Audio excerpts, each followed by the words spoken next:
Move this shit out of my way. Too much shit is in my way. Too much shit is in my way here. Come on, go live.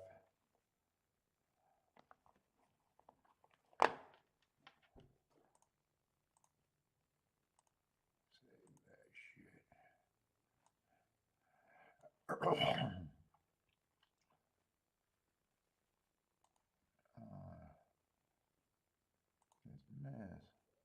What's up, everybody? Welcome to the best horse racing show ever. I'm your host, Paul. We got Gulfstream and Churchill. 2 tracks. Good to be back to 2 tracks right now. All right, let me get set up. Where the fuck is... Ah, there it is. Fucking no cigar today. Damn, no cigar today. Friday the 13th? Am I right about that? Friday the 13th?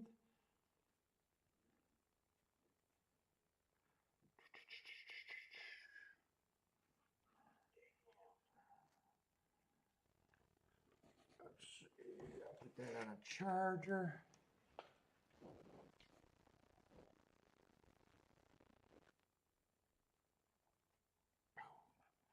All right.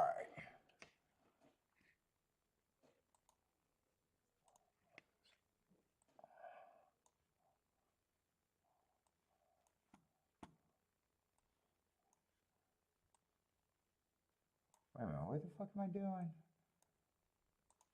That goes there, all right. What's up, Anthony? How's it going? Yeah, Friday the 13th, huh? I think that's what I see.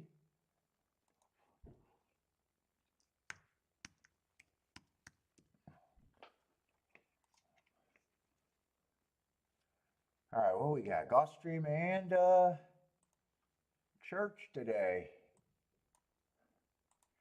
And hopefully Gulfstream is a good product today. Just be a good product.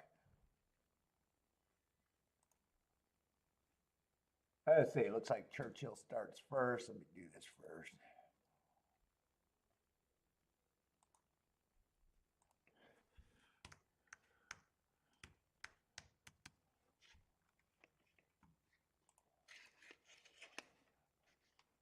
Chalk Fest horror. That would be another horror show. Chalk Fest horror show. Oh man.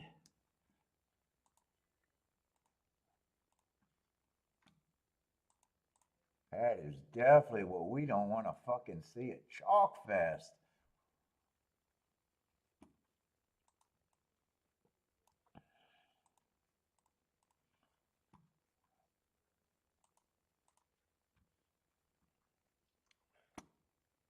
Did I do that right? Hold up. Oh, I might not have did that second race right. No, I knew I didn't.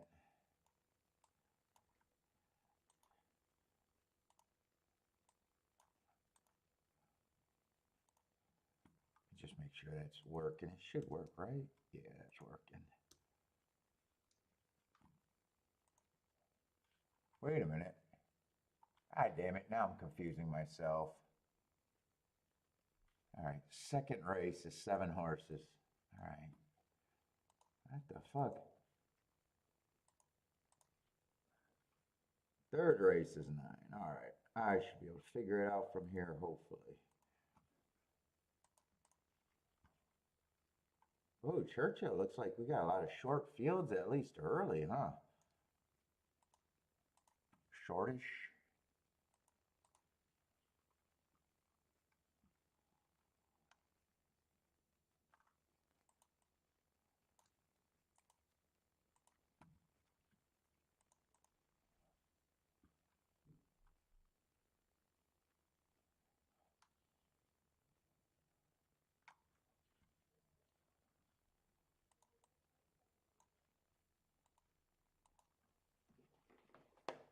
Let's see.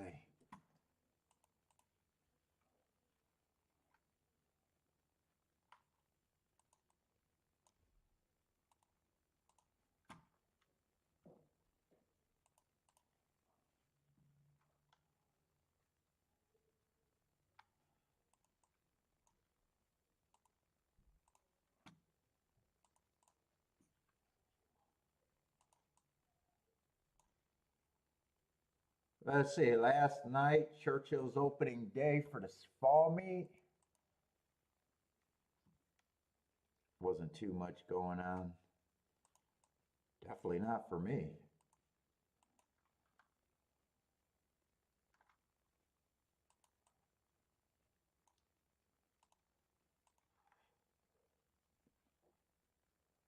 Let's see, that's probably the biggest field we got at Churchill today. Let's just see.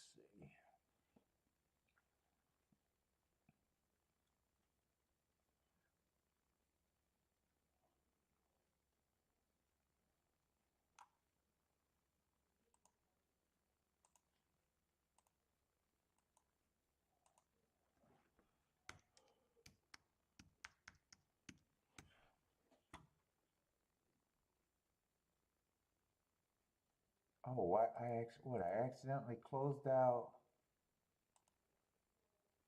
I don't know why Gulfstream wasn't up. I had to get Gulfstream.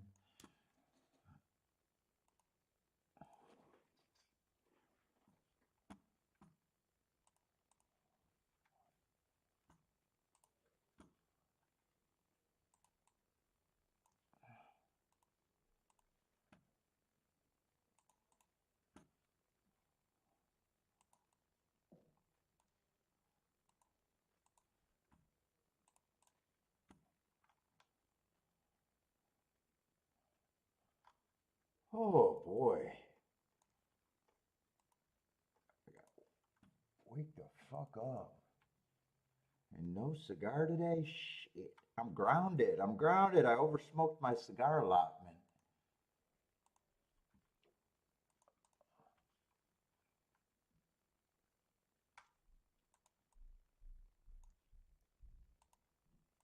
Oh.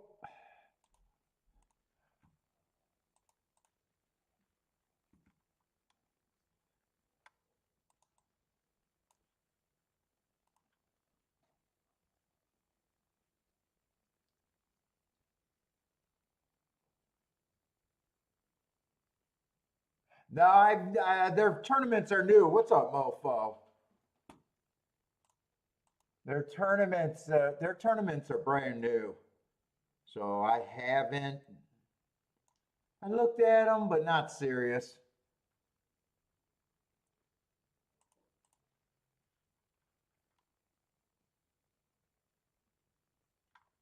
I don't even know. I'd have to. Do they have results out there? I wonder if how well received it's even. You know, if they got hundreds of people playing on them or two people, like Derby Wars used to. I don't even. I don't even. I don't know if I've seen a result yet to even judge what they're drawing.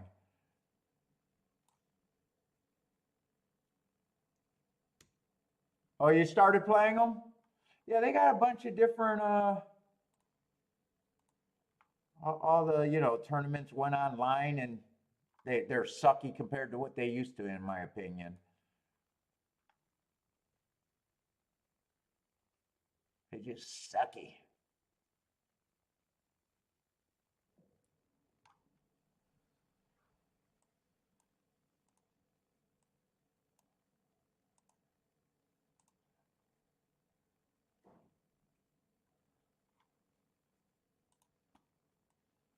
Yeah, so I definitely I preferred a live tournament play back in the day compared to what it is now. Let's see, what do they got? They got a couple of they got a lot more of them being offered. Oh, they do have ended results. I'm just curious how many people they've been pulling. Because, like some of those tournament pages, like Derby Wars and the other one, you got tournaments with fucking 12 people in it. It's like, I'd rather jerk off with a noose around my neck than play a tournament with 12 people. I'd rather step on a nail and fucking flog myself. Let's see, how big are these tournaments?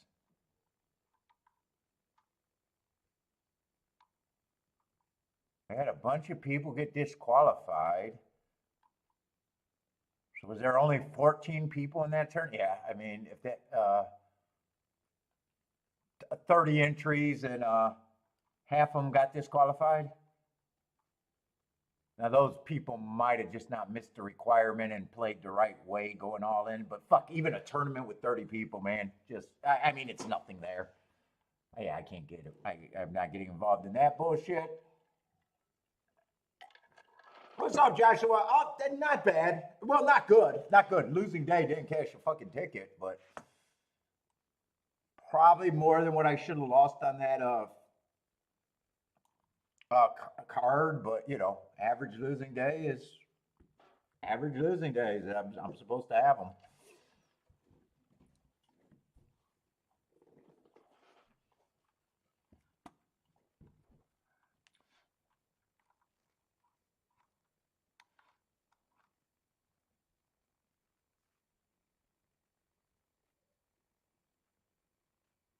The only race I rethought about was that 9-10-3.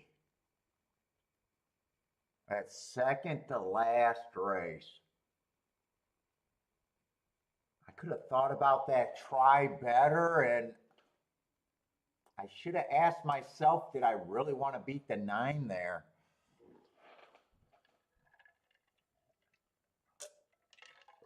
Oh, you had a losing day, but above average losing day. Yeah, above average losing days are another thing. Average, like I said, you know, it sounds wrong. Oh, average losing day. I don't care. But yeah, I mean, I expect to have 100, if not 100 plus of them a year. So, cost of doing business.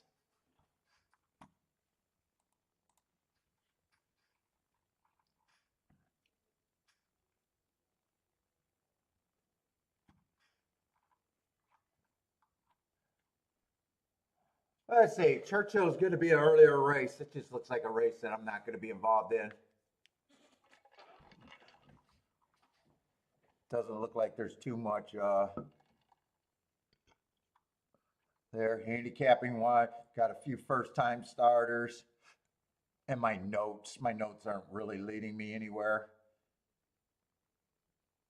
Oh my God, I'm already fiending for a fucking cigar. Why am I even thinking about it? I got, man.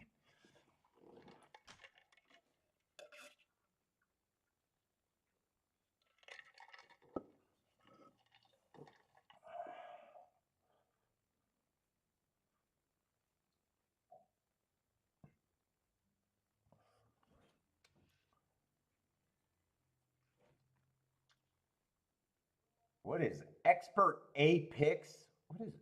Twinspire's expert A picks? What makes it an A pick, I wonder? What's up, Lily? How's it going?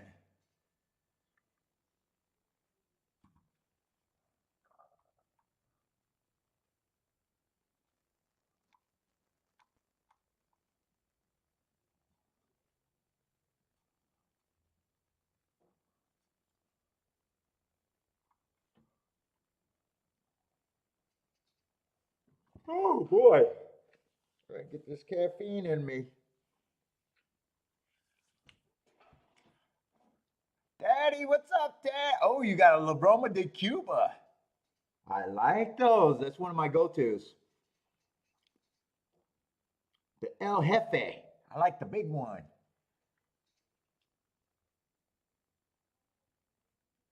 Oh, and I like the one with the baby blue wrapper too. The other La Roma di Cuba. The baby blue wrapper and the El Jefe.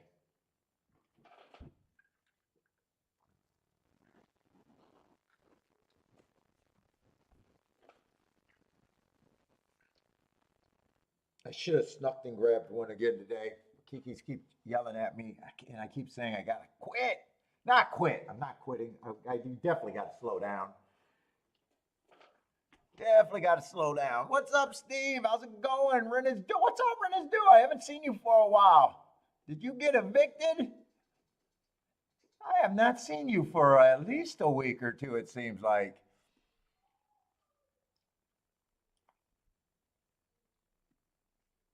Did you get booted?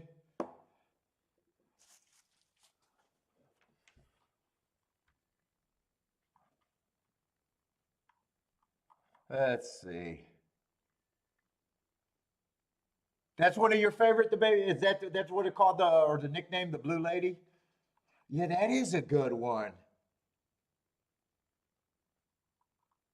I probably like that one better than the La Roma di Cuba, but I think it's either newer or it's newer on my radar.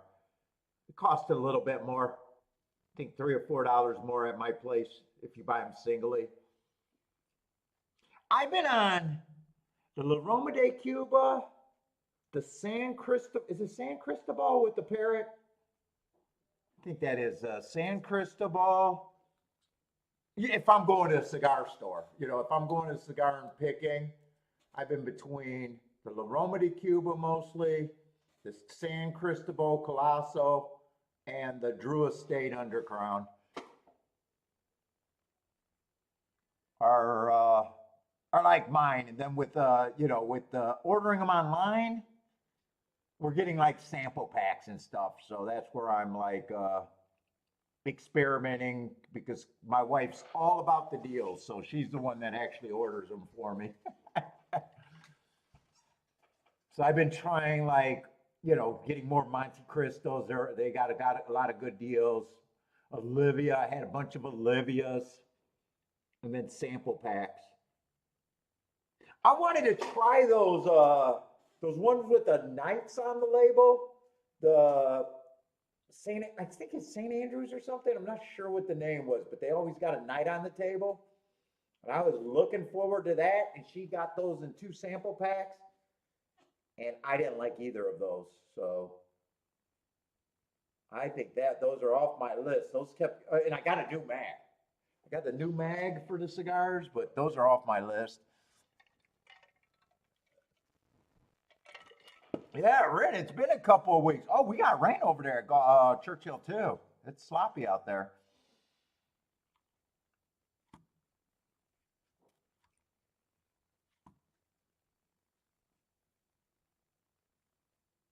And then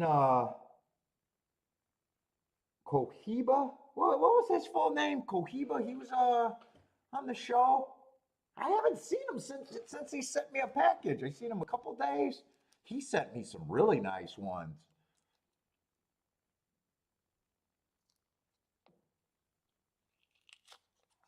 Cohiba Surfer. That was his name. Cohiba Surfer. But I haven't seen him for a few weeks after he sent me a nice package of I think he sent me 5 cigars, and fucking all 5 of those cigars were pretty at least first time around were pretty good first time around. I always need to smoke them a few times before I really get a good opinion though.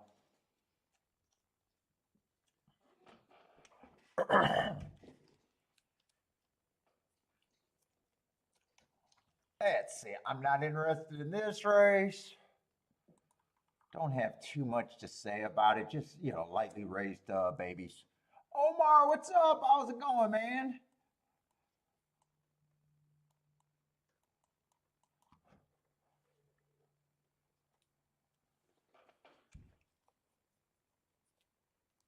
Let's see. And 3, 4, and 6 are taking all the action. What is this? 6.5? Yeah, three's a first time starter. I just first time starters at a short price is always a problem for me because I don't do any handicapping with them. 4, I probably like 4 better than a 6, but that's not saying much. They're both lightly raced. And the reason I probably like the 4 better than the 6 is 4 just looks like he probably has more front end speed. But yeah, I'm not interested in this.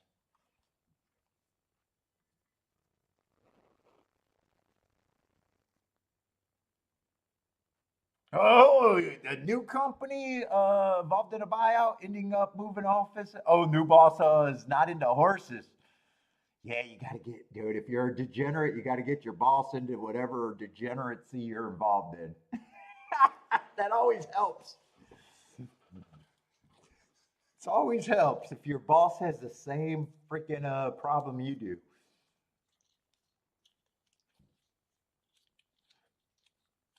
If they hate your problem, then, oh man, that's not a good work environment.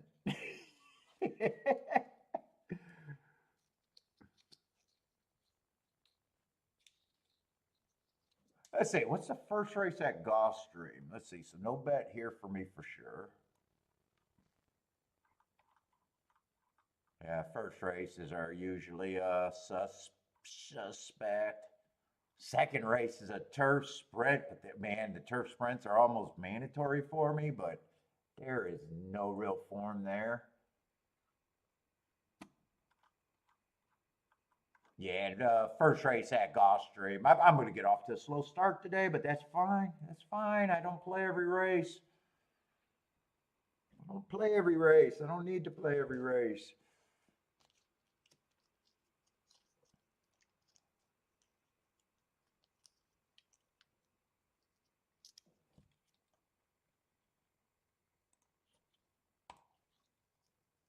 Ooh, that barbecue and bourbon looked pretty good for the commercial. Oh, I'm hungry.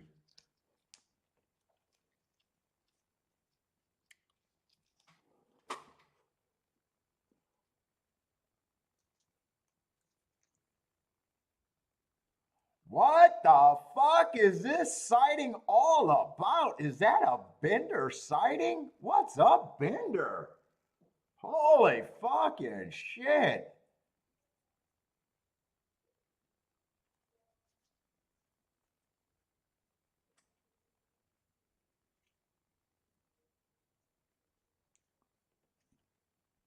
Is that a fucking Bender sighting?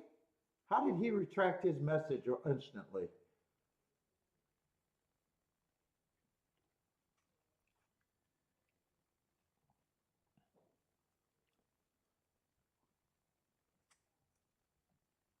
Yo, what's up, man? How the fuck have you been? Oh, what's up, man? You playing today? Let's go. You playing today? Holy fucking shit, my man. Yeah, my man.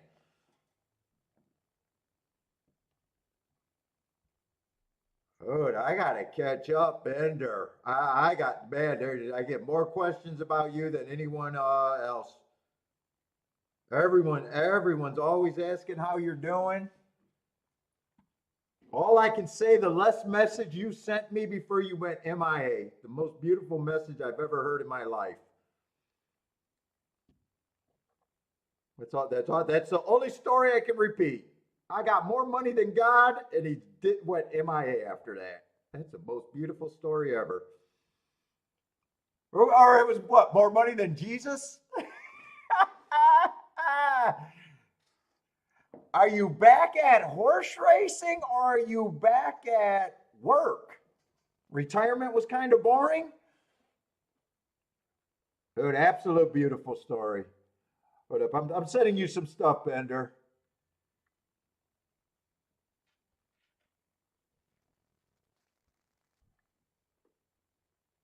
Nice hearing from you again, man. I was like, what the fuck happened?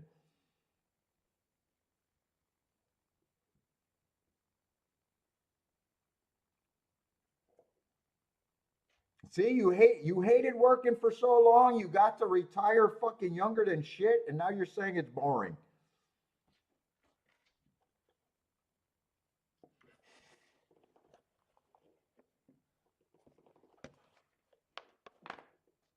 Oh, you're not working. You're not working. you back at maybe playing again. It's been a weird year or so. Well, fuck. I love the story, man.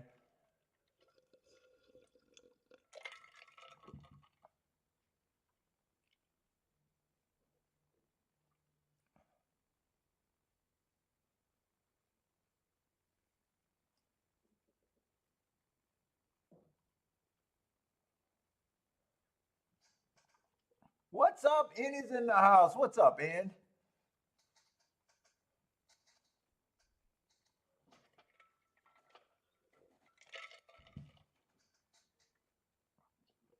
Buy stocks. How's it going? Yeah, Bender, nothing changed here. Nothing changed here. Same old, same old.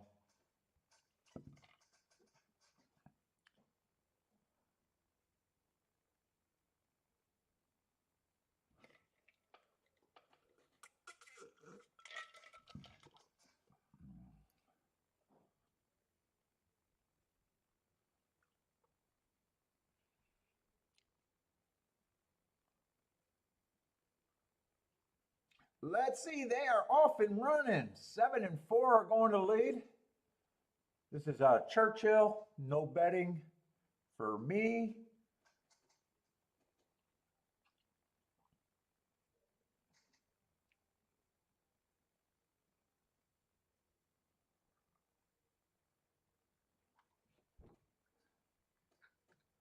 Three sitting there in second, six is in third. Who was a favorite that I was more against here? Oh, six was the favorite that I was more against. Although he's the oh no, four is up there. Six is actually pretty close. Seven got the lead though. Seven still got the lead. Seven makes this race better than it being just a bunch of favorites. Seven looks like he has a lot of run. Looks like only 7 and 6 can win the race, and it looks like they're going to get it done with a 7-1.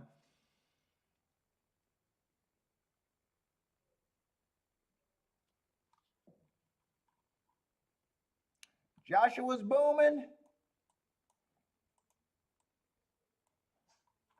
Nice price, 7-1 to start the day.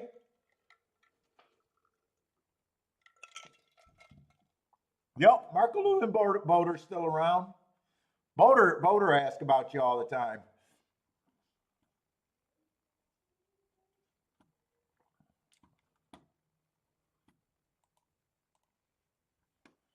That's it. I'm definitely going to get off to a slow start. Or slow playing.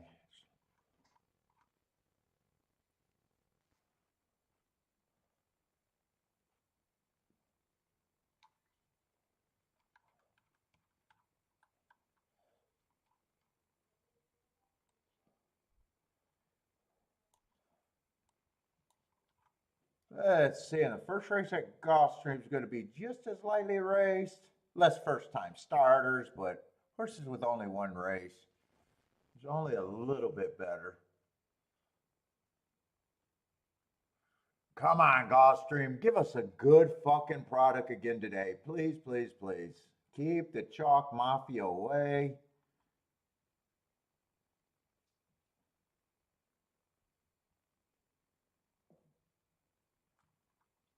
Give us some competitive racing, and I'll be happy and take my chances if I just get those two things to happen. See, I don't even pray for winners. I just need to be competitive, and I fucking got no problem of thinking I'll be fine. If it's not competitive, I am supposed to lose on bullshit chalk. So.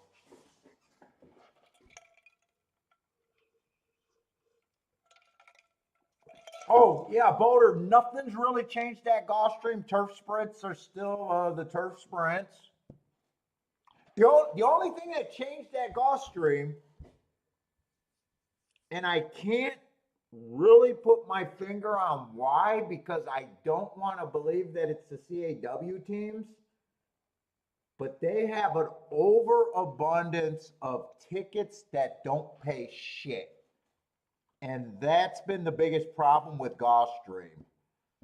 You know, the dirt still inside. I'll pull it. I'll pull up the.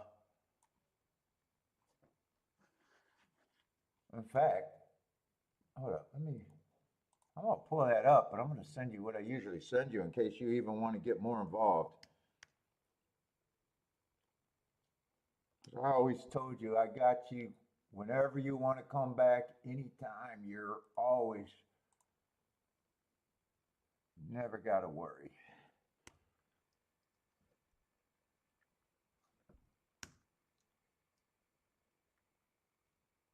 Fuck, except I don't know your. I don't remember. Did I not send it to you on this email?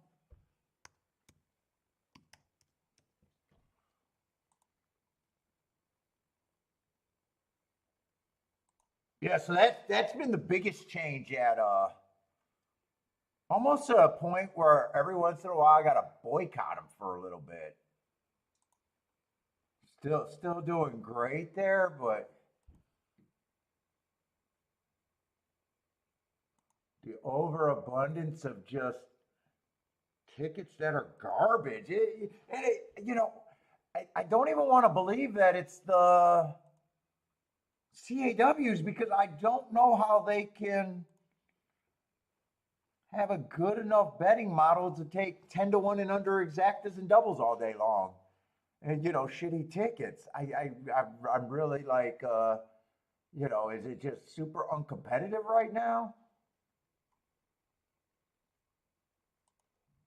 Oh, shit. What the? Ah, man. That is the email I used to email you on.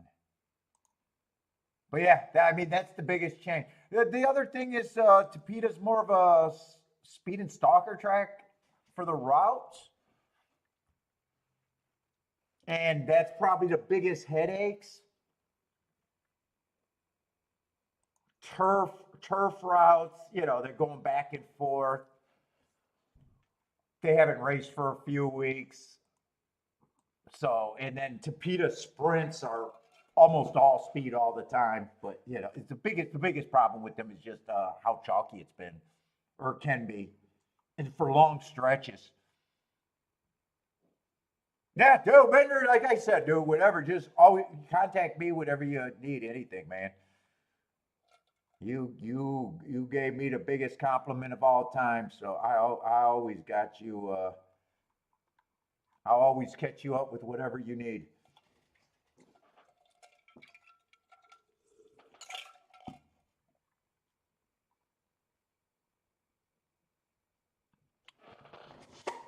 It's I'm almost trying to avoid the Tapeta. The Tapeta route races are in a way playing havoc with my mind.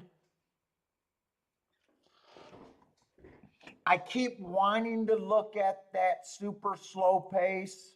Let's just bring up the running style there. I keep like I'm crossing the line. If I just trusted the bias reports, I should just be looking at speed and stalkers and forgetting everything about that pace. It was just that pace was so important for so long. You can still once they start running, you know what the slow pace is. It's obvious, but like trying to handicap and figure out if you're getting that is what's kind of making me all over the place in a way. It'd probably be better if I could just get that out of my head and just play the fucking profile.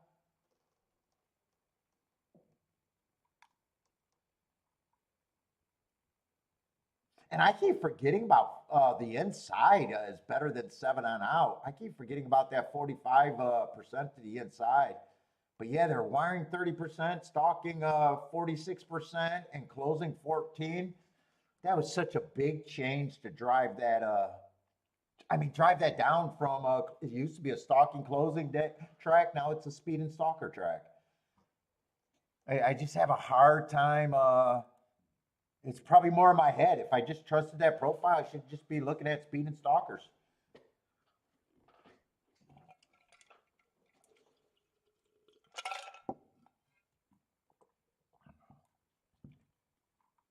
That's the track. But the Tapeta sprints are good. It's speed and stalkers big time.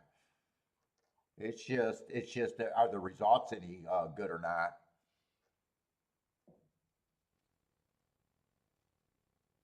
Unless you want to get more creative in your betting, and I'm still stuck on the same bets when you left. I'm still looking at the simple, 2 horse exactas and doubles. Maybe because they're paying how they are, I might have to move to more complicated bets there.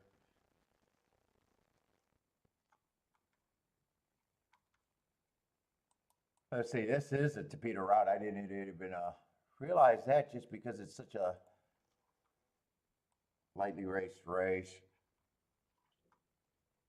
Yeah, there's not much here for me anyways.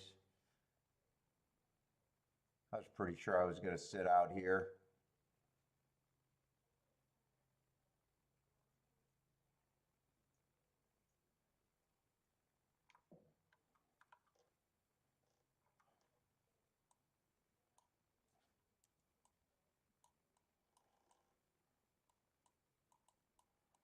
Next race is going to be a turf sprint, but Jesus Christ, there's just no form there whatsoever. I got a feeling I won't even be able to touch that turf sprint.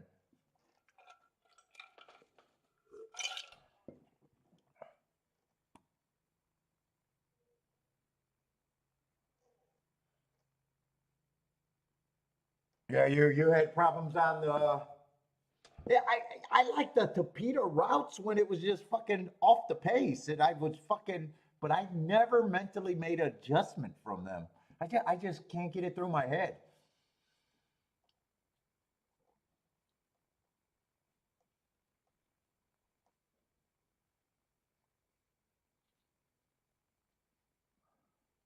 What's up, Lee? How's it going? Lloyd, what's up, Lloyd?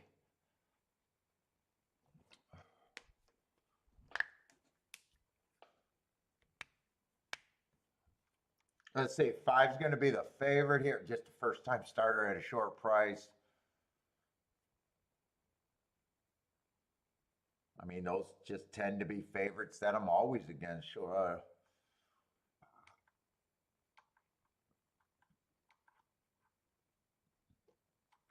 Oh, wait. No, I was looking at the wrong race. Oh, five ran one race. God, that's a pretty ugly running line. Although I always say I can forgive anything first time out. But that's a lot to forgive to take at 2 to 1. That's an awful lot to forgive to take 2 to 1. I can say that. Let's see, they are off and running. Is that four got the lead? Five sitting there in second. I still watched that first two calls, and you still got a pretty good idea of how good they hold or not. 25, that is the pace where speed can go wire to wire.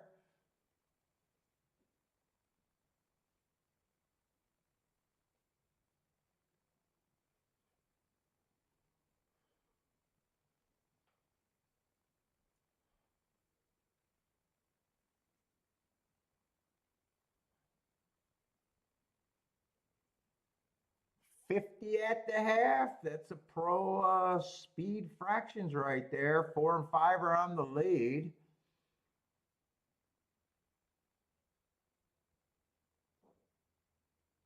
Six is moving up. There's going to be kind of three horses across the track, but is four kind of already got the good slow pace and could rally? Let's see, three's making an eye-catching move, but in a way, I feel like these horses are going to get stranded if it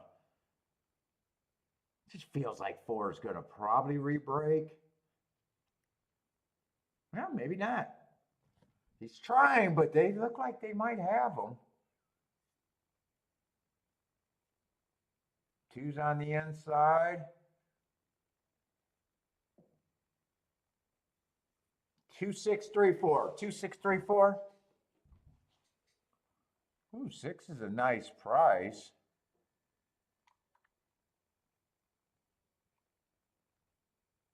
Yeah, I just ran one race. That was a one race sample.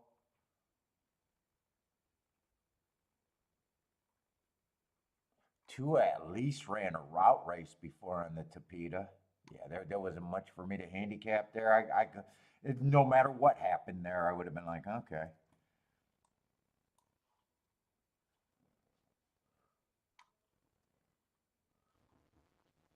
Oh, Renzu needed that six on top. Nice price on him. Well, he's gonna help everything pay now.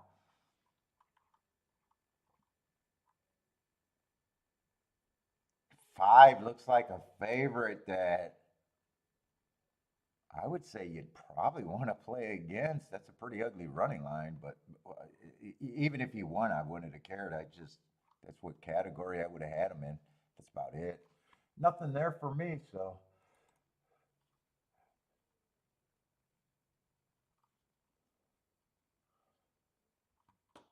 Let's see, what other tracks are running today? Woodbine. Oh, Belmont's back. Belmont at the Duck.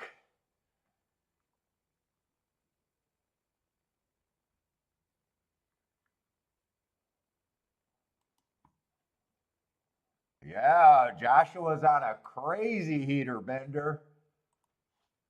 He might actually gets it now. He might actually.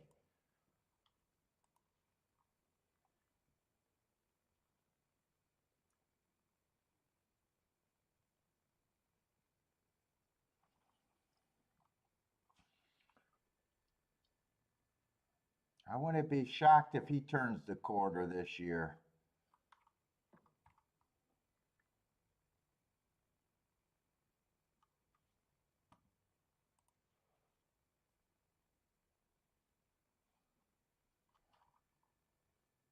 Let's see, what's the second race at Gulfstream? Well, there's a little bit to handicap there. Well, let's see. Let's just, or no, Churchill, not Gulfstream. Let's see. We got a 7-horse field there.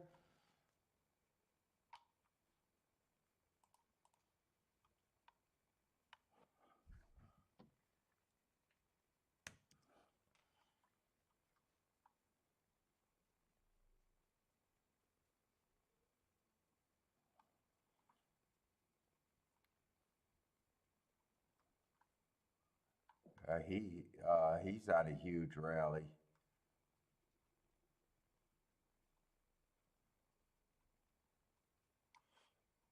What we got? 16. Let's see. Do I got enough time? I'm trying to decide if I want to watch Belmont that I'm not playing for the whole weekend, or do I want to go right over to Churchill that I got kind of a bit of time.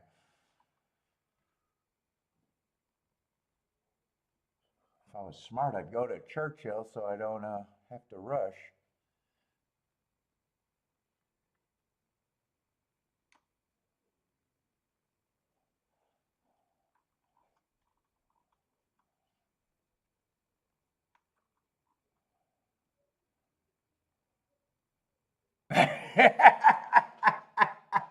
I talked a few of you guys out of fucking quitting your job. I said, fuck you idiots, go to part-time first. What the fuck? And fucking Joshua, fuck you, Joshua. Joshua's fucking job, I'm able to fucking talk to him at work for about 2-3 hours at a time without getting interrupted.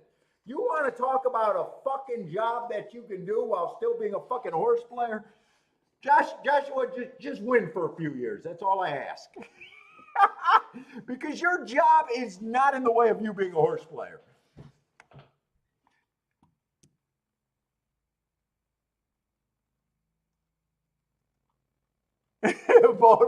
Boater was thinking about it, but Boater took off, man.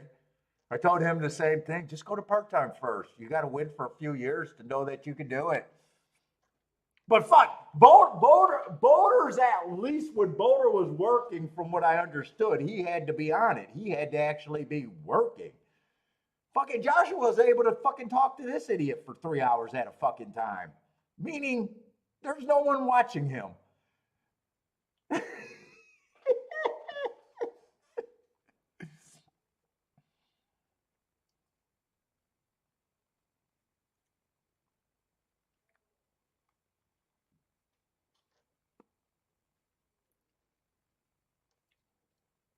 I'm just conservative, man. I'm conservative.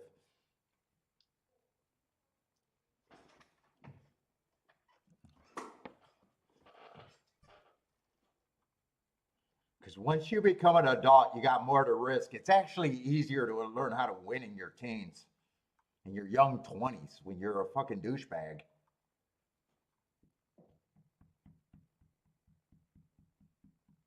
You could go still live with mommy and daddy. That's the best time it is to fucking make the chance. Once you got kids and you fucking adult, everything's on you, then, it gets harder because then, it does get harder.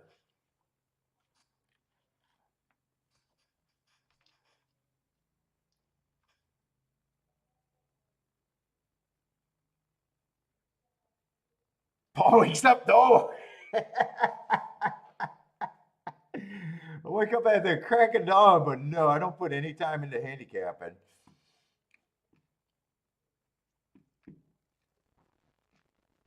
I don't put any time into handicapping. I'd say I'm going to watch this race and give myself very little time to handicap over there at Churchill, I guess. Let's see, 2 and 3 are the favorites. I at least want to figure out who the favorites are.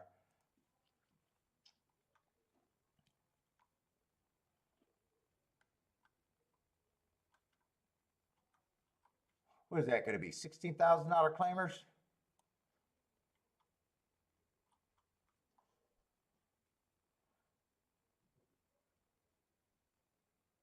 Oh my God, can we just get in the race?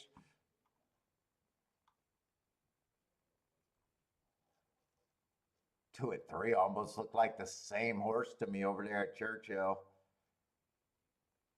I don't got the craziest marks on either of them.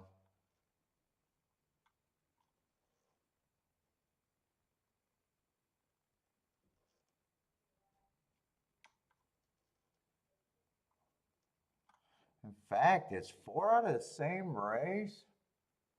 There's no difference between the 4 and the 2.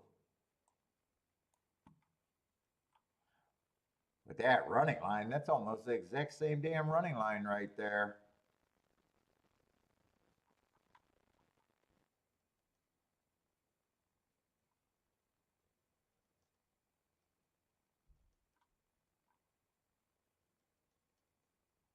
Let's see, 7 would be very long there. 7 would be very long. Am I at there? Yeah. Let's see, it is muddy over there. Let's see, Speed won the first race. Yeah, this horse would be long to me. In fact, if he does something, it almost feel like the track might be playing a certain way as for him to do anything. Let's see, 6 I don't mind his marks. Definitely don't mind his progression. 2 races ago, I thought it was a bad rail, stalking closing day, so he was running against the bias. Then he wins the next race, stepping up against winners for the first time. Speed. So everyone, all the horses that they're betting all feel kind of the same. 6, 3, and 2.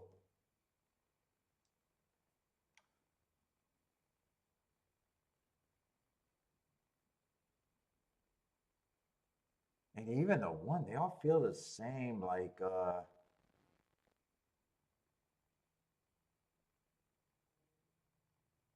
if they get the lead, they all may or may not get the lead.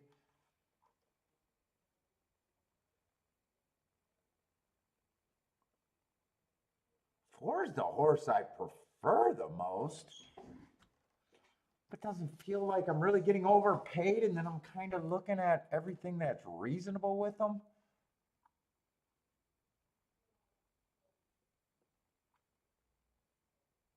Yeah, 5 I think is a little bit lighter.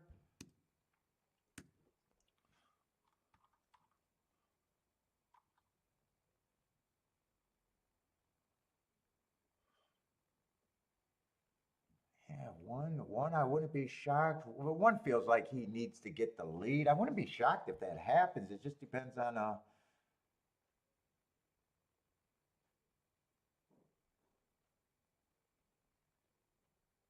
I'm not crazy about him being fair. I'm almost looking at this group are pretty close. Let me see. 5 horses here. Yeah, to me they all feel about the same. It's just which way I prefer. Whoop, whoop, whoop, whoop, whoop, whoop, whoop, whoop, whoop.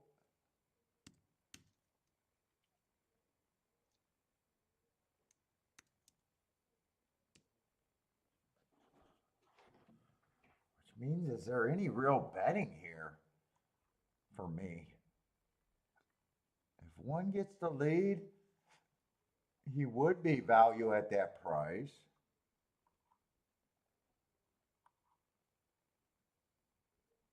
Four, for some reason, is a horse that I feel like is the safest horse to me. But when I like horses, that's almost the worst thing for me to do.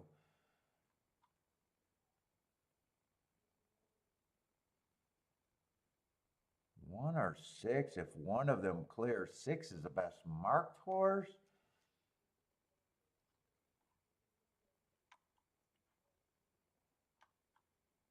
I would be willing to beat the 2 and the 3 out of first. I don't think I can beat them completely out of first and second. But out of first, I'd be willing to play against them.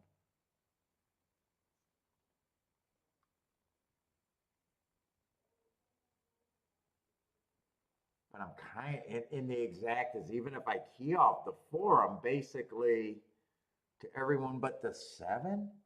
Yeah, I don't think there's much here for me. I'm not checking the prices, but I'm going to root for the 4 to be first and second. But outside of that, it's like basically 1 through 6 is everyone that I'd be using with the 4.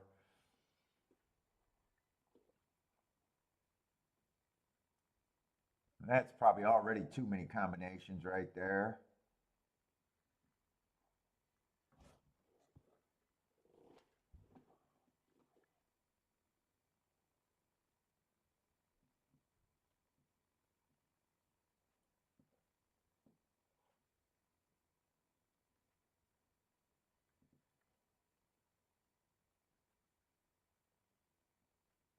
So in that scenario, the biggest overlays would be the 6 and the 1.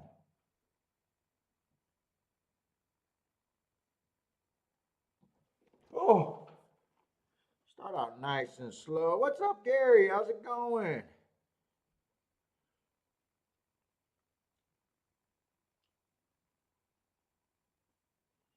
Marco Lou, how's it going?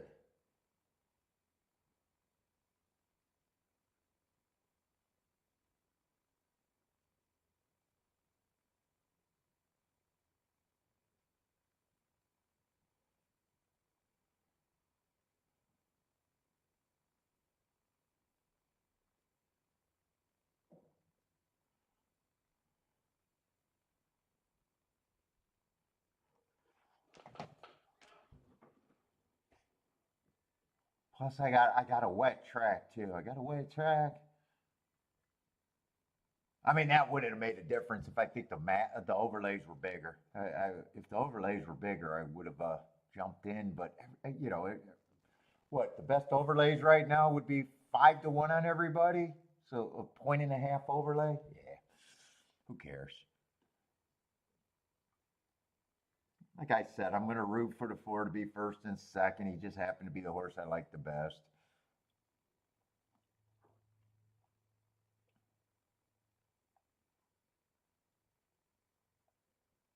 And even if the 4 gets second, if the 2 or the 3 would be the winner, I would not have the exact 2 and 3 on top of the 4. So it'd have to be 1, 5, or 6 if the 4 even gets second.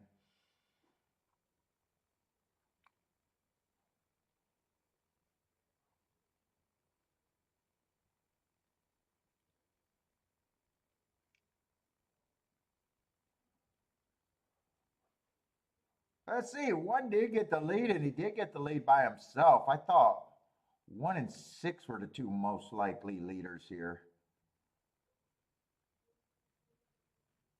3's close to the pace.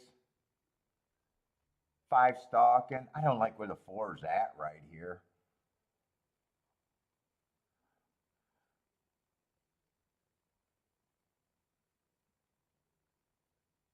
6 is backed off. 6 is done.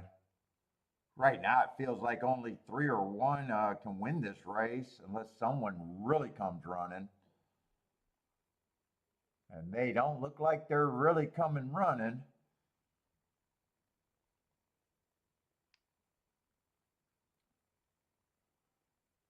Might be the 4 gearing up in the back.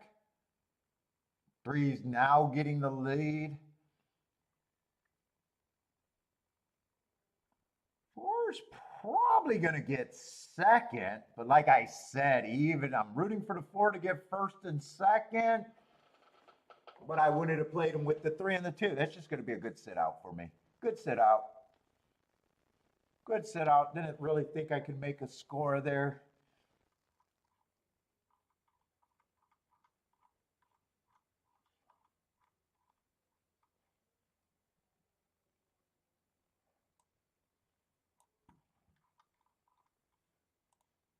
Unless 3-4 was ignored. No, it's 12-1. I didn't think there was any shot of that overpaying. Zero shot of that overpaying. Let's see. Did I circle the wrong winner? Oh no, that's Churchill. I circled the wrong horse. Yeah, I mean, we got a horse at 1-2 in a field. I mean, God bless the horse player. God best bless the horse player. If I'm a horse player that woke up in the morning and came to Gulfstream and said, you know what, a horse that ran only 1 race in a field of first-time starters, and I'm overjoyed to get 1-2. Jesus fucking Christ, please, please, cut off my hands, and I don't even care. He can win by 50 lengths, and I still think it's nowhere where a horse player should ever be thinking. Gary already misses Kentucky Downs? I mean, 1-2. The 1-2 is just never value. It's just never, ever, ever.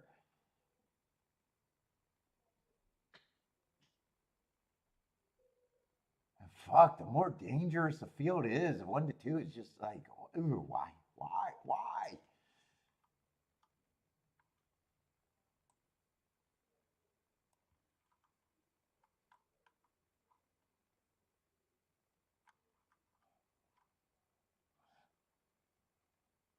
See, when people say why I hark on that, why I hark is because I had some uncles that were terrible players and they left the game because they'd bet horses like that. And they'd be very upset when they lost. Well, they were supposed to win. They were 1-2. No, Uncle Smokey. The public overbet a fucking horse for almost the dumbest reason on the planet. They were, they could win, but they don't have to win. And you don't get a bang for your buck when you're right. It's like, ew. So in a way, I mean, if you're new, you should be stay away from horses like that because they're dangerous to your bankroll.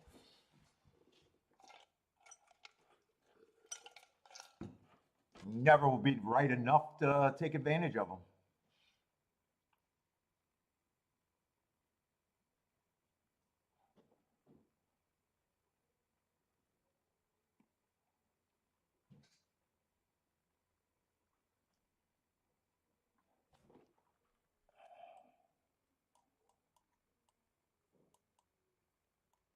No bet, no bot, nothing here.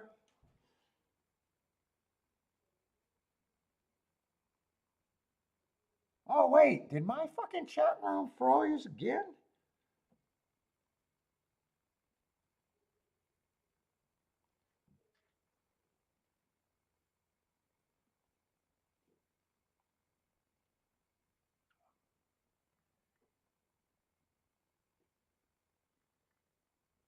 Uncle Smokey, yeah, Uncle Smokey. Uncle Smokey and Uncle Mario both left the game. Big chalk players. Dude, I remember as a little kid, before I ever knew about, because I did not have a family of horse players. So I didn't understand, but after, growing and playing in this game, I remember Big, and hearing him just fucking complain, always complaining about jockeys, always complaining about Chalk's not winning, never understanding what the game was. They just did not understand what the game was.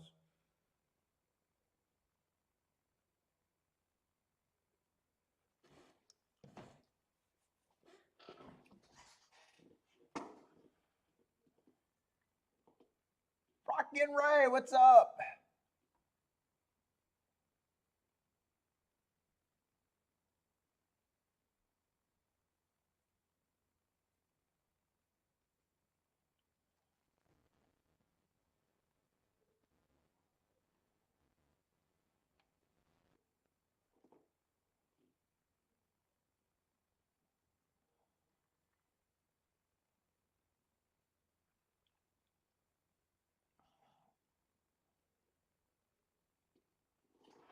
Oh, anything else to watch right now?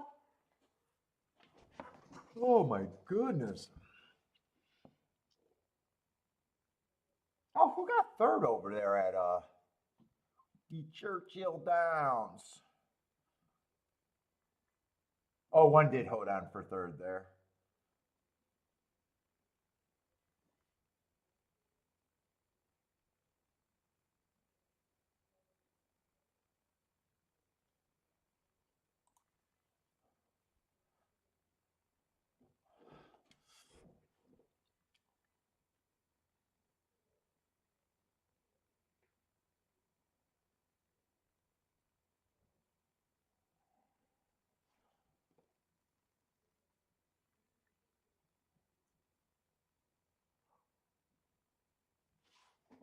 Oh,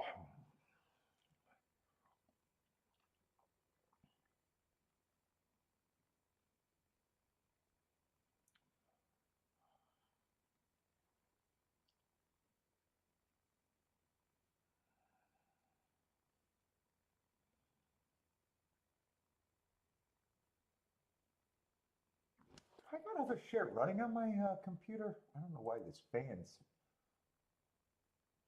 I just make sure I don't.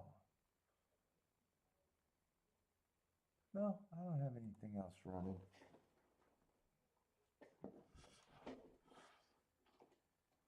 Ooh, six is full of himself right now.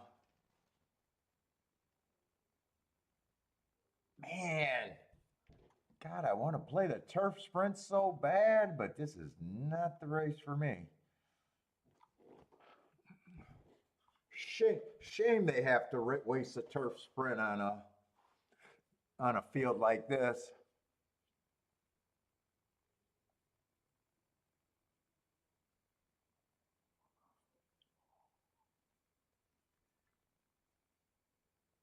What track? The one horse in race 8?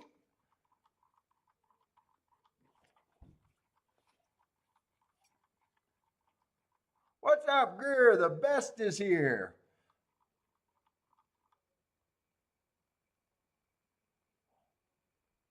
It looks like the eighth race at Gulfstream is what you're talking about.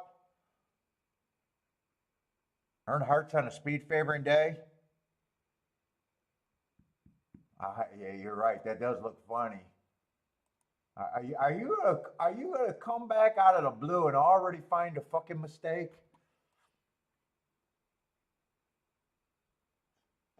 The only way I'm gonna go on the ledge. The only way that's right is if that race, if there was other races that went wire to wire that day, and the majority of and all of them went wire to wire that day, except for that race, and that race was so much faster than the other races that I still labeled it a speed favoring day. I got a feeling that's going to be the scenario. That's the only way that scenario would be right. Uh-oh. I got a feeling there was probably, and it can't be a two-race scenario. There had to be more races, because if one of them went wire to wire and the other one was that race where they obviously didn't go wire to wire. Because if the winner went wire to wire there, that would have been the fastest winner of the day. All right, let's just see. Fucking Bender. Fucking. He used to call me out on mistakes all the time. Gulfstream Park, 818.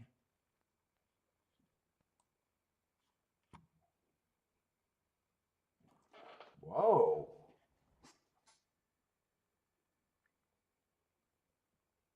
No, that's not a speed favoring track.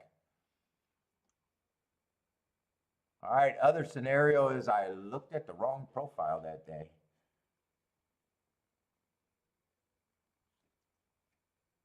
What the fuck was I looking at there? God, I thought I had this scenario where I could be right, that it was right.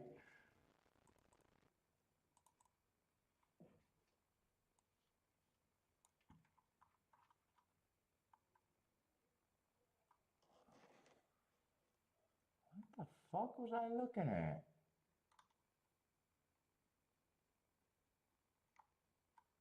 I'm gonna guess what I did there. I was in the next day. I was in the next day. I looked up 823rd. That was a speed favoring day, and he would have earned hearts that day. God damn it, Bender. Bender's back for fucking 5 minutes and already found a fucking mistake.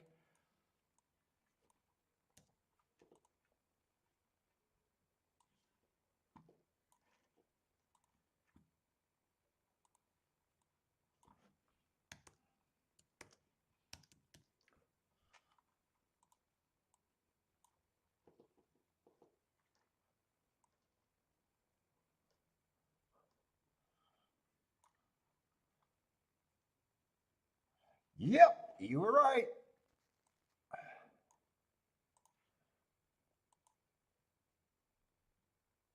Oopsie. Bender's officially back now. That's why Bender's my favorite. That's why Bender's my favorite. I'm going to tell you straight up. It is easy to make those mistakes, though, when you're trying to do a lot. I'm going to make sure, but usually these aren't mistakes now because I handicap off the form, so I'm able to look up their name. But now that I pulled this away and these three didn't go at the same time, I know I had to look up this day separately too. So I didn't play on June. I didn't play on 8/18 at Gulfstream. I played on June 8th. So this, although I usually don't make multiple mistakes, I could.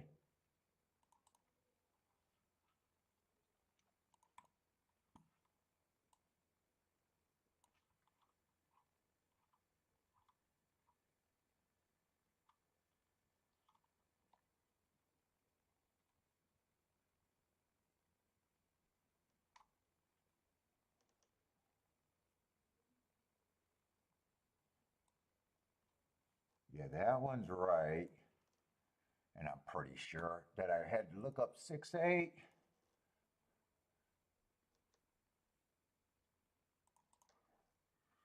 Racing form 6/8, Churchill.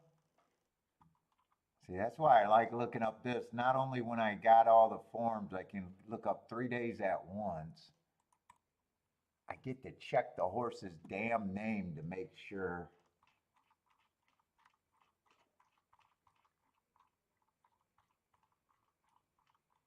Let's see, one got the lead. I am definitely 100% rooting against the two here.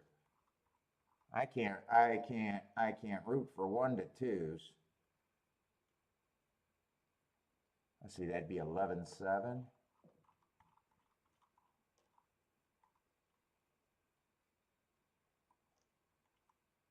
Welcome back. Yeah, that's what I had to do. EPX, yeah, those are right.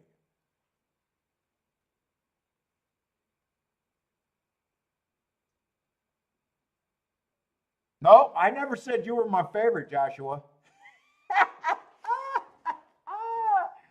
I talk to you on the phone and you get too much attention. You get more attention than you deserve.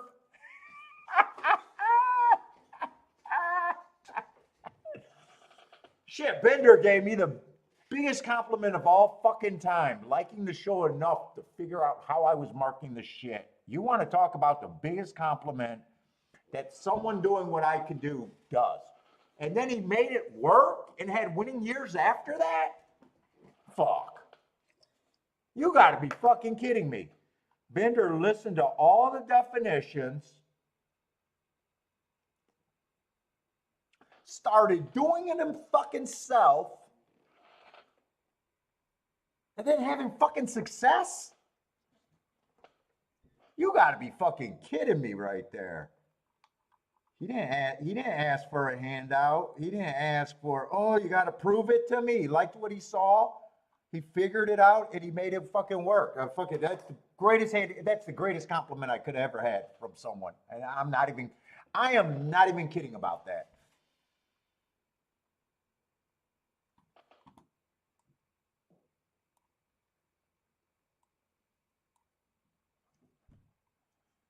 And then he goes and be able to retire in fucking like 2 short years from then. Fuck, give me a fucking break.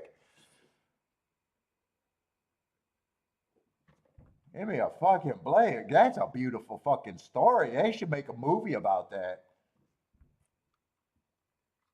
Bender, you're fucking a gambling movie. I know you didn't do everything in gambling, or part of it was in the stocks. But goddamn, that should be a fucking movie.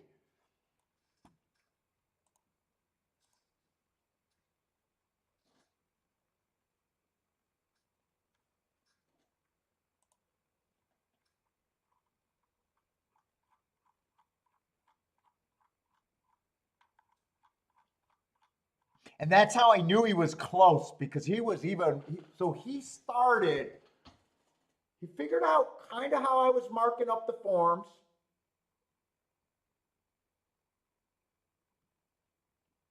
So then he started doing it. And then he was watching the show, and just like fucking 5 minutes ago, he said, Paul, I think you got a mistake. And he was right. And I'll be honest, in my mind, I was going, oh my God. Oh my God, someone's able to listen to this and fucking mark up their shit the same way. Am I running a possibility of being too public with my perceived edge?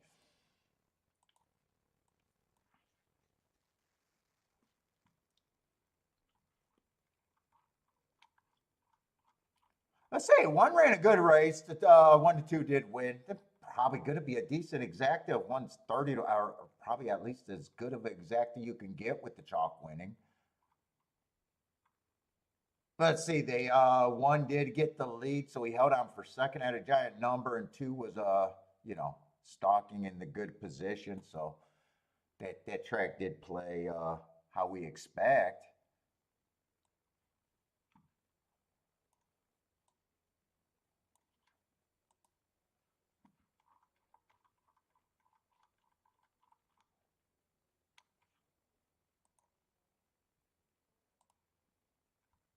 Oh, you want to write a book?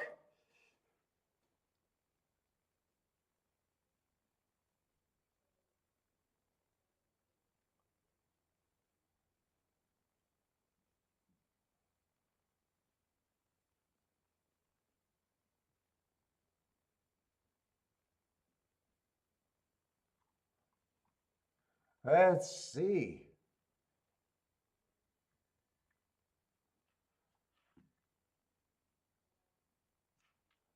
Churchill, I'm probably just probably got a race that I could at least look at.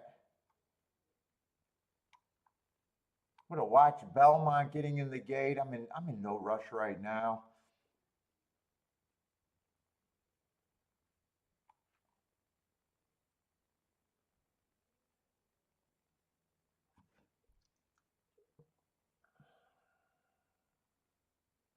I forget what let's see, they're back at Belmont. I imagine people are playing Belmont. I'm curious about, I think Belmont, you want to be anti-speed on the turf routes, if I remember right. That'd actually be Aqueduct.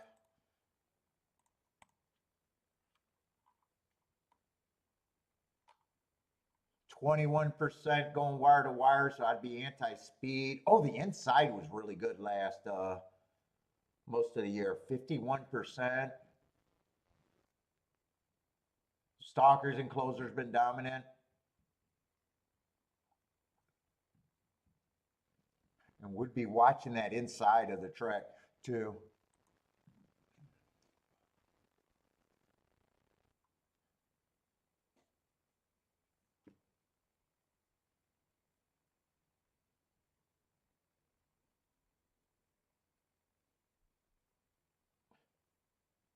Because I can always, although I'm committed to Gulfstream and Churchill this week, Belmont's always the one that I can throw in whenever I want.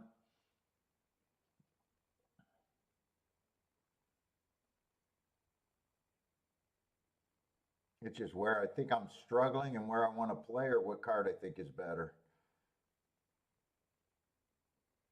25-1, that does sound like a slowish pace though.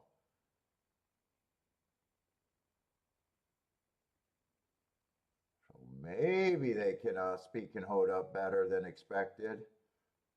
If they close on this, it's probably a good clue that that's going to really be backing up today.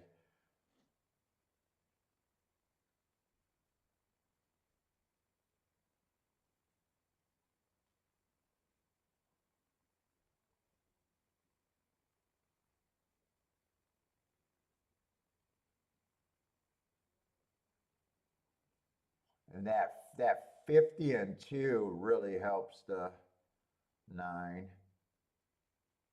He looks like he's definitely gone right now. Probably a slowish pace.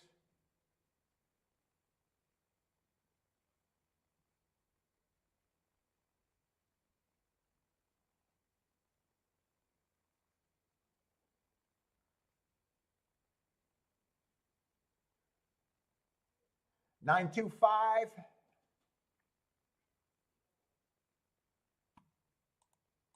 All right, Churchill. We'll see where we're at Churchill. Why do I got 6 minutes in it? 5 minutes to race 3? Why does it look like they're getting behind the gate? Or is that how it always looks? And they, oh, maybe because it's a route race and that's where the gate is. So it must have been the post parade and then they're,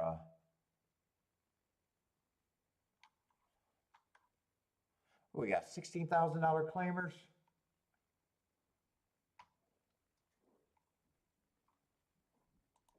Dude, got a few scratches, so a 6-horse field it looks like.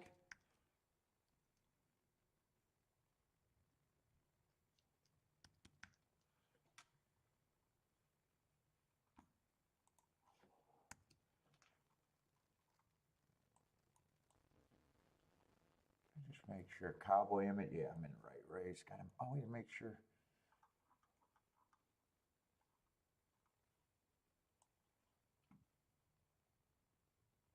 So what we got? We got basically 3 horses that I consider them all favorites. So throw up in my mouth.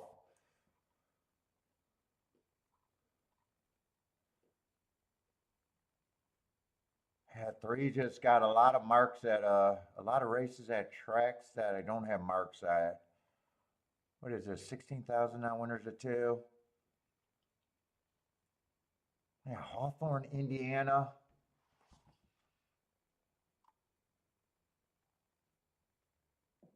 Yeah, trying to guess on the class, dropping at those classes. I'd probably say I don't have a problem if he wins, but man, that's not where I'm at.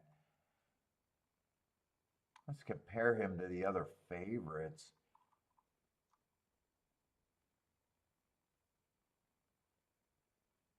Eight, I definitely understand the marks that I got on the 8.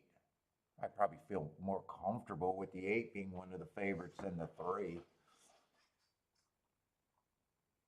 Early pressing day, 3 races ago, Matt Strides with the slowest winner, average, just missed.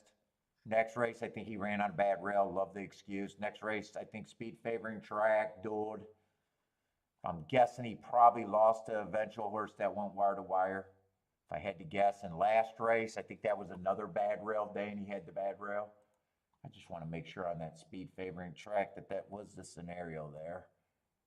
But if I'm trusting my notes, it's more likely that's the scenario.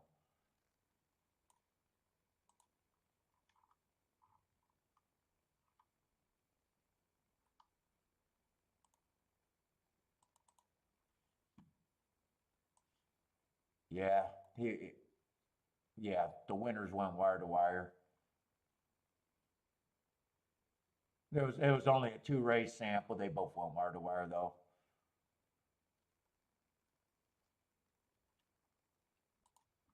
So yeah, I mean dueling, and even though it was a speed favoring track, dueling with the eventual winner that you dueled with, and he still went wire to wire. I got no problem with that. That's like running against, possibly much the best. Let's see, nine's the other favorite. Just coming from a track I'm not sure about. I like the hearts at Churchill, so I at least 3 races ago, I at least trust that he has speed. But any order of 389 is dog shit. Let's see, even if you get the 7 to be in there, there's not much there. So really, I should have spent all my time focusing on the 4 and the 5 to see if I can get to them. 4 I can't get to.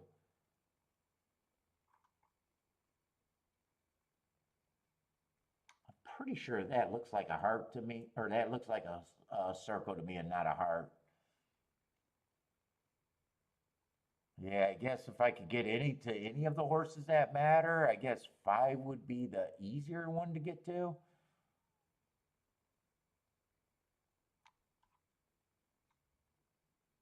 Yeah, 4 I can't get to.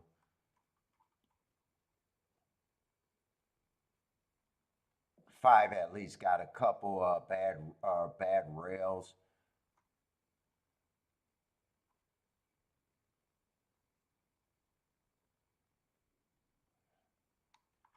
3 is the favorite that I don't understand. It's not that I don't understand them. I just don't have marks. Yeah, I'm out this race. I would have to be able to. Only the 5 getting first and second can make me feel like I missed an opportunity there. Only if the 5 gets first or second. And I wasn't even close to.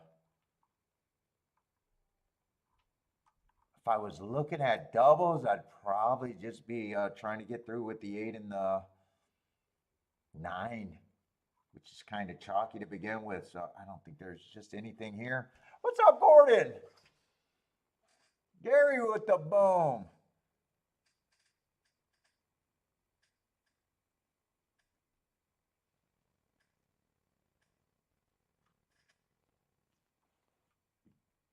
Let's see, we are getting a 4-horse speed duel. That is going to help the 2 horses in back right now. 4 is going to fall out a bit. He has better positions than the 8. Wow, I didn't think the 8 would be this far back. I thought 9 being the sprinter with the heart would probably be the horse that I could have considered speed of the speed. He's just 2 to 1 though, so not much there.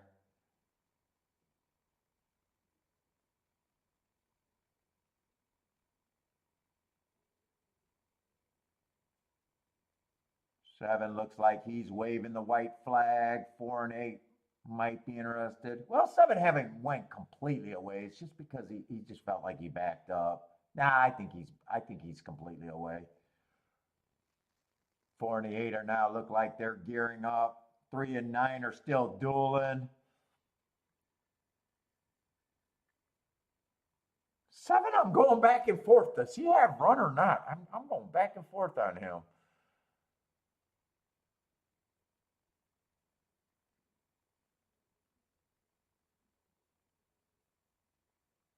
3, the horse that ended up being the favorite, the one that I had the most questions about. I would need the 8 or the 9. If I played doubles, 3, I would have been against in every spot.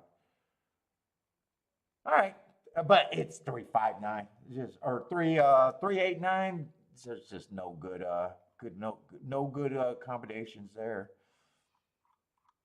So, playing the game, sitting out. Handicapping to sit out, not a bad deal.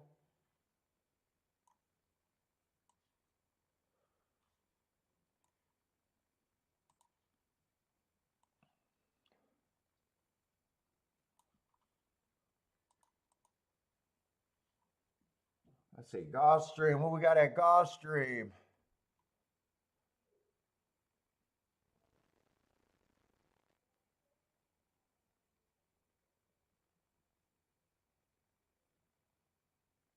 Oh, Bender's thinking he got the first spot over here at Gulfstream. First spot he's interested. What we got? We finally got a Tapeta Sprint. Speed and Stalker's big time there.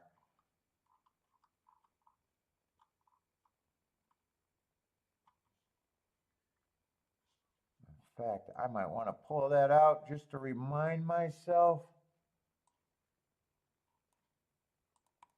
I got to get back to basics because I haven't been playing super great.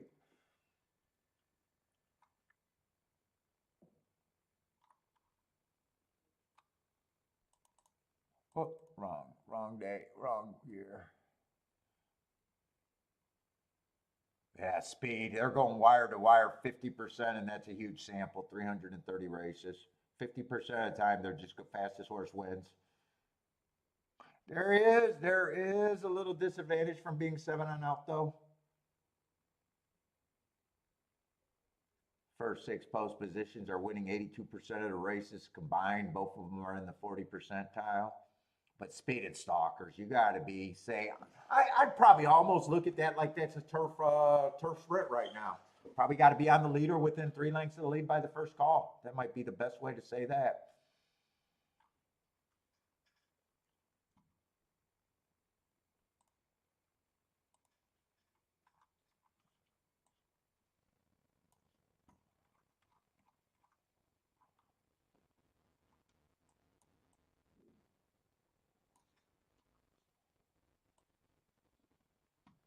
Let's see, one's out.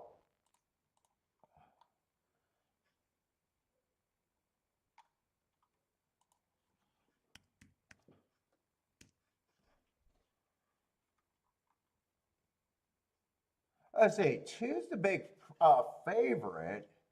He is capable of stalking, but he's also capable of getting a little bit farther back. What is this, $8,000 claimers? He's on a lot of races. His losing conditions is a lot of races. He just gets like 4 or 5 lengths farther back. Some of those were at higher level. Last 2 races, he's been at 8,000. Won one of them, lost one of them. Let's say last race, I got him on a speed favoring track. Probably not a bad race. Looks like he got beat by a horse that's probably running unless it's the one.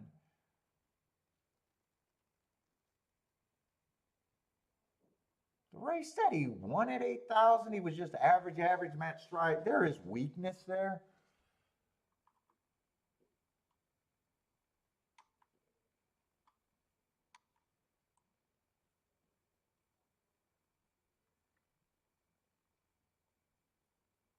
Man, 3 doesn't got the craziest marks. 3 races ago, just average, slow, but he was in position. So that kind of tells me that that was the slowest pace of the day.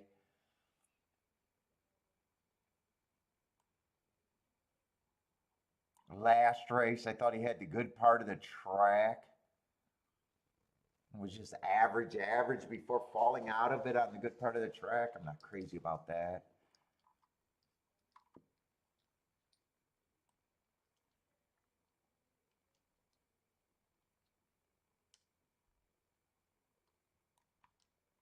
Is this a favorite right there? No, Mr. American is the favorite.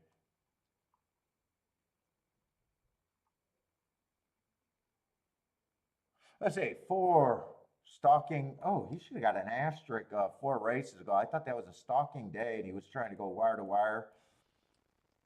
Dueling on the front end, going too fast to win. He did win within 3 or at the 3rd race. He needed a speed favoring track to do it. He's definitely a threat to get the lead here.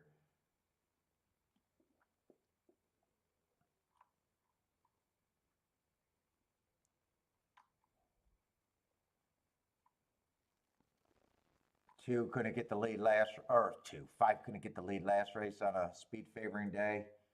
Just before that, he's shipping to a different part of the world. What is that, Houston and Lone Star? Yeah, 5 would not shock me. 5's a nice price.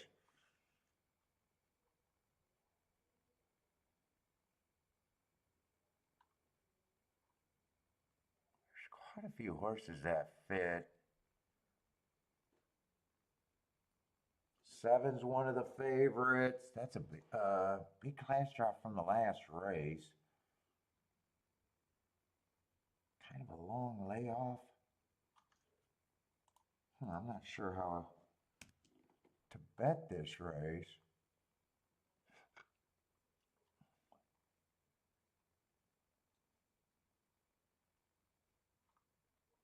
Six got some upside. 5 definitely would not surprise. 5's probably would have to be the key here.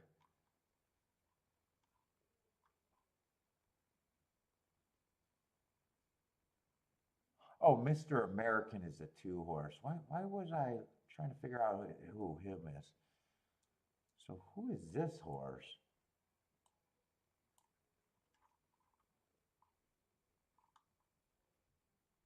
Oh, that's the 6 horse on that speed favoring day. They were both running against the perceived bias.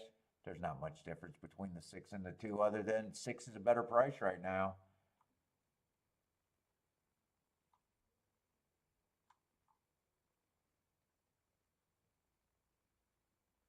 Three should be the longest thing on the board, but he's probably still a bit of an overlay to me.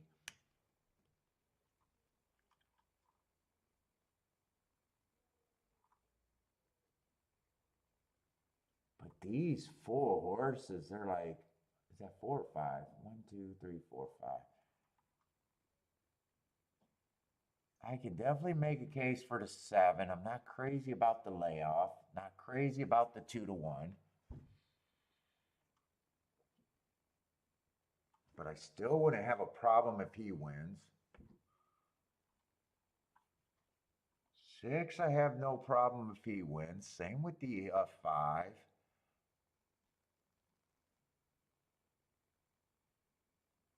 Same with the 4. It's almost pick your poison here.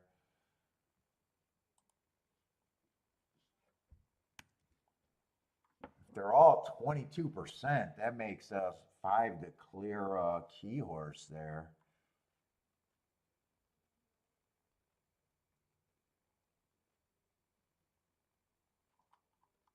Do I want to play? I got to ask myself, do I want to play the favorite against the favorites here? I wouldn't be shocked if they win, but at the same time, I think they're both beatable.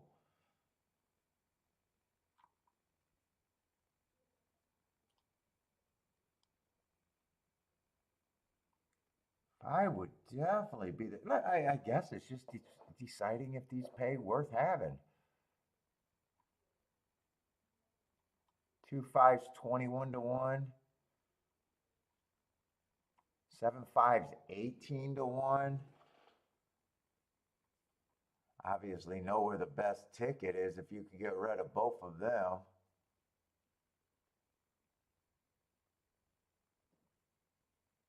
And get to the 4 3 5. Oh no, 4 5 6. How do I play this?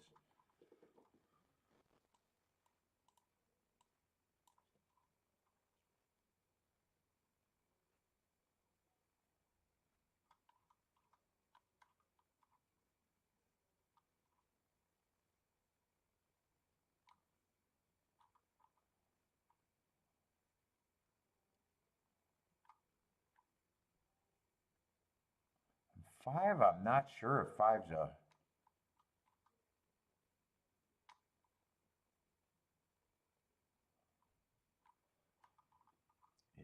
I think I almost go this direction.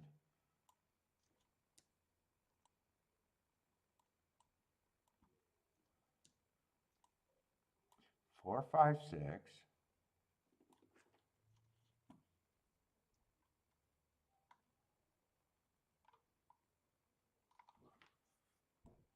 It's almost 5 just straight on top of those, and then press the 5 in that 3-horse exacta box, I think is how I'm going to address this.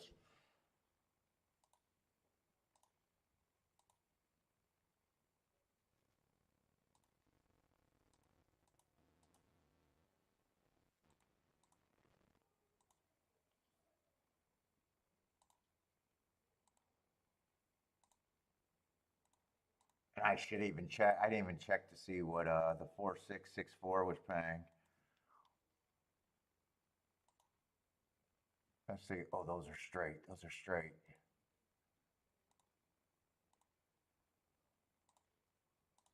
I think that's the best way to play it. I don't think 7-5 could have been played. 2-5 could have, but I kind of think the favorites are beatable here. Let's see, and then I got 5 with the 4-6. As a press there.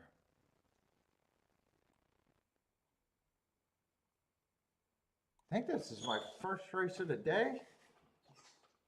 What's up, Jenny? How's it going?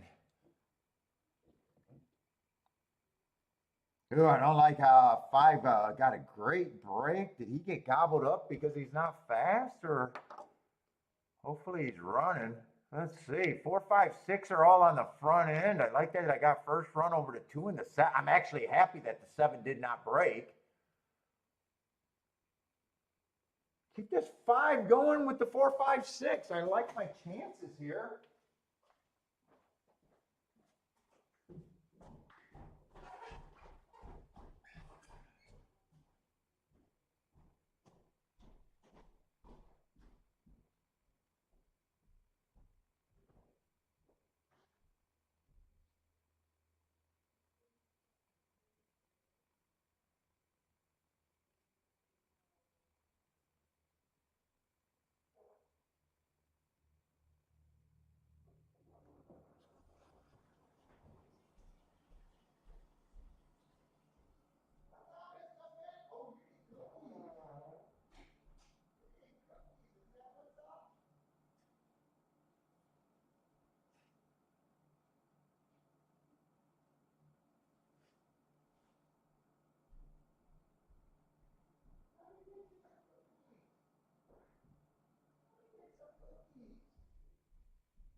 Is that race, is that bet gonna work out?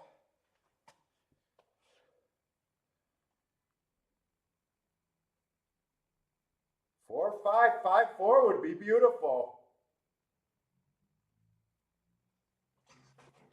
Is this gonna be a score right now?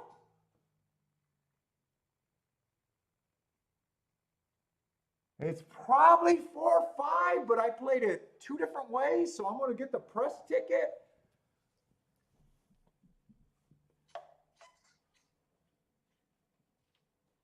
Ooh, is there a chance that the 5 got the perfect box? I didn't think he did, but maybe.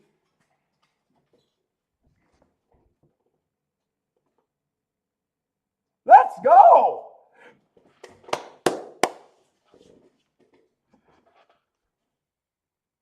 Two favorites I wanted to play against. 5 was a clear horse. That was a king. Let's go, Bender! Bender loved the 5. Who did? I know Bender loved the 5 and someone else.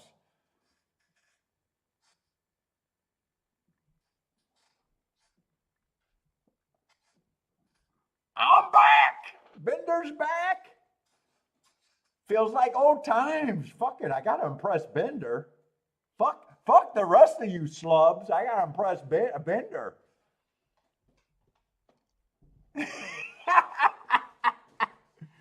Fuck the rest of you guys.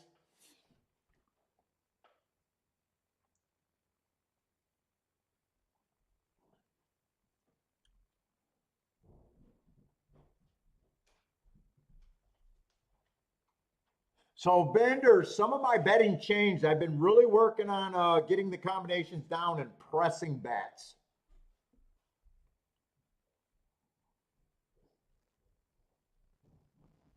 Marco Lou's going to still say I'm too wide, which is fair, but it's good. But I really, the game changer since you've been gone, I'm actually having less Rolex days, but I'm having more three, four, $5,000 days in a way.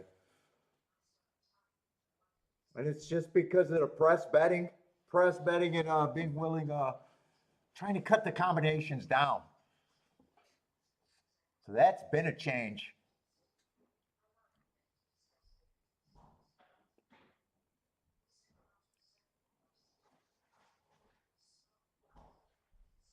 So the normal way, it doesn't look like a big difference, but this is a $6 base bet to get that exact, and this is a $4 base bet. So even squeezing that out, two extra combinations out, make that a nicer hit.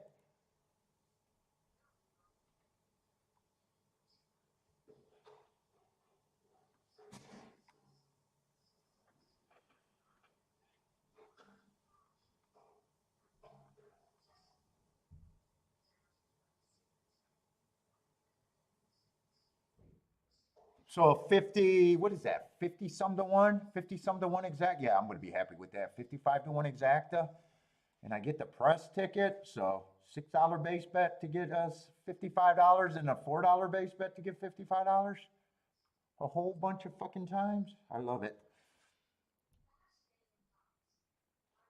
First race back, off a year, and you've been off that long too. Off a year and first race back, hammered 11 to 1. Nicely done.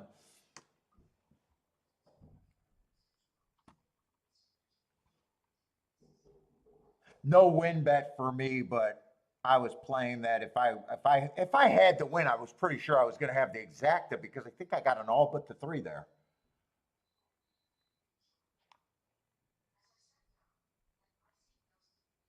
Yeah, I basically got an all but a three there.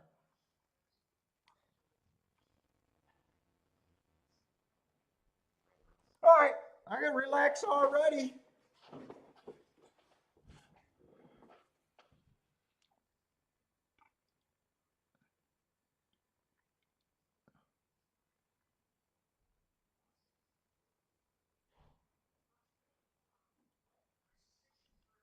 What's up, Modric? How's it going? Let's see. Bender's alive at a 3.457. Whoa, I did not even know. Well, Boulder was the biggest critic on me not looking ahead and looking at sequences. Hey, Boulder, nothing really changed, has it? I got a dirt route race that I'm supposed to be looking at, and don't even know it.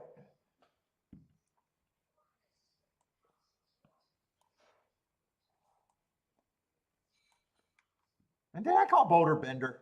I get those two names mixed up. I might have called him Boulder. Let's say Marco Lou likes the three at the duck. Good luck, Marco Lou. I'm watching a bit of the duck. But all weekend we're going to be for me Gulfstream and Churchill all weekend.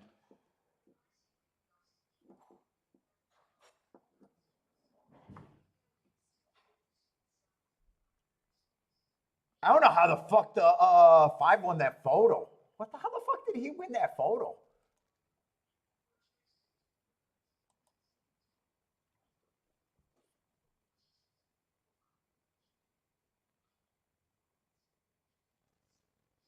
Same as it ever was.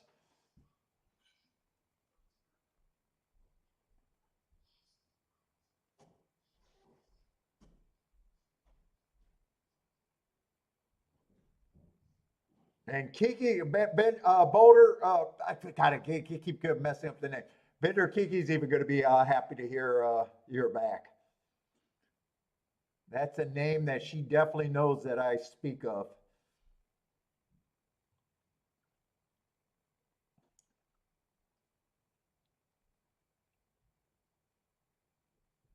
Let's see, they're off and running at the duck. 5 has the lead. 7's those are the two favorite. 5 and 7 got the lead. 3's kind of sitting there in third.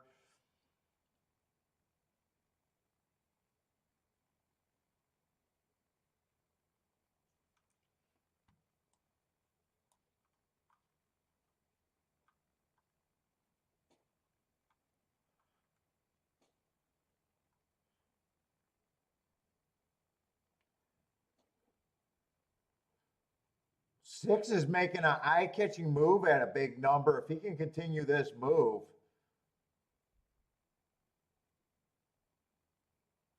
it's just how they turn for home. Did he get? He might have got stranded outside. Looks like 3's the bigger threat right now. Yeah, he kind of idled. 5, 3, and 7 are the only horses with a chance to win this race, and 5 kind of got away right now. I don't even think the other 2 has a chance. This looks like this is going to end up even money over 7-2. That would be the 5-7. And 3 is going to get third. No, still have not heard from Wild Bill. Parsons, you were here when Parsons bought that company, and when he comes in very rare now, he's just too busy to be a horse player anymore. Maybe during the winter, I think he's been escaping a little bit to golf, but not even much that. He's just been workaholic since being boss.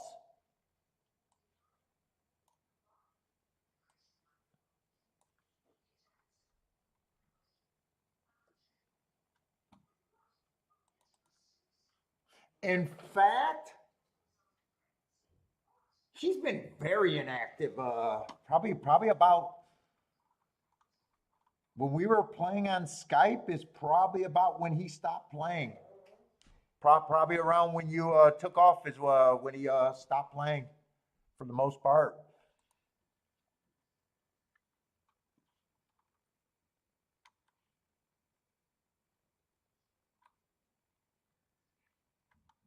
Yeah, Bill, I have not heard anything from Bill. Just radio silence. And I'm seeing even worse, so I can't even drive out there myself.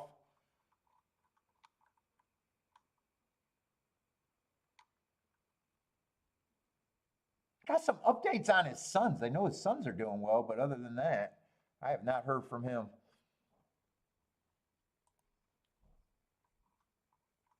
But that's not the first time he disappeared for years. It happens.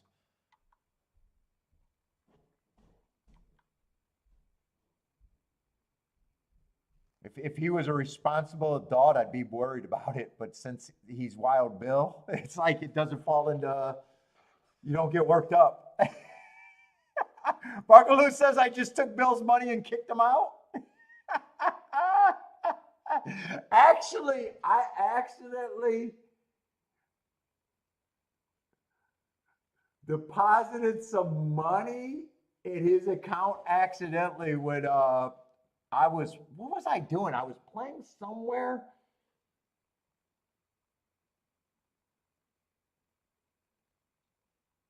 Oh, I know. My main account went down, and we had that secondary account, and I deposited under.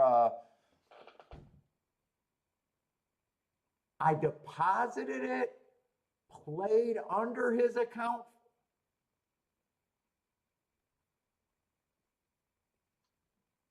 And then they fixed the problem. I know what it was. I had his passwords, like he was logged in, that I was able to make the deposit. I was able to play under it for a day or two. And then I logged out, and then I was like, how am I ever going to get that money? and then is because I logged out, I'm not signed in anymore, and I was like, well, how am I going to get that money?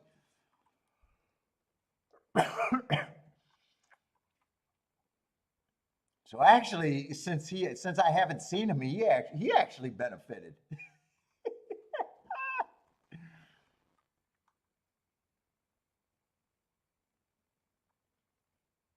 I don't remember if it was a track I was playing and it was contract disputes and I had to play through someone. It was an account that we don't use.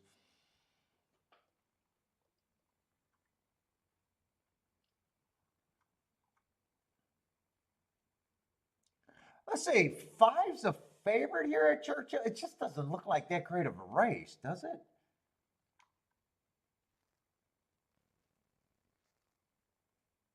I don't really have enough marks on the five to know if I like or dislike him because he was coming from the West Coast. He wins the first race, slowest winner of the day, but then he wins the next race on a one race sample. So it's almost like if it was just the slowest winner of the day and he didn't win the next race, I'd be like, well, he was the slowest winner when he won. I'd be more against him. But because he came back and won that race on a one race sample, fucking, it gets hard to judge. He came from the West Coast and then he puts two races together. And in a way, I don't know where he's at here. It does feel like for the six to win, six would be more of a surprise. He's been slowest winner, ran with the slowest pace of the winning pace of the day a couple of times. He got a bad rail excuse, but I mean, he feels like he's lacking. So big price.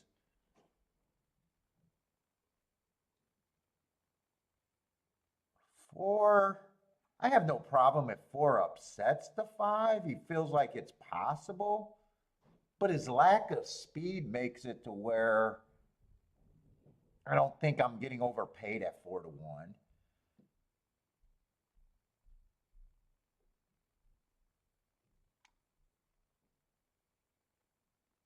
Three, he's just been at the level and running good speed figures. His marks are just on the. I got nothing here. I'm taking the long way of saying I really got nothing here.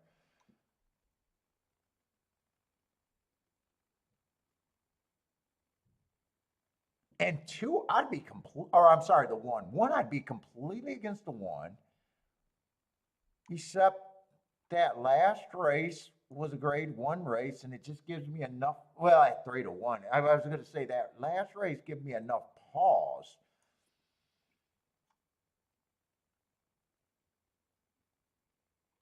Yeah, I guess I don't have any real insight here. Any order of 1, 4, 5 is not going to be much. Two, I can't really get. Yeah, there's just nothing here, and they're down the track right now. So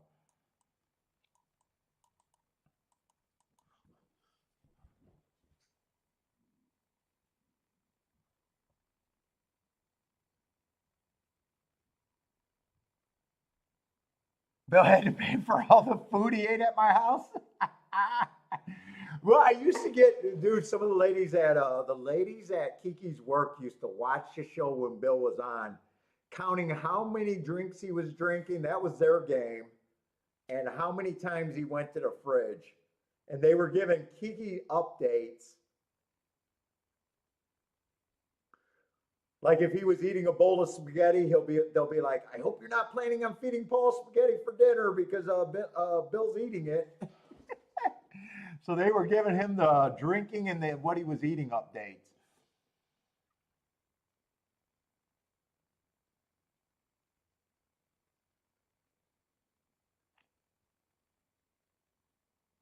I say one doesn't look like he's running at all. Three got the lead right away. Five looks like he's done.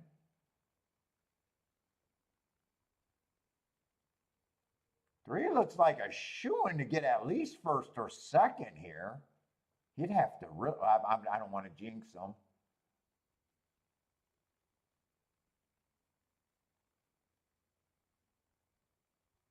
Four. What? Oh, six got a real shot. I might have jinxed the three for at least getting first or second. Actually, this race is going to become really good because either the longest or second longest price on the board won that race.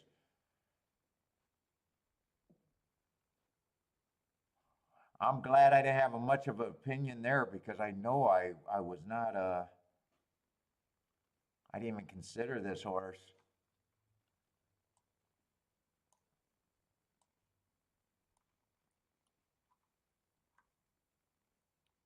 Or I didn't know if I liked them, liked them or disliked them. Two, I knew I didn't like, and one I kept saying I was more against, and the only respect was the grade one race, but I was still against them.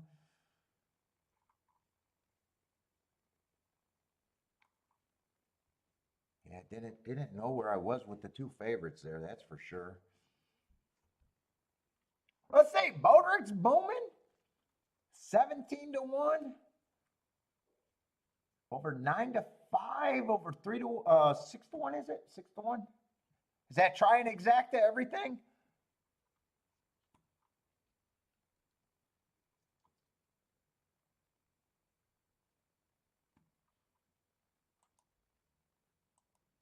Let's see, probably, man, I need something to eat, man. I need a little snack.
Oh, Kiki, you know that wasn't the same Dr. Pepper you bought me?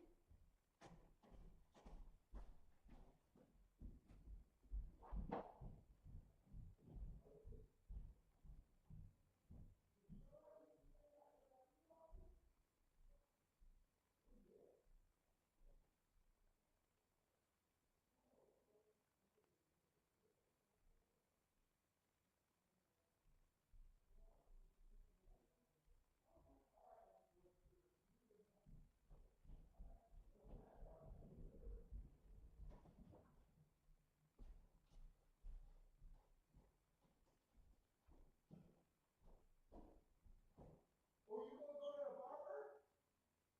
Yeah, I'm gonna give you a little cheese. That's why I whistled for you.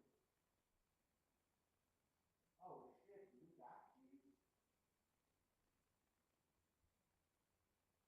No, we don't have any cheese. No, we'll have some of these instead.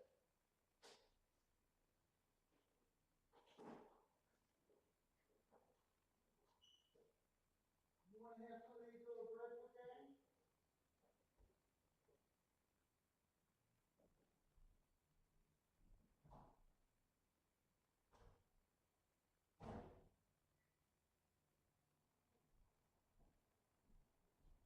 That's my boy.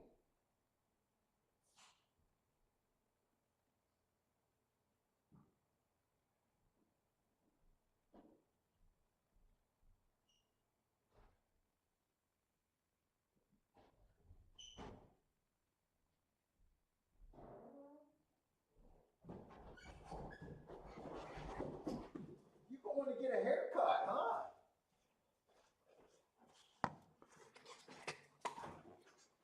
Yeah, we got some little breads.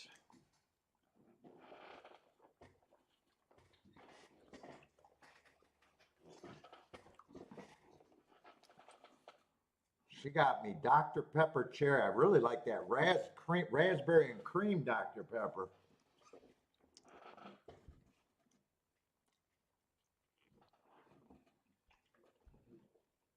Ooh, I go get a haircut today. Mm-hmm. 30 minutes away. Mama gonna take you. You better get mentally prepared. You gotta look handsome and clean.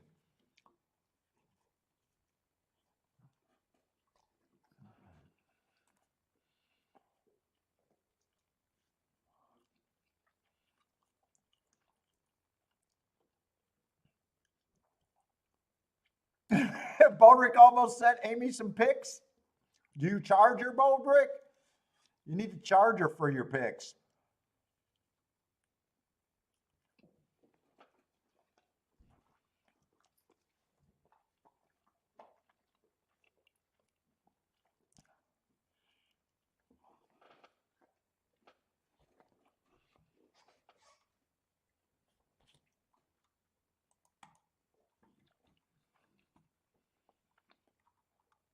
Let's see. I gotta go over to Gulfstream, but I'm in really no rush right now.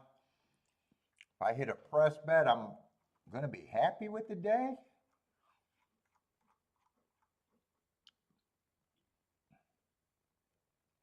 Let's see. It is a dirt sprint, and the favorite's gonna be in the 4 hole.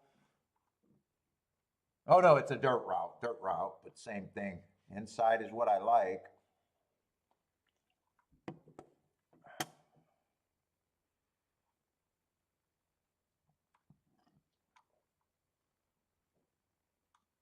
The floor is close enough on the inside.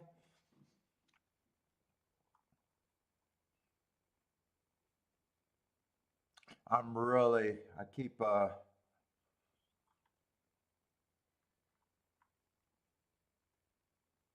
to decide if I'm against this favorite or. I mean, I don't mind that race two back. In last race, I think he ran against the inside bias. I definitely wouldn't surprise me. So he's definitely a contender. It's just, hmm.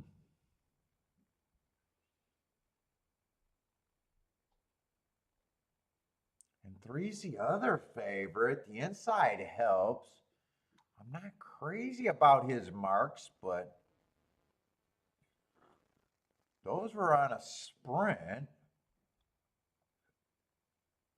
Man, I got two favorites that I'm really not sure what I think of either of them, and they're both kind of on the inside.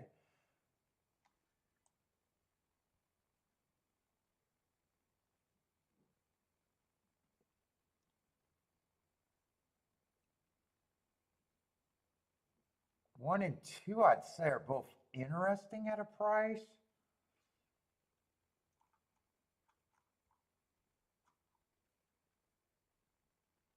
Boy, I'm really not sure what I think of the inside of the field here.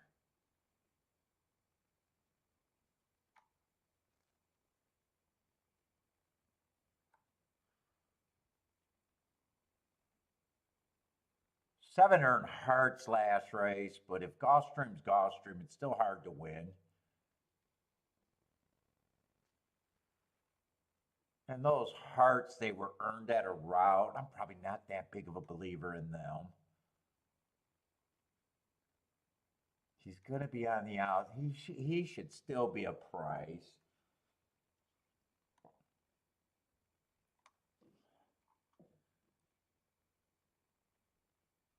Eight, I'm not even going to look up, but it's harder to win from seven on out. I'm just not at that price on the eight.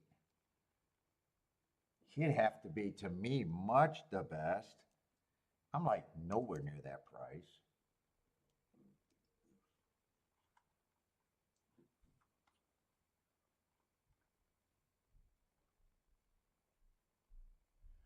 Six is a horse that I would be way more interested if he was on the inside.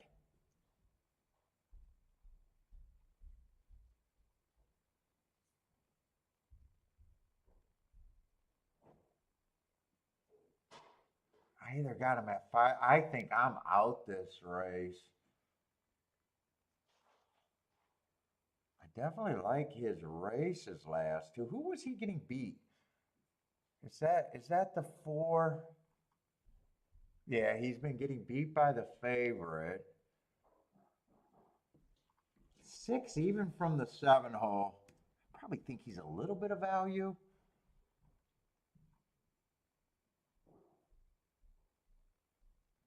Five almost feels like, yeah, if he sucks up, I can see it, but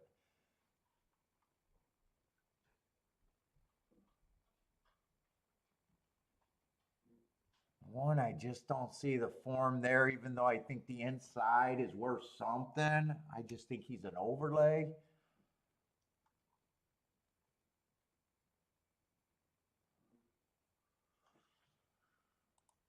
Two, I think the inside's worth something. I don't think I need to divide these two up because I'm sitting out. If I had to break that down more, I'd probably do give 4 a bit more points than the 3, but they're still the two that I'm not sure, and I'm not sure I want to be against them or for them. They're the 2 horses that I think should be the favorite.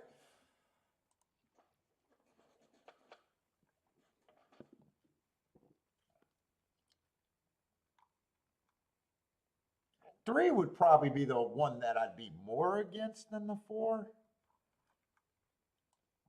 That I would feel more comfortable leaving off, I guess. But yeah, I got nothing here for me. Our disaster is a racing. Oh, next race at Churchill.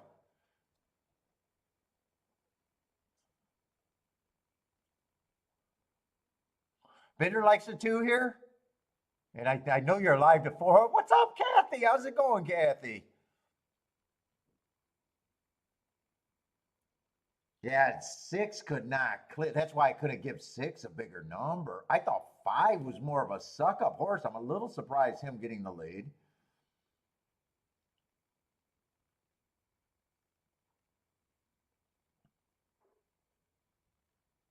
Unless this is a slow pace. I don't think 23 and 4 is all that crazy slow.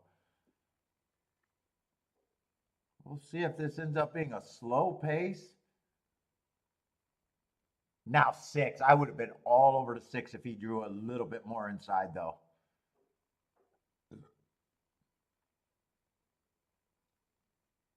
I think that's the only. That's really the only reason I had him at 5-1. 4, I thought was the more reasonable favorite. 2, I thought, yeah, I think I did a good job handicapping this.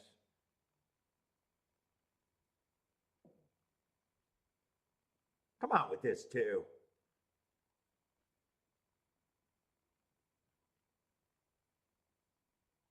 And if 3 gets second, it's a great sit out. One actually had some value.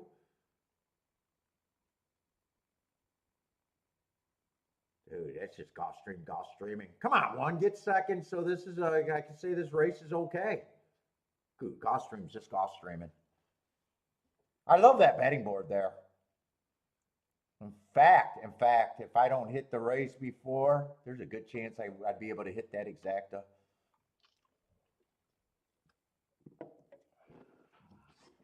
Joshua's backdooring on the exacta. Bender, like he never left. What did Bender hit? Was that the double or everything? Baldrick's booming. All right, we're getting a fired up chat room today.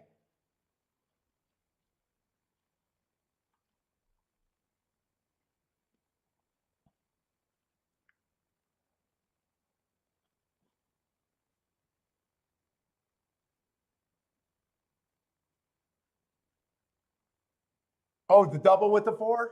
Did you have the 1 on the double by any chance? I could see you having the 6. I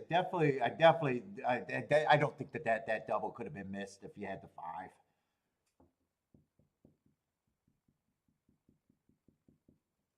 Would I have done better in the double or the exacta?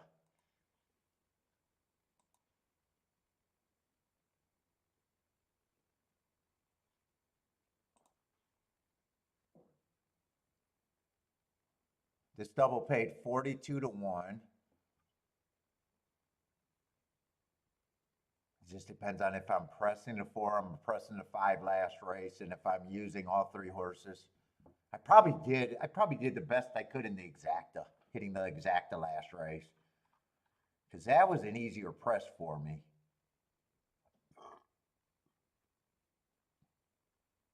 I think if I decided to play both, I would have hit them both, though.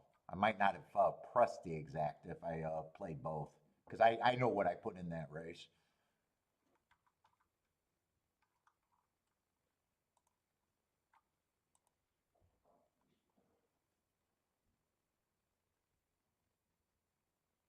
If I play both, I cut down, you know, split the bankroll.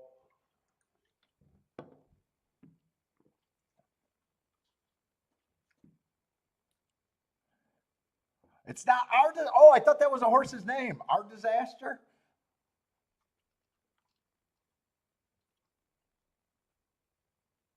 Dude, that's just Gulfstreaming with that one horse getting second on a horse that's just like, yeah, he's an overlay just because of the rail.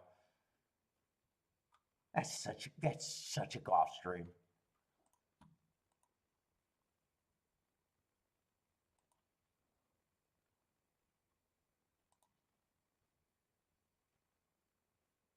For a nice 56 to 1 exacta. Joshua's on that.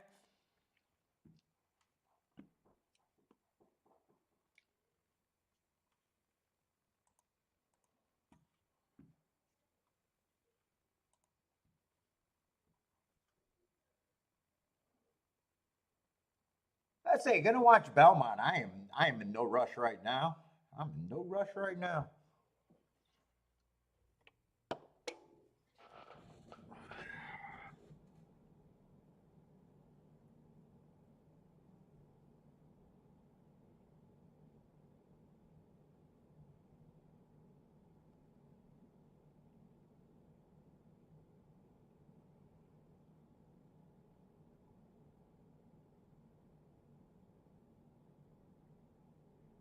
Let's say Bodrick's 2 for 2, needs to take his ball and go home, but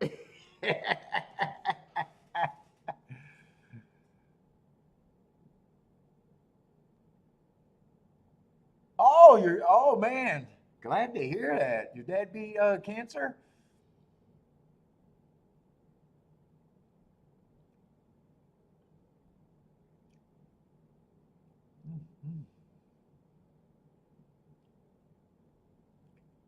Let's see. Jenny likes the 3.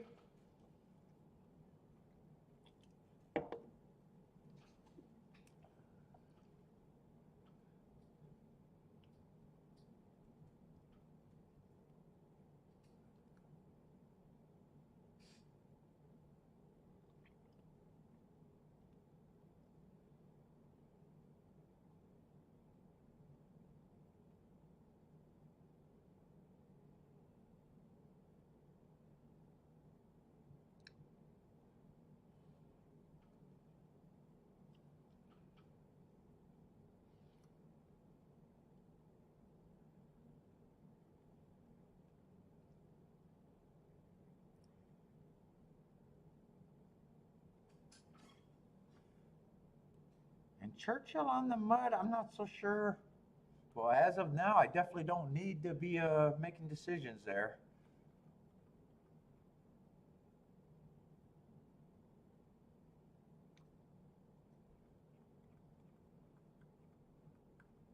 I'm probably looking to play very good today out.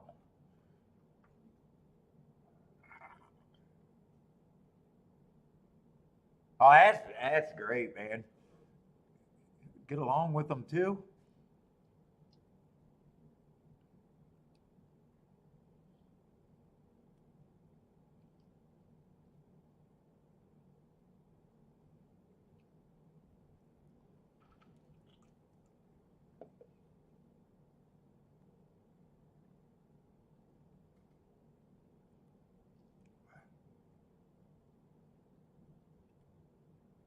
Let's see. They are loading in the gate at the Duck.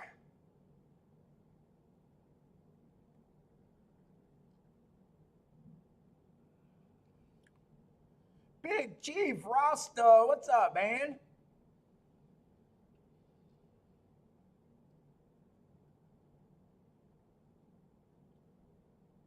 Bender likes the gummies over there.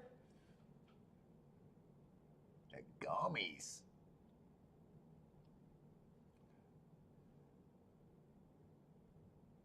Oh, he got the gummy rule.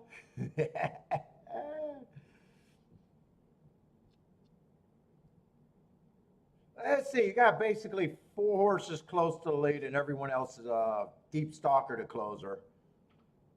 2, 8, 5, 3 are all kind of 4 across right now. The other 3 horses are all maybe 5 lengths back. Looks like the 2 giving up though, or got shuffled back. Kind of hard to tell sometimes. 3 and 8 are going on with this duel.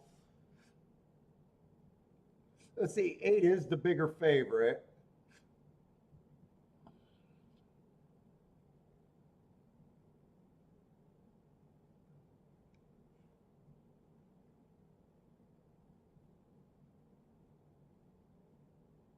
Gummies are a different level of high.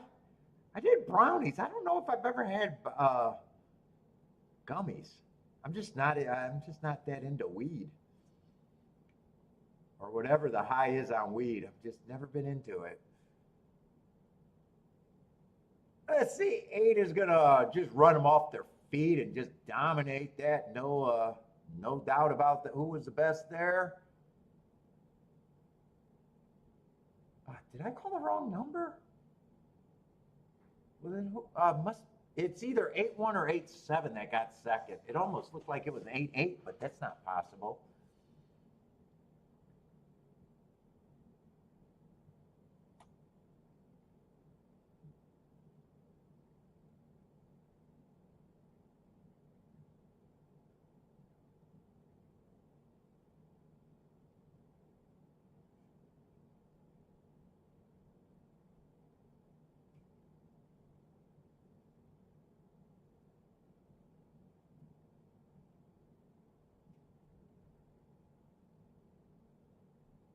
I mean, that's either 7-1, 1-7. They're both about the same double-digit price, 11-1 or 12-1. 8-1-7 over there.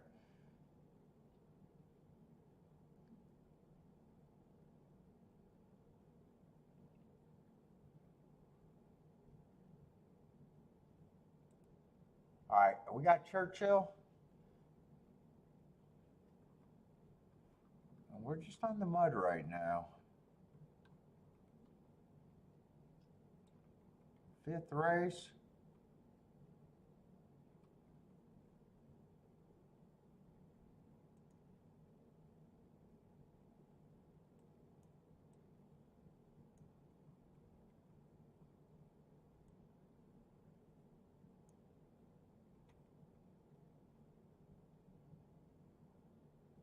Oh shit! I'm trying to find the favorite. It's a 6 at 1-2. I thought that was 12-1. Okay, 6 is a big favorite.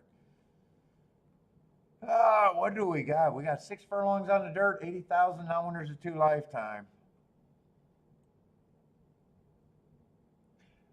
I have no problem with either of the 6 races. It's just 1-2 is never a fucking overlay.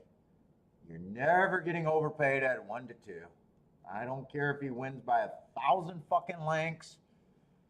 I don't care if he wins the next 3 races in a row. These horses just are not good for the bettor.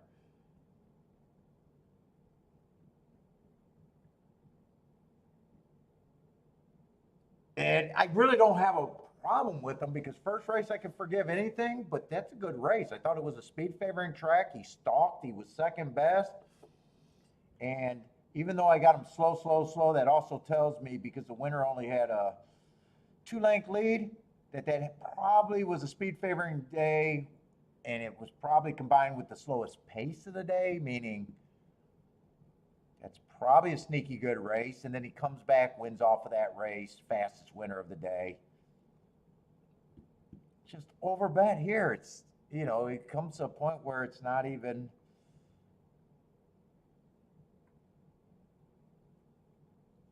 about handicapping. It's more you can't take them. You got to beat them, or unless you don't think he should be the favorite. Let's see. 9 is very hard to get to the 9.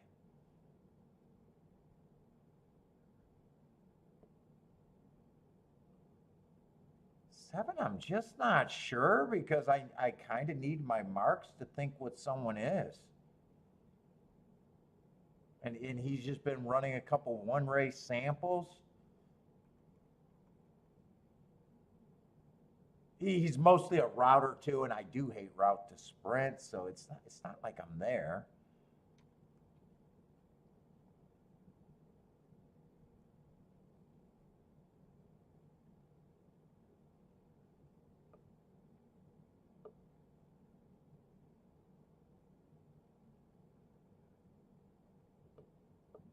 I mean, 5 feels like a contender, but probably 5-1 is the right price.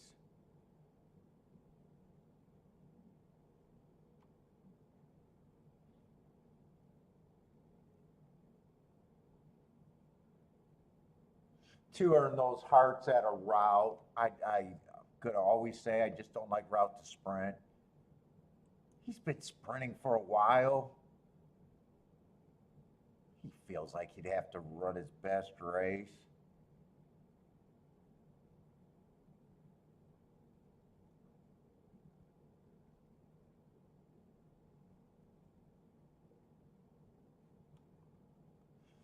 I definitely think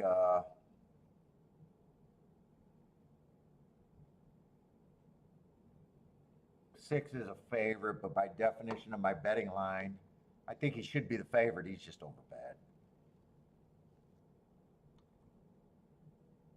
And I'm going to say I don't even want to take him on. I don't even want to take him on.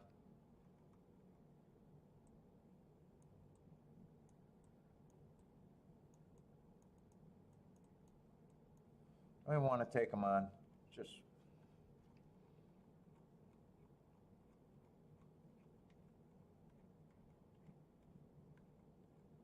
did I only bet one race today or 2? I don't even remember.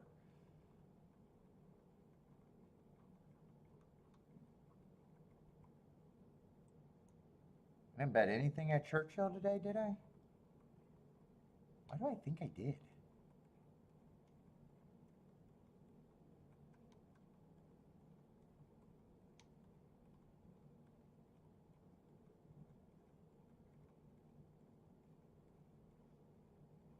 That was the first race I bet at Gulfstream. I don't know. I don't know why I'm looking at this instead of just my account.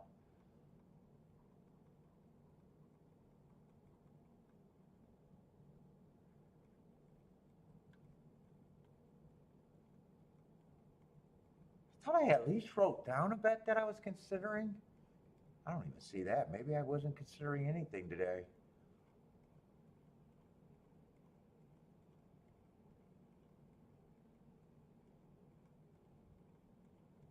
Fucking look at your. Oh, I was thinking I was 2 for 1 today. No, I'm 1 for 1 today. It's really good.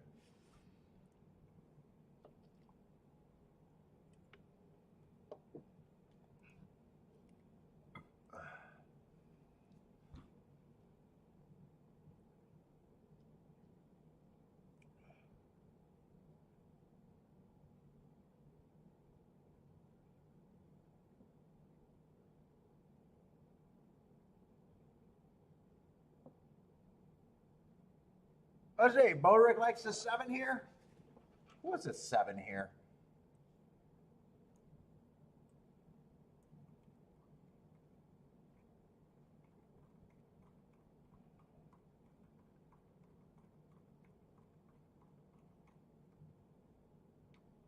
Yeah, because they're only in the 5th race.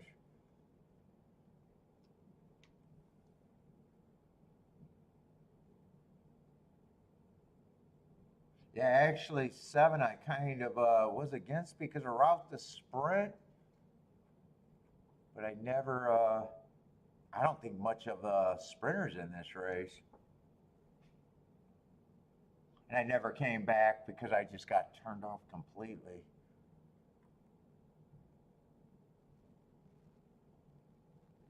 So in a way, I guess I'm saying 7 wouldn't shock me as long as the 6 is beatable. I think the horses that probably I can think could beat the 6, if he does get beat, would probably be the 5 and the 7 for me if I wanted to take him on, but I did not even want to come close to taking him on in a way.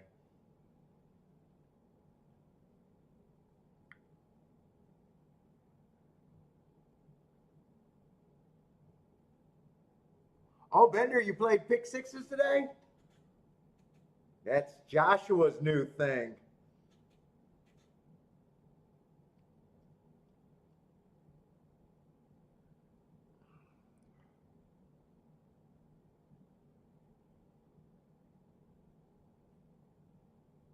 Yeah, 7 looks like he's way too. I thought his best chance is if he was stalking.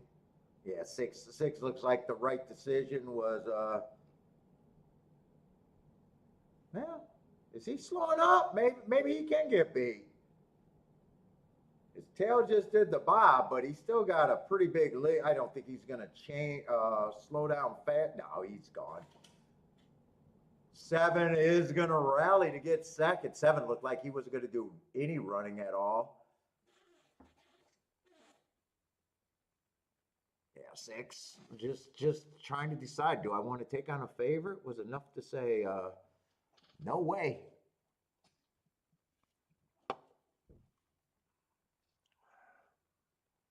And 6, 7, probably just guessing. It's not much of an exacta.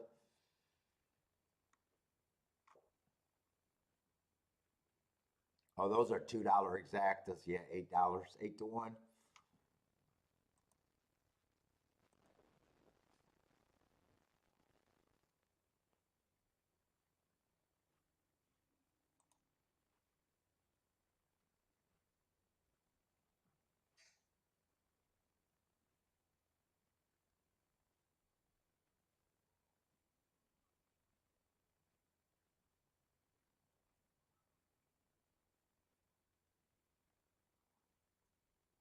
Let's see. Gulfstream.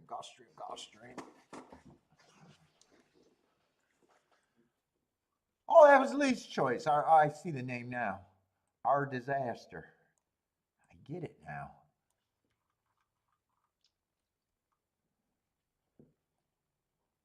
What does this sequence look like? Is this the start of your pick 5, pick 6? Turf route. I don't mind the turf route. I'm just not.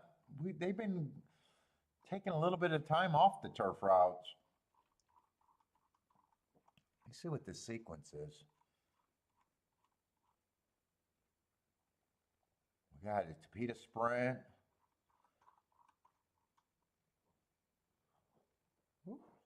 Tapeta sprints are good. 7 furlongs on the dirt are generally good. Oh, 5 furlongs. Oh, that probably was a sequence if I ever gave myself time. Oh, I would like that sequence. I don't know if I would have a bet there, but a couple of dirt races, a turf sprint, and a Tapeta route. That's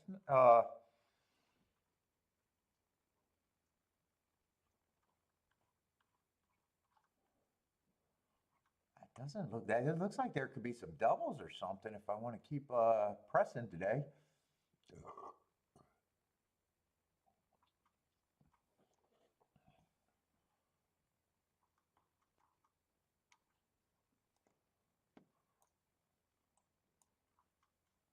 Let's see. Is Hills Hill the Soul?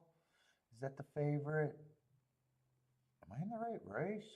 Oh, we're in the 5th race. I'm too far advanced.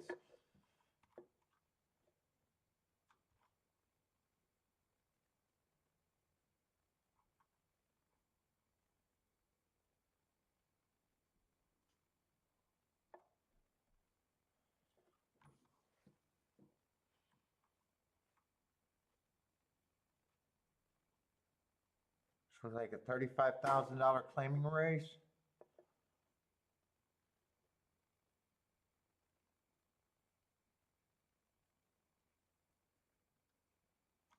I definitely don't mind the 4 sequence. 4 races ago, speed favoring track. Going too fast to win on a closing day, even though he was running with the right style. Another speed favoring track to put together a stalking closing win on a stalking closing day, slowest winner of the day.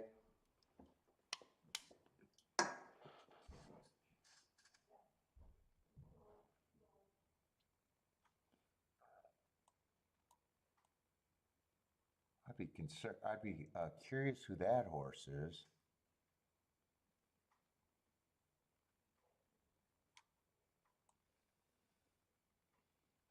Oh, there he is, the 3 horse.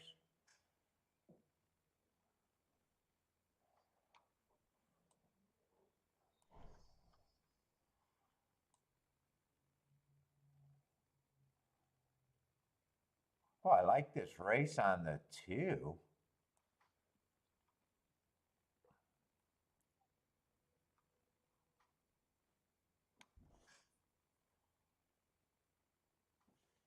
Going too fast to win.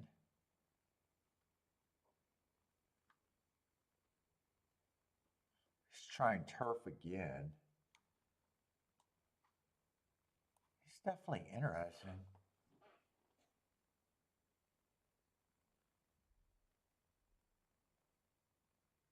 Let's see.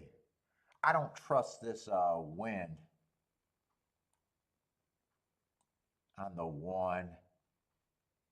If I'm looking at that speed figure, I thought that was an inside stalking closing day, and he ran perfect for that bias, it looks like. Plus, he dropped for the win. I'm not sure. I'm not sure I'm trust him. 2's definitely on the interesting side.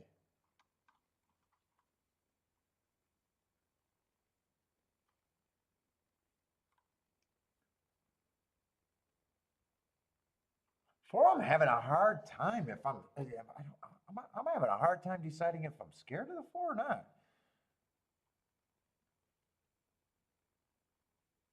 Do I think he's the best? Deserves to be the favorite. Let's see, 5 definitely has to improve. 6 definitely got interesting marks, but man, he feels like he'd have to run his best race ever. Although those are the marks that give you a shot, but even if he runs his best race ever, feels like that'd be a big improvement.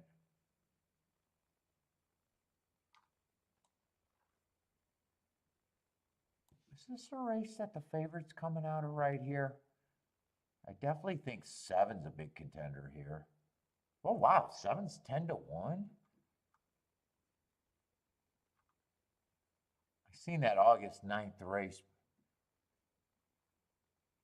Yeah, him and the 2 are coming out. I think right now, my short list of contenders are the 4, the 2, and the 7. I do know that. I'm just not sure if 4 is a horse that I want to play against or not.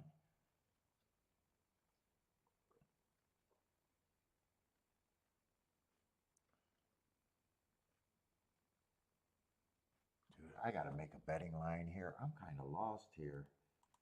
4 is the horse. The favorite is the horse that given me the biggest fit.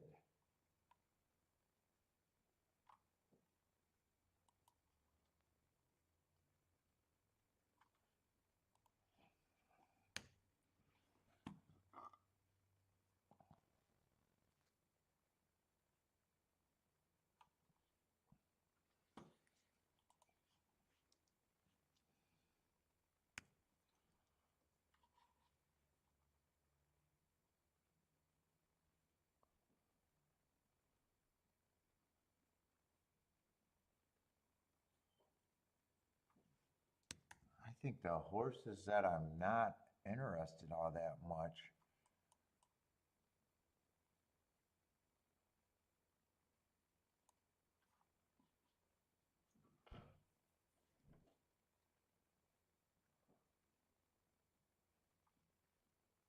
I probably do see 3 as a little bit of value.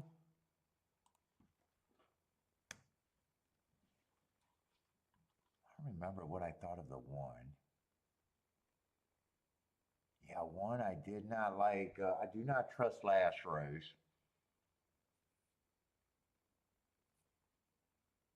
Yeah, one I probably. She gets some points. Then it's just I still got the big three. And that between the one and the three, I'd be more interested in throwing in the three than getting to the one there. Even though I got that three to me has a less chance. You know that doesn't make sense to some people, but that is how I'm looking at those two.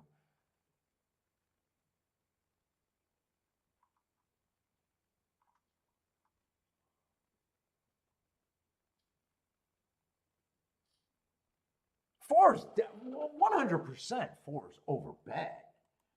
The way I'm looking at this, dude, I probably think this group. I got three horses, not two. I got three horses, not two.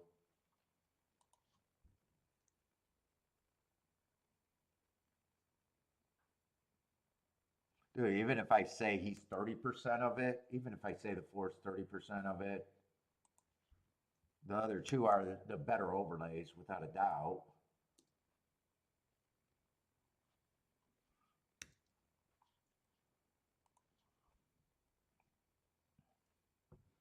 Fuck, even if I say he's 33%.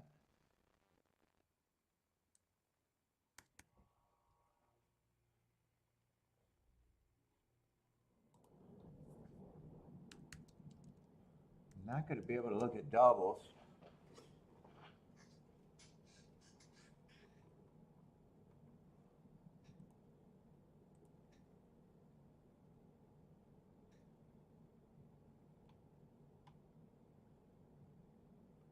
Yeah, I can't do anything with the four on top. Right now, I know I'm on short time. The only thing I can consider is the two and the seven, or one of them to win.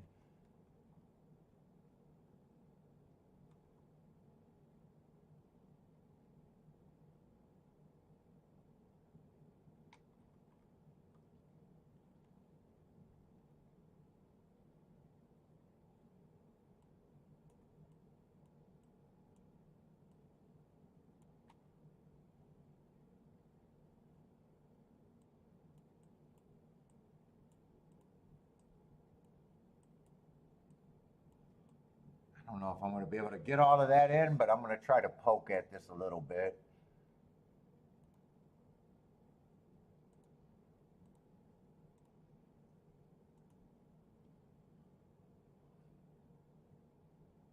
Let's see, win bets.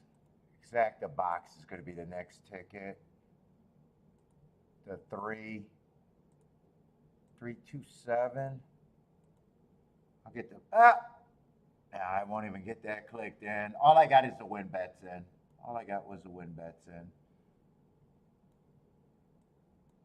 I should have probably did the exacta box first because it's easier for me. If I'm right about that, that's easier to get the big hit.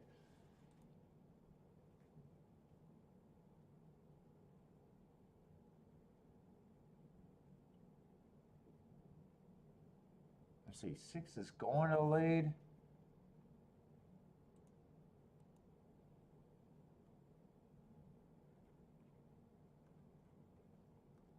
Oh, six was a hard. Yeah, I could see him getting a lead. I was not a big believer on him holding up. He'd have to run his best race ever, I think, to hold on.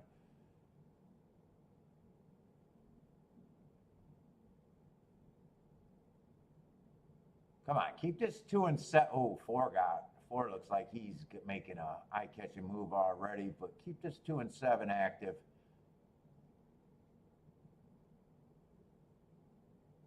I need two to have. Man, it just looks like four right now. Got these lined up.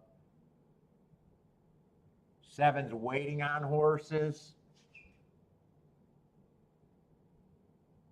Come on, two or seven. One's flying. I was not a believer in the one. Okay. Four could have been taken on there, but yeah, I could have got to the one. I was not a big believer in the one.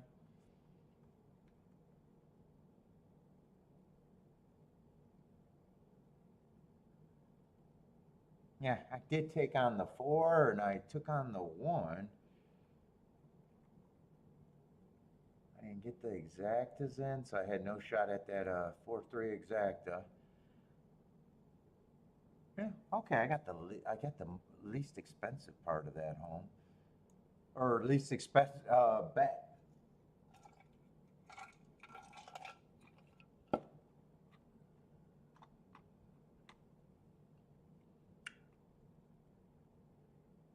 Three might have rallied for fourth there.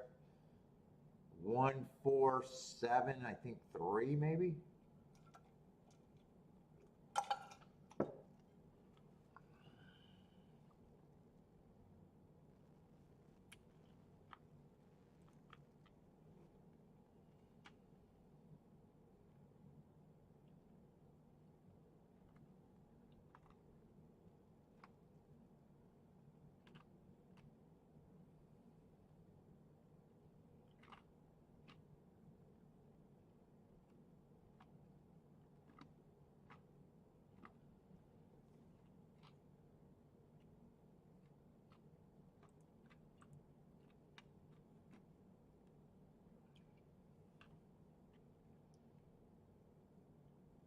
I was just convinced that he got the perfect setup with the perfect bias that race. Huh, I was wrong. Well, I might have still been right about that. He's just better than I want. He was dropping from 7,500 or 75,000. No matter what, it's not like I could say that 1-4 exactic is acceptable. Still terrible on the turf routes.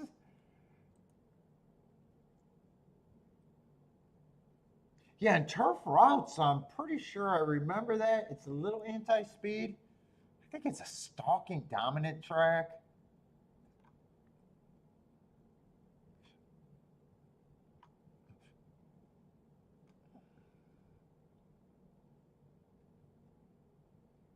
Oh, wait. That's not what I remember.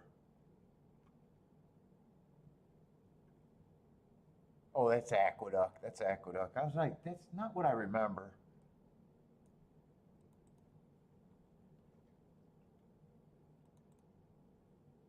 They just took that break. Yeah, I got there's no real difference between speed and closers. 51%.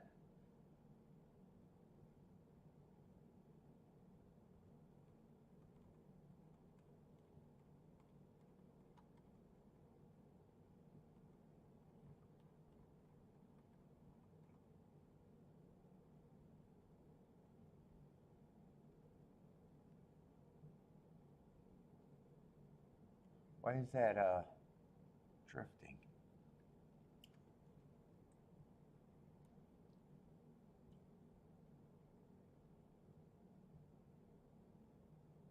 I keep looking at this 40%, but I'm seeing 37% and 22% has still got a chance to win on the outside. I just probably want to wait till they get. Boy, they take time off. They take weeks off at a time.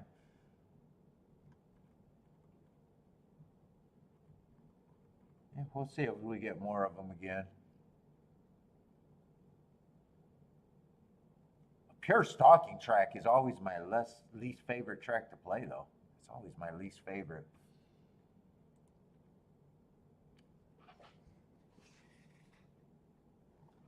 Ugh.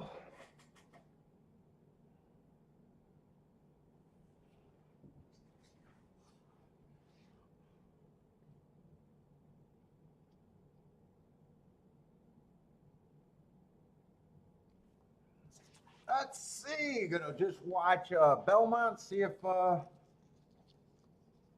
this is gonna be a sprint on the Belmont, though. I want to see how that turf's playing. He went wire to wire earlier,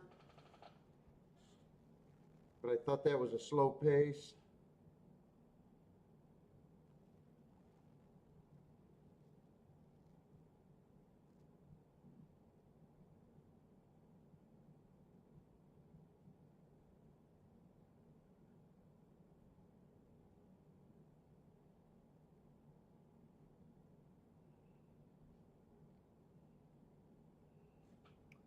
Boy, I feel fucking tired right now. Did I drink all that? Yeah, I did drink all that.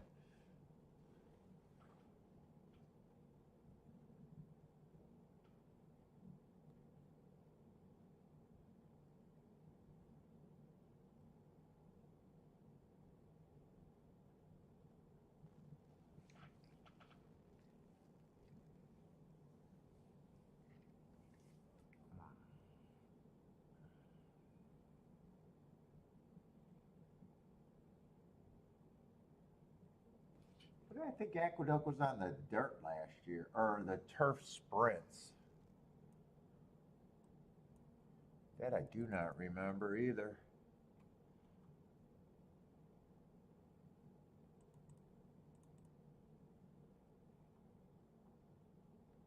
Speed and stalkers.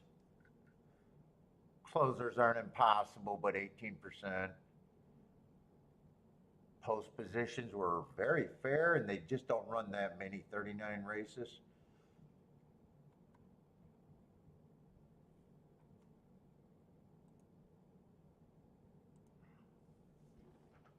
Oh boy, gotta wake the fuck up.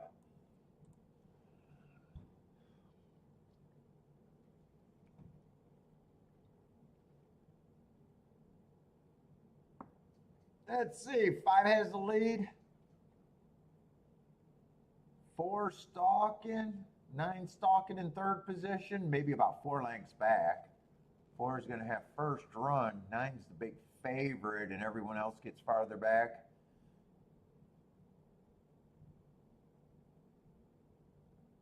That doesn't look like a fast time. 23 and 2.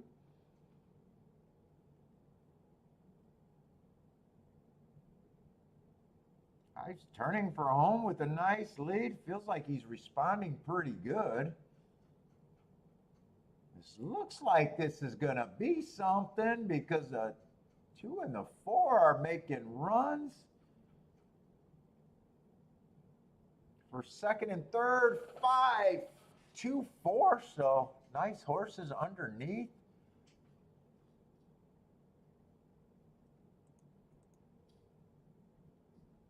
All right, was the only speed horse, got ran away. 5-2 is going to be what, 52 to 1?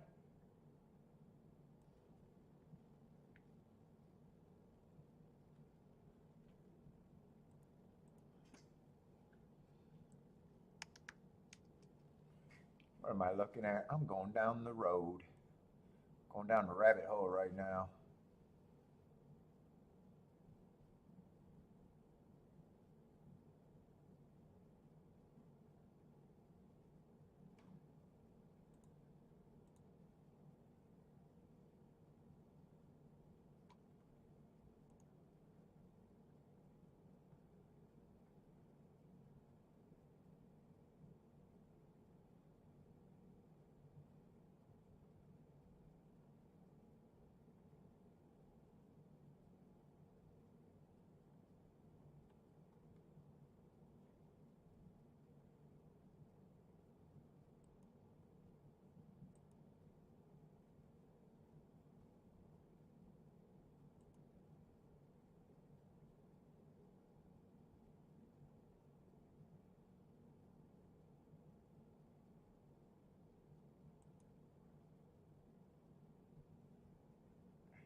All right, Churchill. I'm drawing blanks.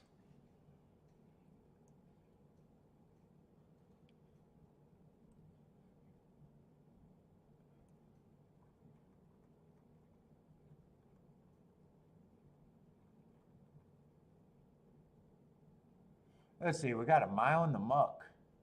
Everything's in the muck. Let's see, 7's a big favorite. Yeah, shit. West Coast, West Coast. I just don't have marks on them. Looks like a stalking, a closing, running style, lightly raced.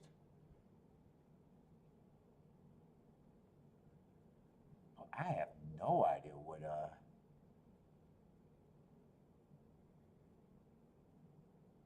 I mean, overall, he feels like someone I wouldn't mind taking on.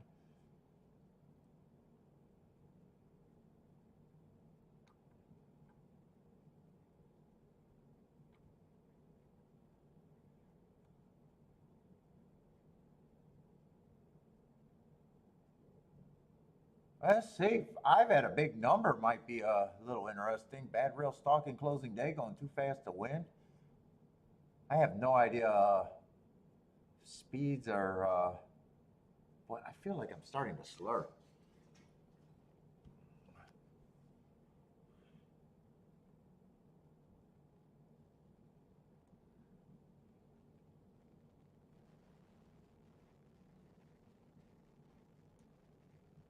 Five's probably the most interesting horse I got mark wise.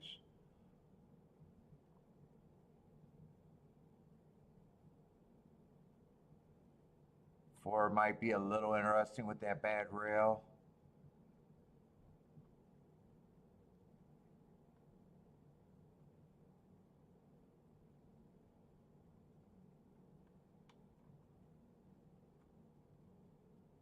Yeah, seven. I just don't know what he is, but just looking at those races by themselves, they just don't look scary to me.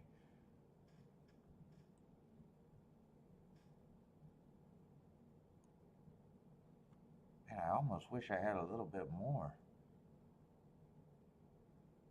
Yeah, and everybody else, everybody kind of looks like the same. I don't see a lot of speed here. Five might be the only thing that I could do here.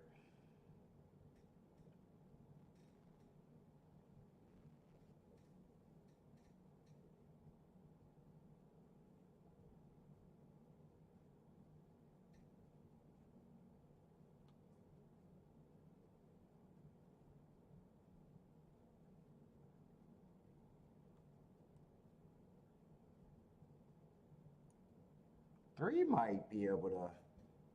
I don't know if I trust him. I don't mind his first race. Second race, he was dueling on the slowest pace of the day. Stretching out.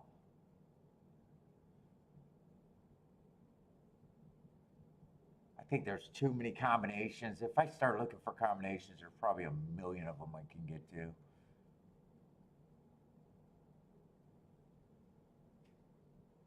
I don't really have. I think five to me is just the most interesting horse.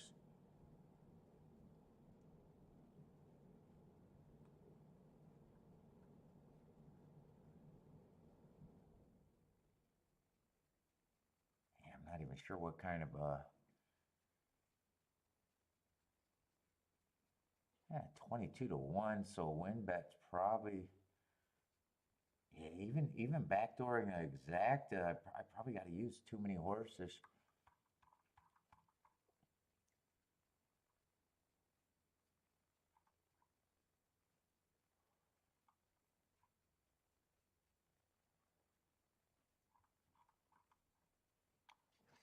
You know what? I want to do a tic-tac-toe board. I have no idea what they've been doing over there at Churchill.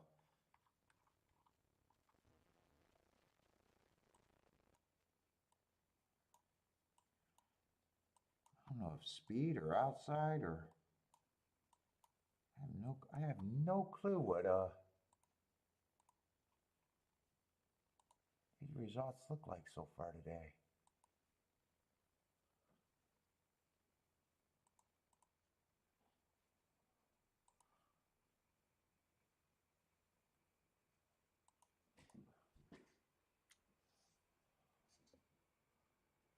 Let's see, 7 went wire to wire in the first race. That was a nice price.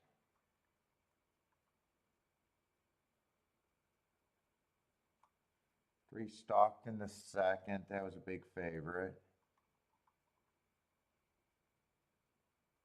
And the third, 1 went wire to wire. That was another favorite.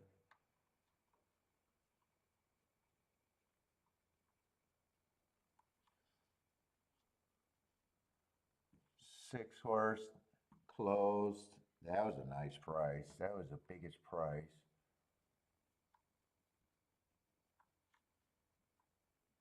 Oh, speed's been good on the dirt. They had a long shot. That was a 6. That was a big favorite.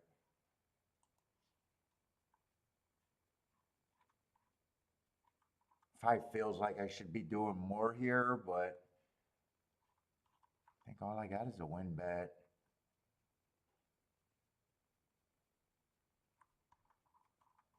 I think I want to give myself a chance at an exacta if I'm right in the 5 runs, though.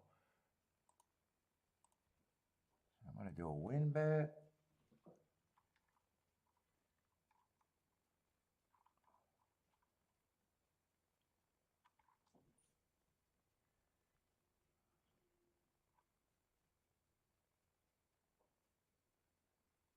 Boy, I could use almost any and every one of them.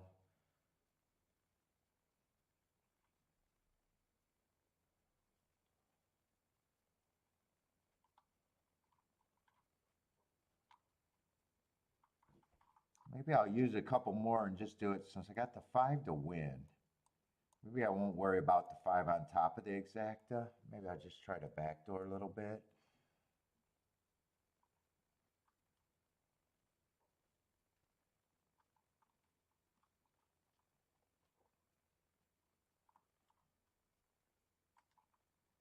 So I would use a 7. I would use the 8. God, every one of them could be used. 6 could be used. 6 would be good. That only gives me maybe one more and that's it.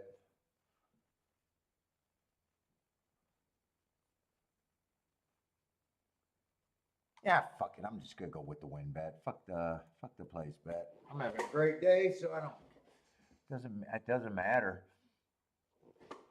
Let's see. Is my chat froze or did you guys just get super quiet?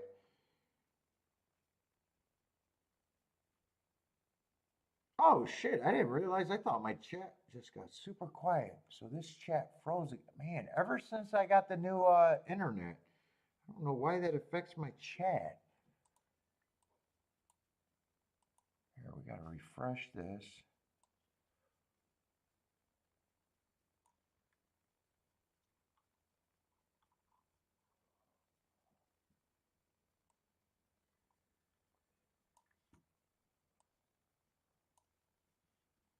So it's just a 5 to win.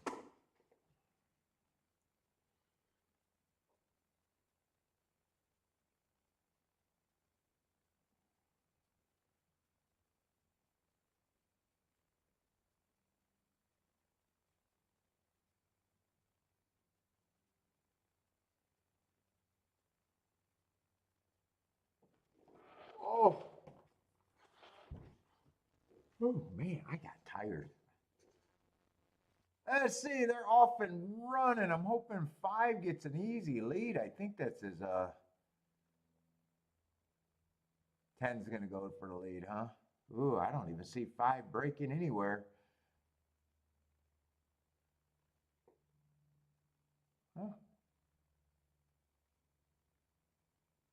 5's dead last. Ooh. All right.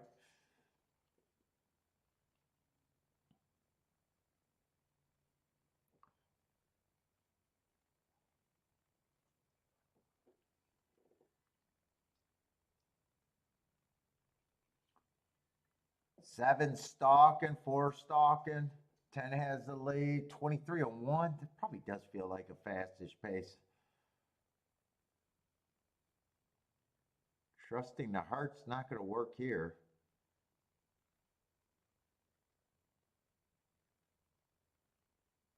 I can't tell if 10 got a hold of this horse or is he riding?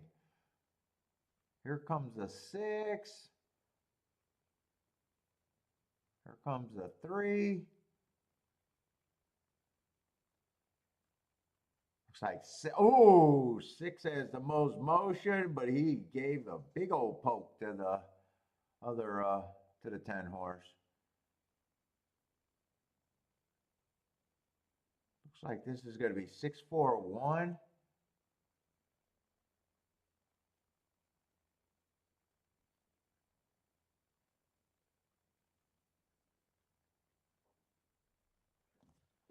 Oh, I don't even have a single, yeah, six ran 1-2. Like I kept saying, I was trying to work out even exactas to do with a 40 to 1 shot, and I'm like, fuck, I could use them all. Wide open race in my head.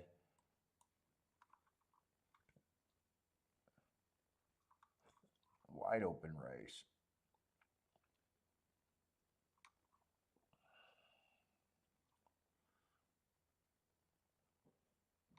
Ball rig's booming.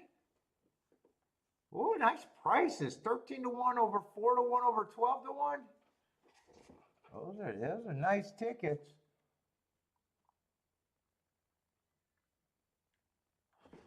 I'm gonna go try to steal some of Kitty's chocolate.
Stealing all of Kiki's birthday chocolates.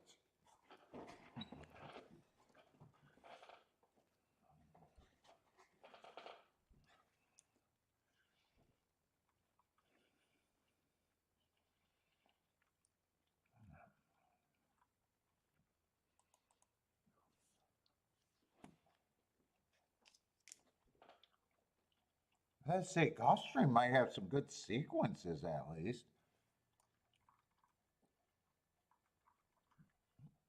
I gotta wake up and feel like playing. Let's see, another turf sprint, or not turf, Tapeta sprint.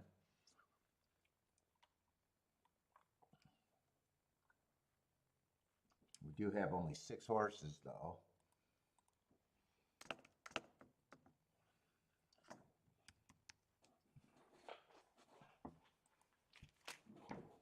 All our fucking chocolates.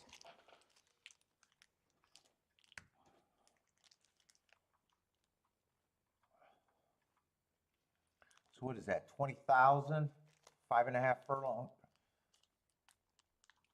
Speed and Stalkers, probably on the lead or within 3 lengths of the lead at the first call.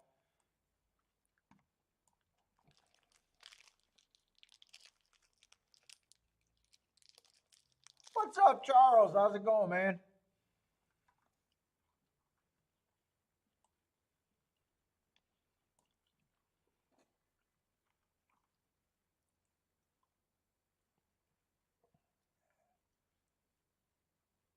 AM6 does look pretty tough here.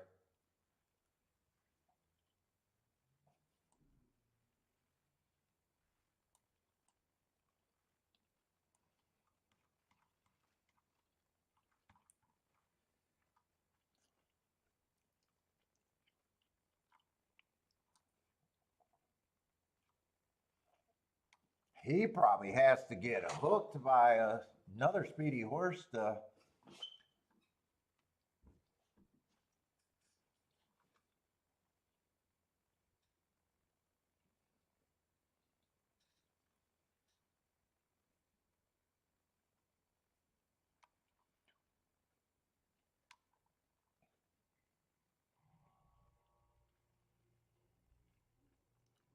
do I want to take on this favorite is a question I should ask first.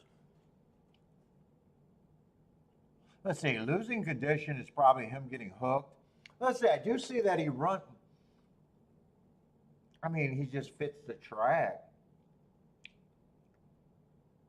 4 races ago, I got him on a stalking day. I'm seeing that he just fits the track perfectly because every how the Tapeta usually runs is right up his alley. That was a stalking day. He stalked, fastest winner of the day. You know, part of when they get the benefit of a bias, you want to play against them. Next race, I think he got a speed favoring track, but I just said, fuck, that's what this track is. Slowest winning of the day. Next race, even the inside, and then he went wire to wire. And then last race on an early pressing day, which is normally is fastest winner of the day. God, he looks tough.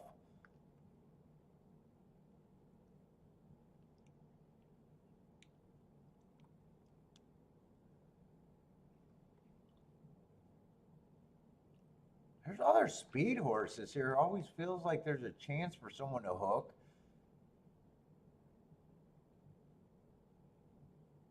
One may or may not be too far back. One would, to me, one is probably going to be the horse that, if they do back up, will benefit. But saying a whole bunch of ifs to get to 7-2, it's like I don't even care about.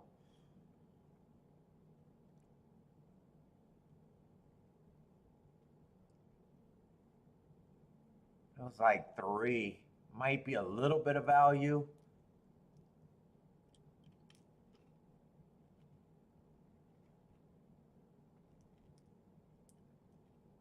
But definitely feels like he'd have to run better.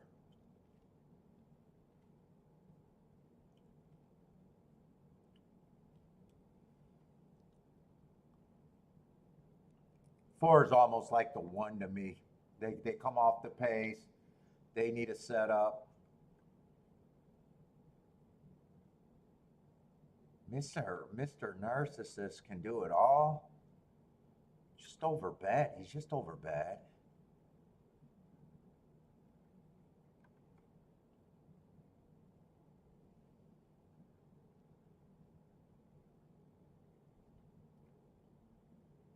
Let's see, if 1 upsets, to me, who cares?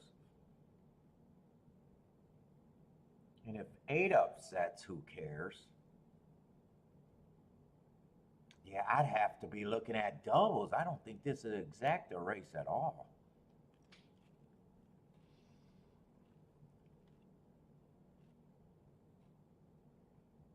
I think I'm reaching too far for any exactas that's worth having.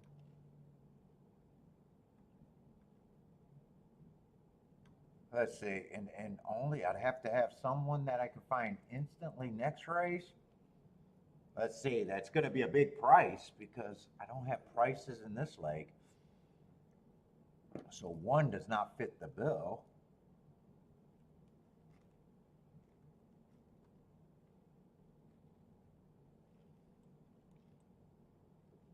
Three might be an interesting long shot next race.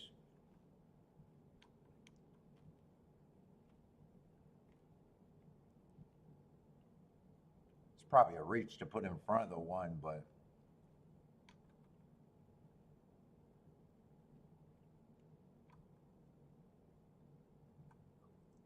I don't completely want to take on this 6. I don't want to completely take them on.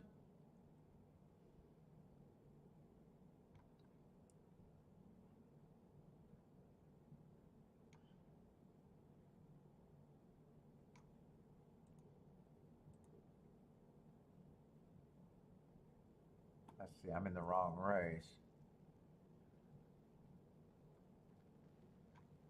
So if he wins, ah, shit, only the 3's any good. Even the 7's not good. Yeah, I got nothing here. And the horses that I think could beat him are like 3-1.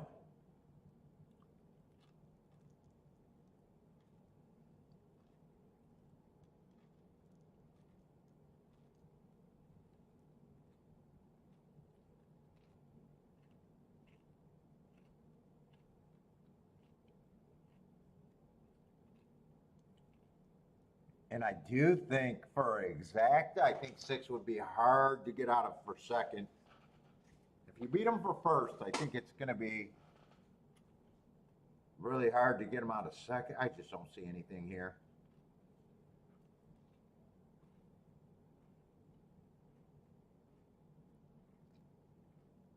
And if I'm wrong, I just It wasn't reasonable for me to get to, I guess, if I'm wrong.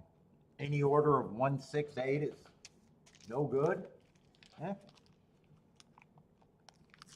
Bodrick's passing.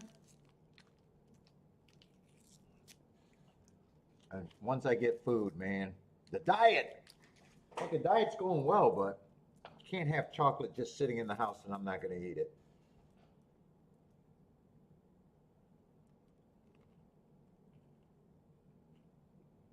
I see a lot of pace here, but I thought 6 could rate or wire. Looks like he's going to be forced to rate if he does anything here. I couldn't tell when the 2 outside horses got the lead over him. Did he have to steady? I can't tell.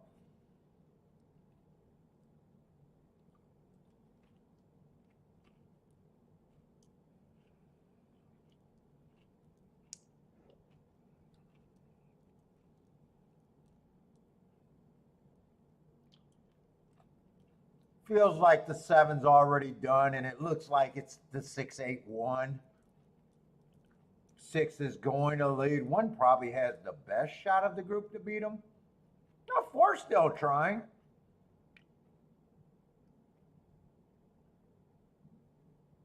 But you still can't beat him for second.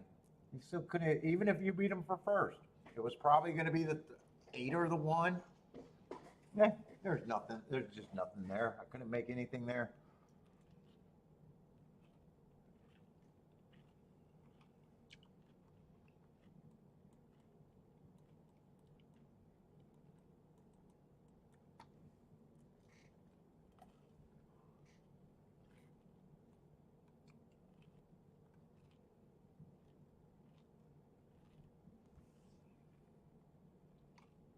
And I was going to say, if 1-4 came in, I thought that was going to be good. Actually, I'm surprised that's only paying 19 to 1. And in a way, fuck, 1 winning that race? I don't know how 1-4 is paying 19 to 1 and 1-6 was only paying 12 to 1. Wow. In a way, I think if you played the 1-6 and got 12 to 1, you probably got overpaid there.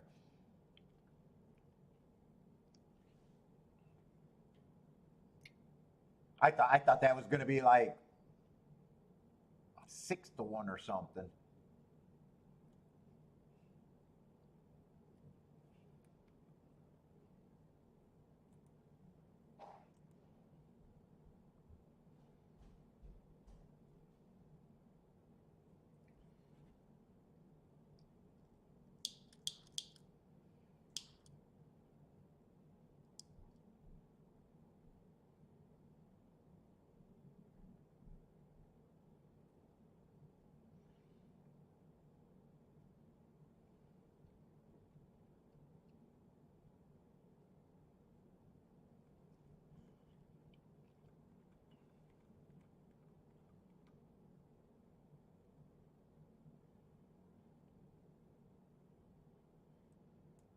That's it. Mofo says race 7 is a good race.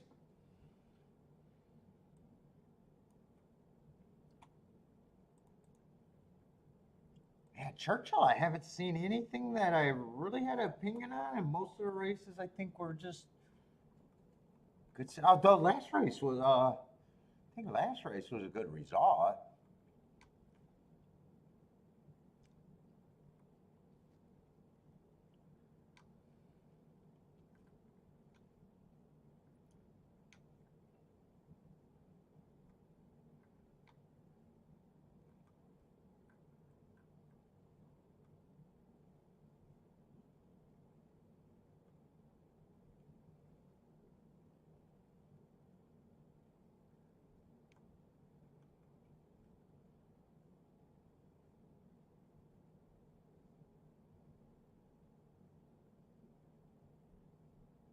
Let's see, I'm sorry, 6 is a favorite, making a huge, is that a huge class drop? Fairly decent class drop.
Oh boy, I'm drawing a fucking bag. I got tired. Holy shit, did I get sleepy?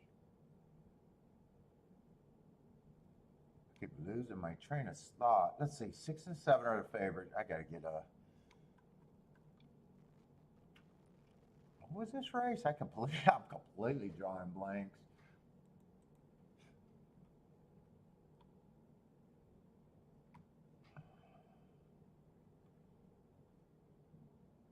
Let's see, and there's an extra horse here, unless I'm in the wrong race. I'm in the wrong race.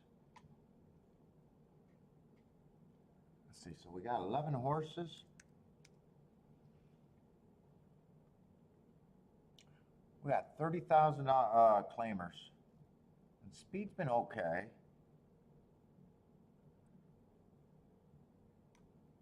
We got 2 lukewarm favorites, 6 and 7. Let's see, 4 races go on the 6. I think he ran against the inside bias. Going too fast to win. I definitely don't mind that race. Actually, I like that. Excuses and everything. Wins the next race, being average.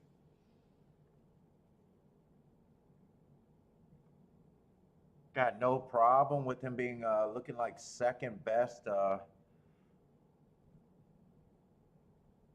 2 races ago, in last race he went to Indiana. I mean, looks like a class race on paper, but I just do not know what Indiana stock is. I mean, overall, I don't have a real problem with this horse.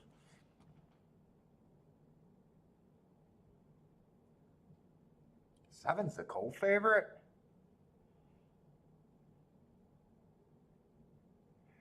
Yeah, I'm not sure if I can say the same thing about the 7. I got no problem with the 6 taking money. 7, fuck, I am not sure. And I'm leaning towards I want no part of him at 3 to 1.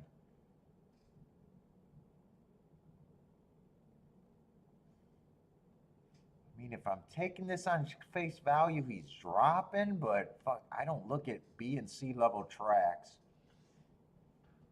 I can't trust the class. I just, man, at 3 to 1, I'm not there. I do know that.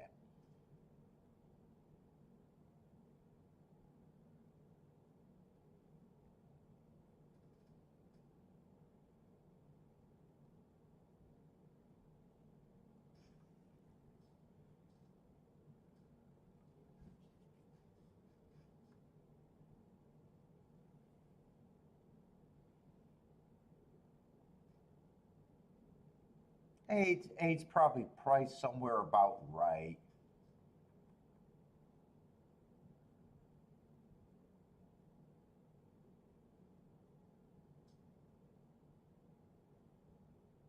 Nine, I can get to the 9. 9 has a bit of speed. 4 races ago would have been a little bit higher level, average on an early pressing day before giving it up. At 50,000, he was dueling 1 tick slower than the fastest winner for the first 2 calls, so the pace is solid there. Then he wins 2 races ago at 40,000 and steps up. So it looks like if I can get to him, I can also get to whoever this horse that ran second in that race. 10, I like the heart, but he does feel cheap.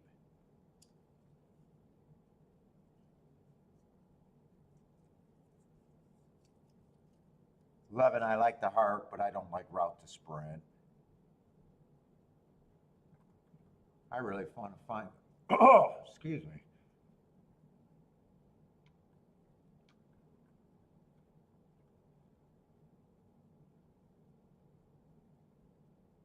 Oh, was that horse I'm trying to figure out that just. I think that is the 7 horse or the favorite, the 6 horse.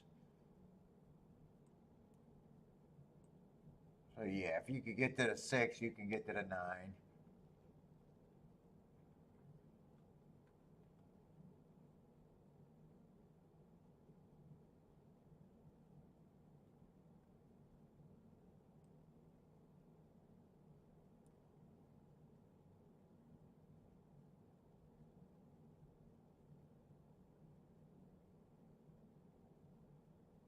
I'm not sure what I think of the 5.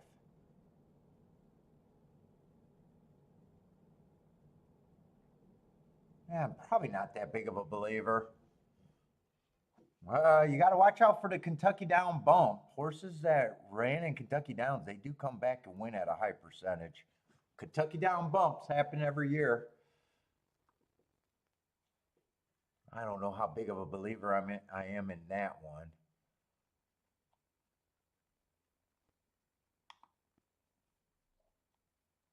Seven. I am so against the 7, but 6 I can't get rid of.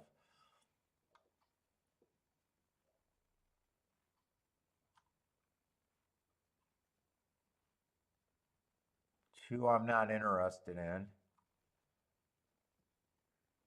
1 would need a lot of things to go right to be able to do anything. I think I can make a betting line here.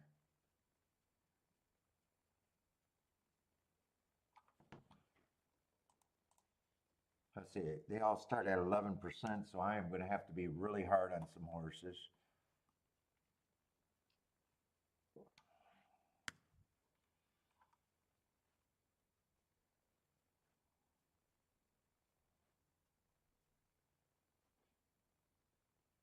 Tree might have a little bit of value because I think there's a lot of horses that kind of eliminate themselves, like the one, if the front speed dies.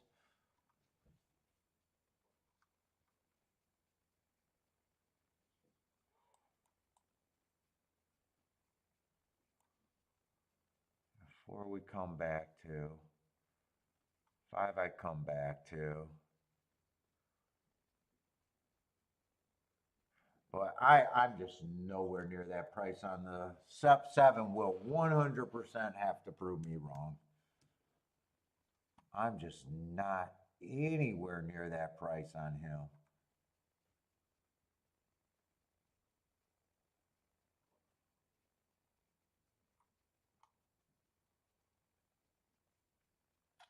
He gets some points, just matter how much. 9 definitely gets points here. I think 9's going to be like a second choice to me big time.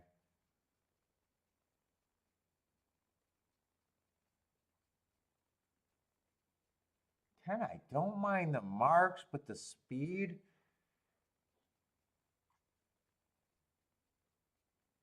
He's a bit of an overlay at the best, I think. 11, I'm nowhere near the 11.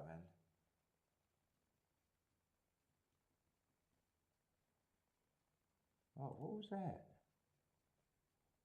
So I still got 6 horses? I got to start. They're not all 15%.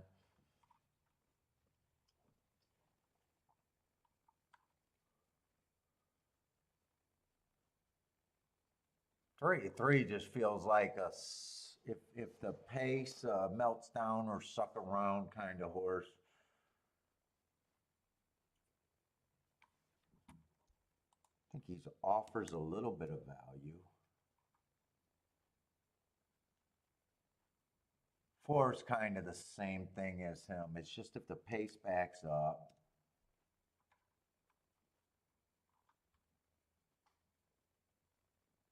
5, I'm going to have it the same price, actually a little bit less to save points, but he becomes a big overlay here. I think 6 gets the most points. I think 8's probably priced right, and I think I'm settled on 6 and 9 are probably the 2 horses that have the best chance.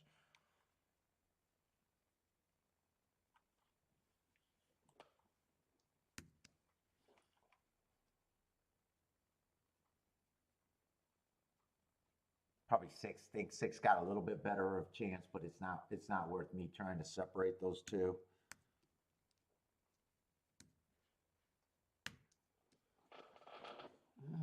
Do I want to take on these favorites? Probably not by much.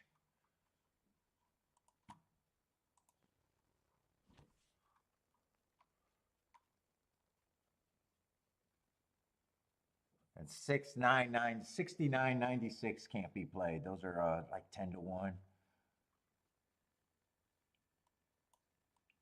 want to take him on completely. I would be weighing the 6 because I want to take him on a little bit, but not completely. Probably come back and get straight things. I mean, that's the start of it, but I'm not sure where I go from there.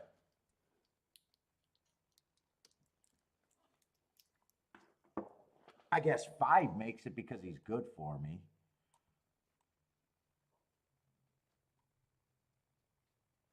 Buck 10 can make it because he's very good for me. I got a feeling I don't have enough of an opinion to say.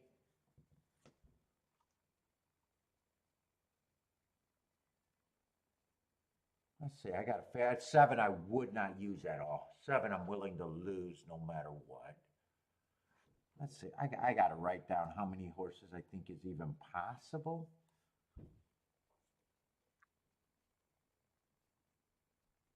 Four just becomes anti-value here.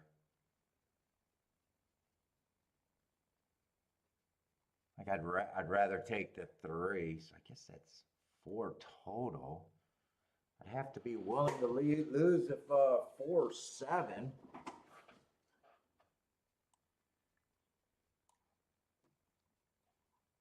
Do I like anyone better here?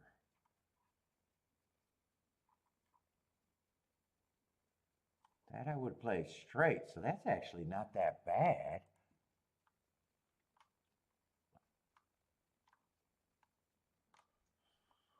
Three's like 40 to 1, 5's really big, 60 to 1 or whatever, 70 to 1. 8's like close to 40 to 1. Who's the other horse? 10. 10 is 140 to 1. So I do not mind that for a $4 base bet.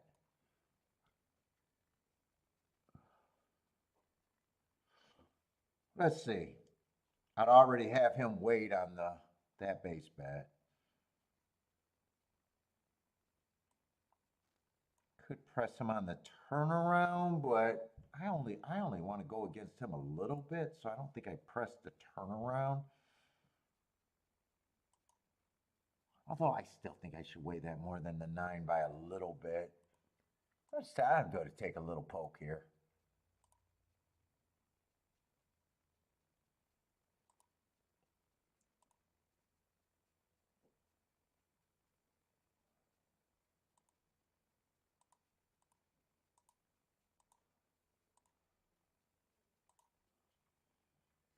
These I can play. If I get this combination, I do get a score. If I get that ticket, I definitely will be able to get a score out of this bet.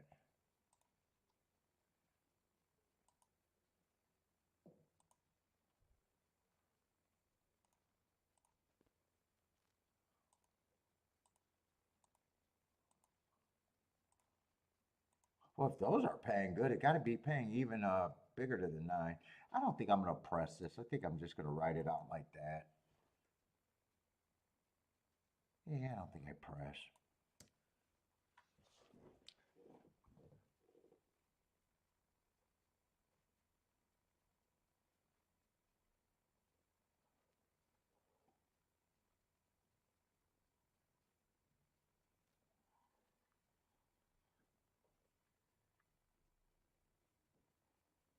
Give me a, ooh, 10's going to get a good break. I need one of my big prices to run well. Let me go see how bad they did.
Oh, shit, I'm tired.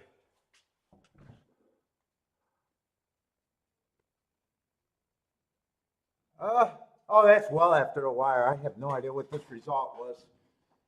Is that the 3 out there in front?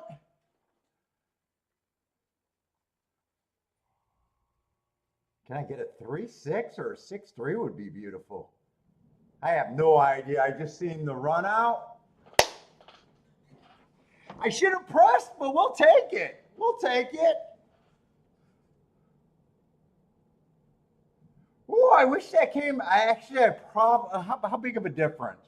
Wait a minute. Do I wish this came the other way? Because I got 6-3 obviously more times than I got 3-6. Now I was gonna do this. That would have made it better. But I'm in such a good spot today. I don't think I care.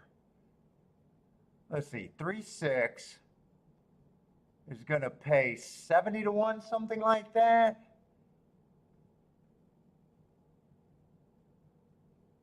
Where 6-3 was going to pay, I probably do just as good. I would have done better if I would have pressed that. But as far as it coming, because I don't have this for 3 times as much as that. So I probably do roughly the same.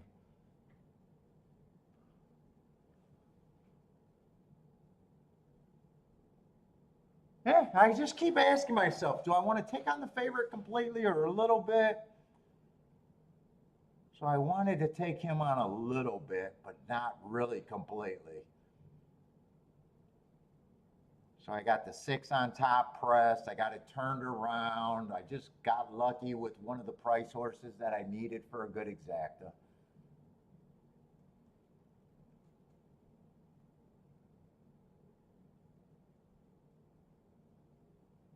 I don't even remember who the 3 is. He's just a horse that ended up with enough points to call him an overlay. Oh, a horse that would have benefited on a breakdown. Breakdown pace, not breakdown bad, breakdown pace. All right, I'm really happy with today. I was happy from the start. Now I'm super happy. And I'm super tired, so fuck it. I'm gonna relax right now. Sandbag time for sure.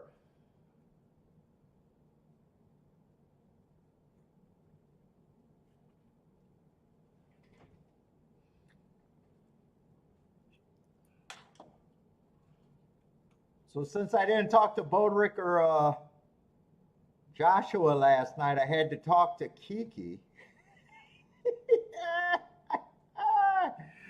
And I had a thought in my head, and she said, you need to just write that down. And that's kind of toning me in. She said, you need to just get a little sticky pad, post it right on your computer.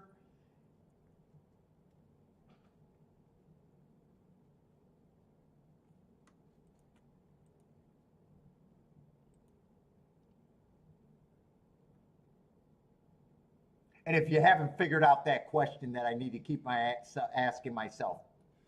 So my automatically play is when I do a betting line, I jump to the horses that are good for me and decide to key off the most dangerous area all the fucking time.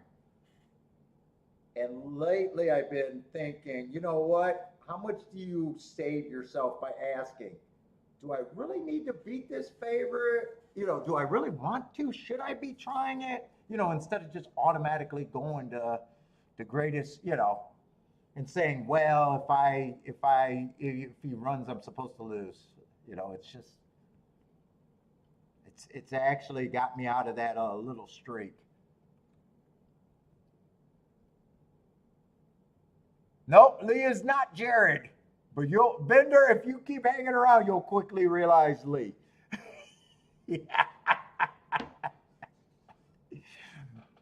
You will quickly realize Lee's game.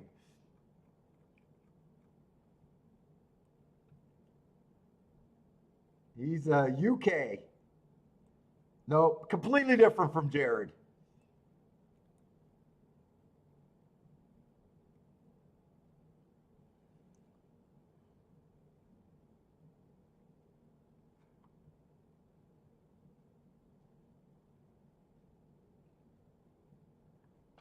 Jared's another kind of player.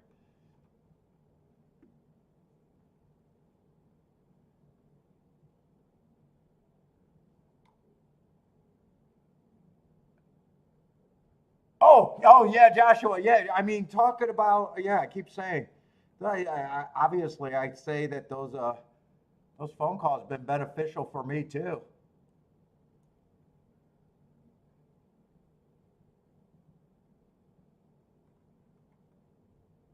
But I don't know why it crashed so bad. I just fucking crashed. I am like fucking just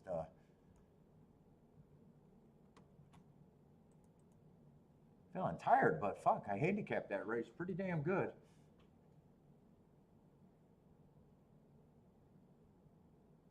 You left him block? No, he showed up out of the blue. Wow, he showed up out of the blue yesterday, I think. Betting football. He's been gone for quite a long time.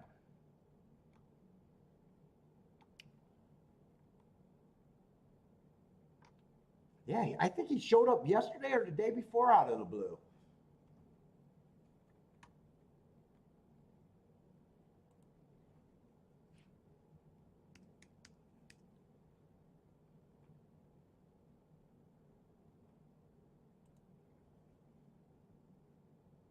So what is this? 7 horse field? Uh, yeah, 7 horse field. I don't know why I got confused. And what's weird is I got to ask myself that. I think I just need to keep asking myself that question, even though we start with the betting line with the favorites. I think when I just go to bet, sometimes it's like I just fall in that automatic pacing of 10 to 1, 20 to 1. I'm keying. It's good for me. It is good for you long term, but sometimes I don't have to go for losing streaks either all the time. It's still right long term. It's not changing philosophy. It's just asking every time, do you really need to be doing it?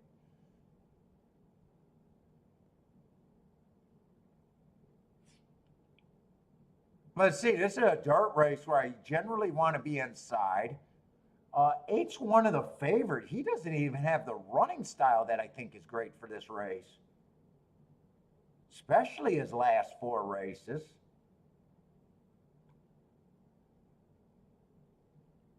Well, I'm nowhere near 2 to 1 on the 8.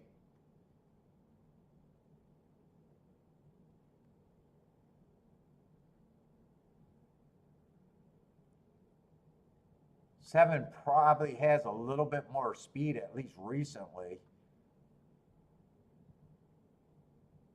Plus, 7's going to move in the 6 hole with that scratch. Oh, wow. 4 looks. I do not even understand how the 4 is. I, am I in the right race? I have no idea how the 4 is 7 to 1. If there's a reason why 4's taking money, I have no fucking clue.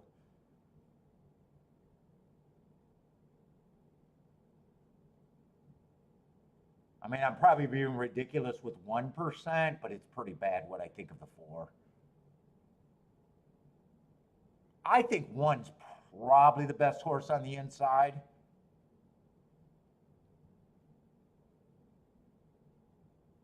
I want. I don't want a damn thing to do with this race.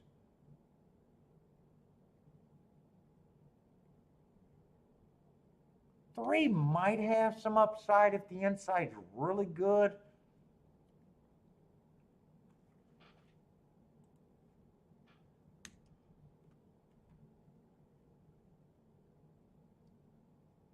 Two just feels like at the best. I don't have a lot of marks on him. I don't like route to sprint. Inside counts for at least 10% to me a lot of times. It really, it's just a 10% because of the inside. 4, I do not understand why he's 7 to 1. He's lightly raced, so I could be completely wrong, but fuck, he will not. If I played that race, there's no way he could be on a single ticket.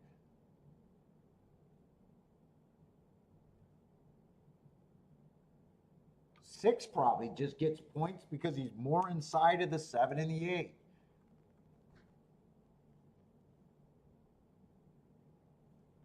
I probably do think that this horse at least should be the favorite. You know what?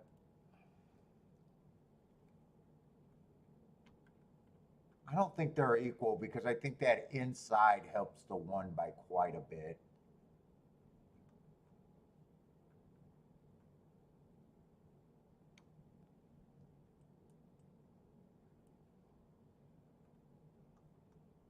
Who is Lace Up? I think 7 should get a little bit more than the 8. I think I'm going to separate these a little bit. I just want to finish the betting line. I don't know.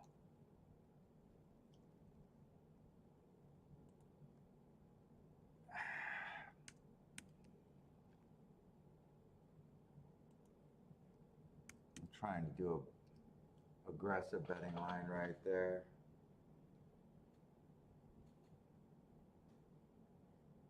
And like I said, 3 got some inside if the upside if the inside's really good and he could just hang around. But that doesn't look too promising right now. It looks like the 3 horses that they bet. And right now, I think 1 is probably not the favorite anymore. Unless that rail carries the 1. It already seems like they caught the 1. One's gonna, I don't think 1 could survive this gut check.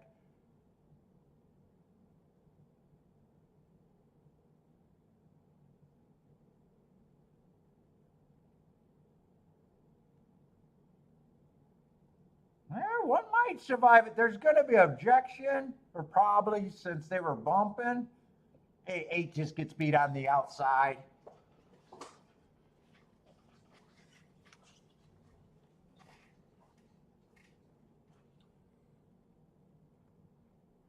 Two comes rolling late, but I think he beat the 8, but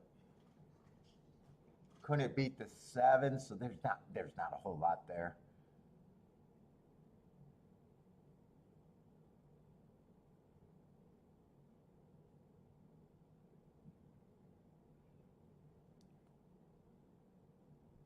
One 7 2 8 if that stays. I'm just saying that because the 1 and the 7 was bumping. I have no idea who thought it could have been.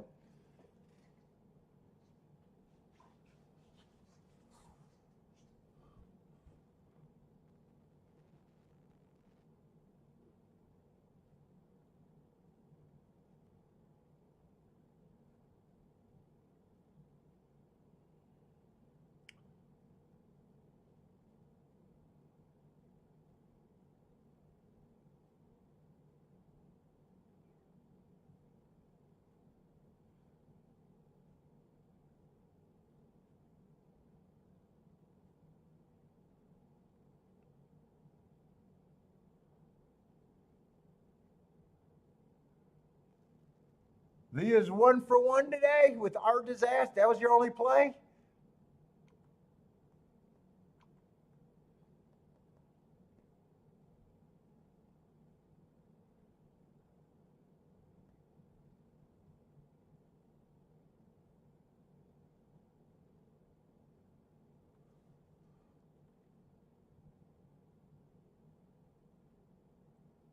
Who got 3rd in that Churchill race, by the way? Where did that come in? I didn't even see who got 3rd. I was just happy that it was 1 got 3rd. Oh wow, that try paid huge. $500 for 50 cents, $520 for 50 cents.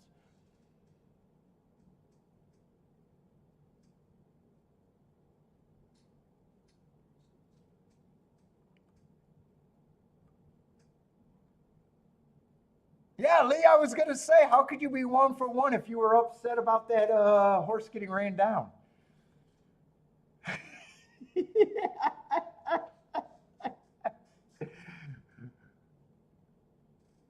Fuzzy math? Lloyd says the fuzzy math calculator. Yeah, most gamblers suffer from fuzzy math. I'll give you a pass on fuzzy math. Let's say Bender's alive. Did a 246 at the golf. Good luck, Bender.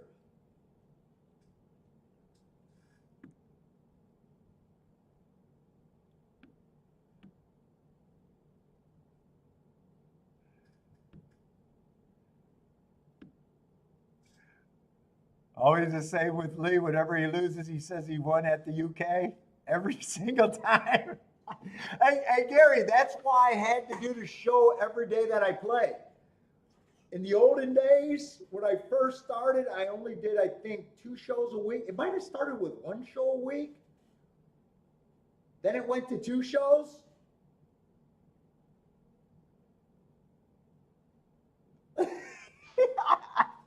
So you'd have those weeks that you got crushed on every live bet.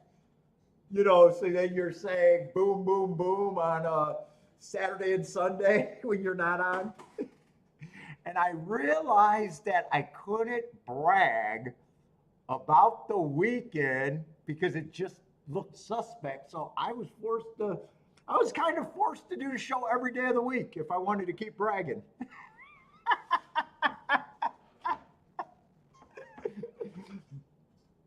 Yeah, Paul, the only days you win is when you're off the air. I quickly seen what was going through people's heads.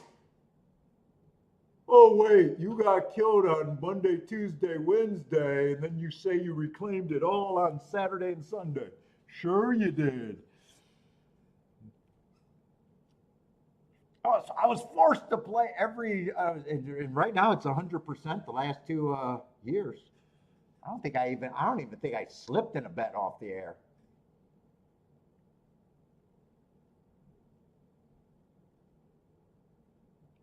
Yeah, even when I had a couple people playing on Skype, they would call bullshit. They weren't trusting the people that would vouch.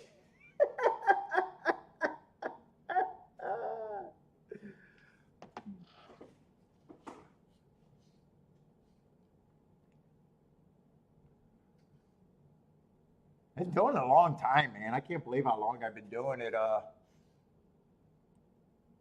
I said, as long as it's fun, I'll keep doing it.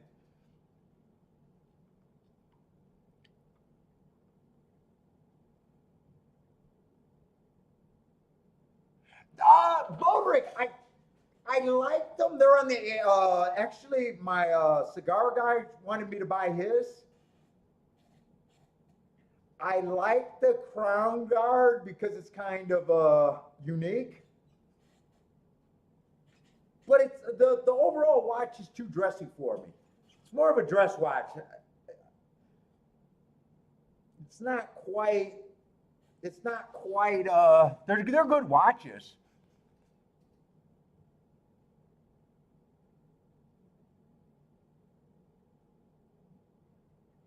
Why do you think they're out of your league? They're not. They're not unrealistically high. They're no more than a Rolex or anything. Unless I'm missing something.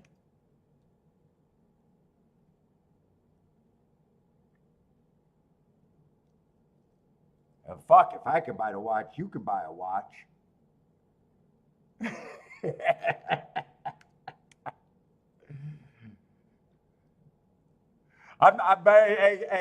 Bodrick, I'm still not in your tax bracket. So if I could buy one, you could buy one. Yeah, I thought they were about 10, 15 on the high end. Maybe I'm wrong about that. I'm trying to look it up, but there's no way I know how to spell that damn word. Parmi.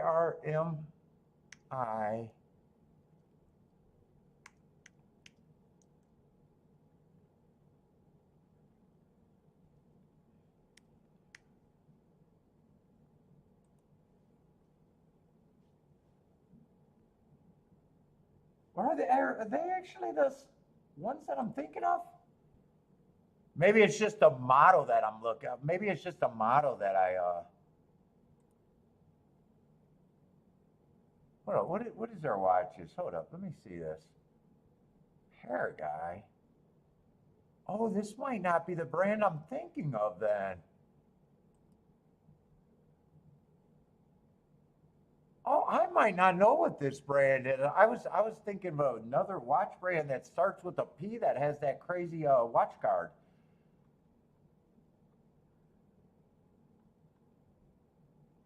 I am not sure what this brand is.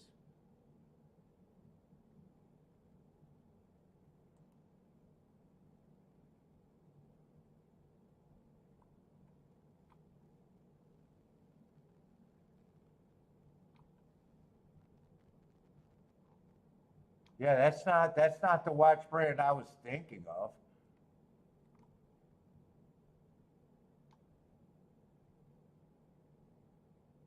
They are in the dressier size, but they do got a sports lineup. But yeah, that's not the Crown that I was not the Crown Guard, the yeah, the Crown Guard. That's not the watch I was thinking of.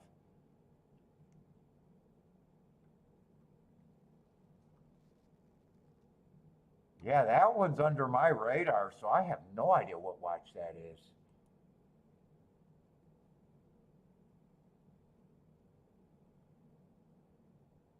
I want to know what's their signature watch because I mean they look like those look like copies of the Daytona in a way. They're sporty brand.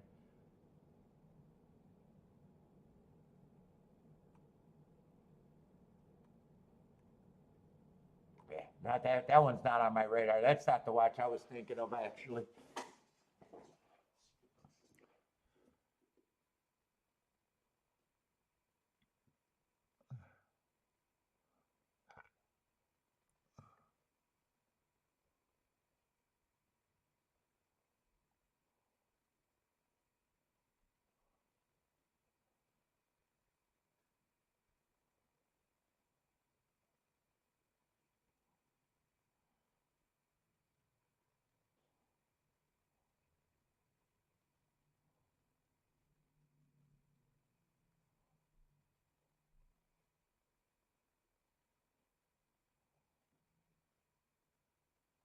Who won that race over there? Is Belmont the race you guys are cheering for?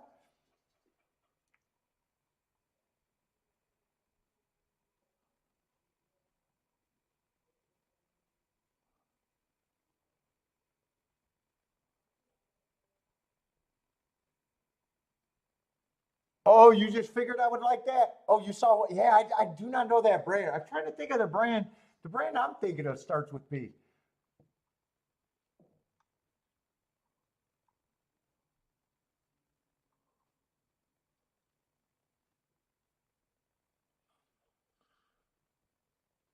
Oh, five did upset that. Five, 13 to 1 over to 2, 4.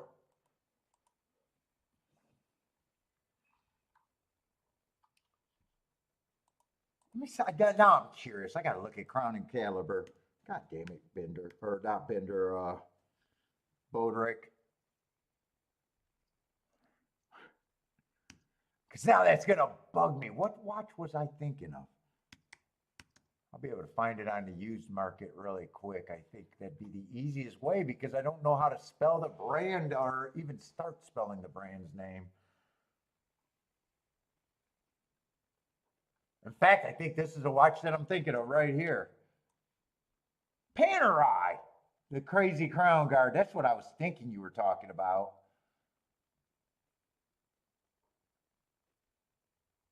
Wow, right on the cover page. I like the crown guard. I think it's kind of cool, but I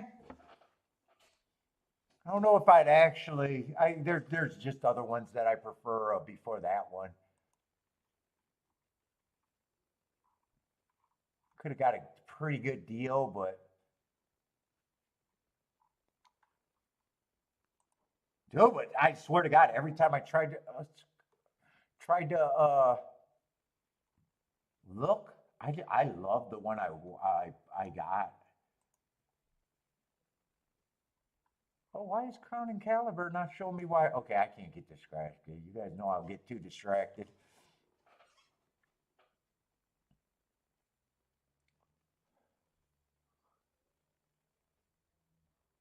Let's see. Better want to look at the double here.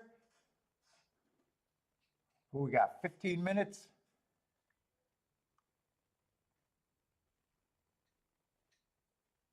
Get over to Gulfstream. All right.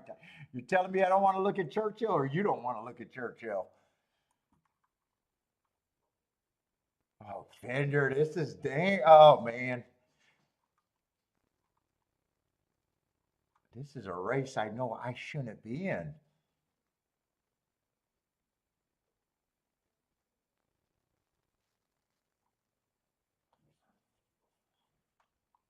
Have no idea what the 1 and the 2 is. 3 and a 4 should be taking money. God, if I play this race, it would just be daring that the inside's good, trying to get home with the 3 or 4. I got to see what you like in the last race. I imagine last race is where you got the value. Unless you're oh, that's not Gulfstream? Oh shit. Okay, never mind. That's not Gulfstream. I was gonna say, how could oh, it's a turf race.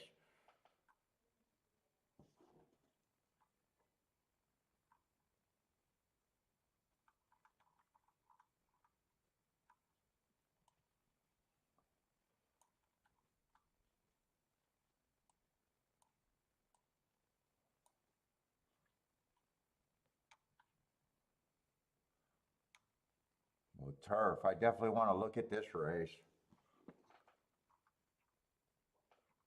Do I got the right score? Why does it feel like I'm off right now? Yeah, I'm in the right race. Oh, turf to dirt sprint. Turf to dirt sprint. Yeah, that's a good sequence. Two's out.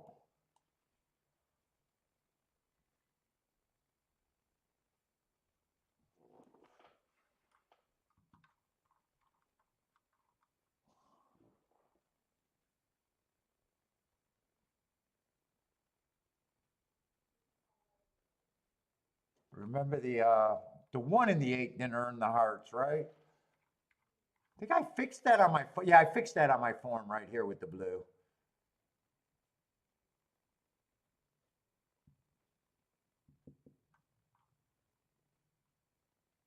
All right, so turf.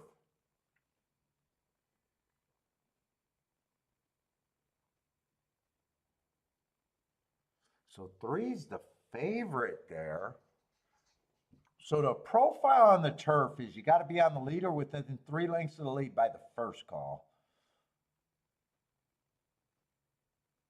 Yeah, 3 fits, but I'm not sure.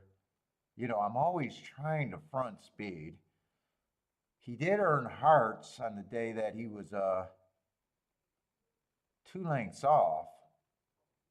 But I'm also looking at a horse who's technically never been on the lead. So the horse fits. Horse got a great mark, but I'm still not. I'm not sure where I'm at with the 3 completely.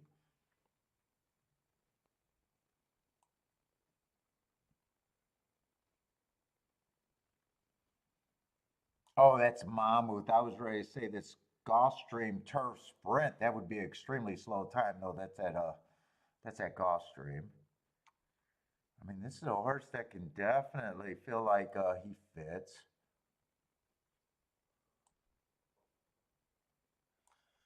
2 horse definitely fits. Man, last 2 races he went wire to wire. And both of those days I thought was speed favoring tracks.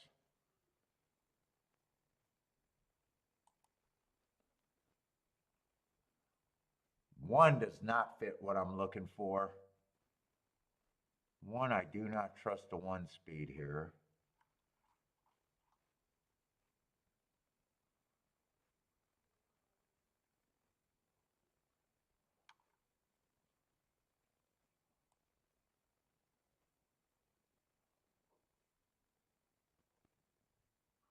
Not sure what I think of the 6.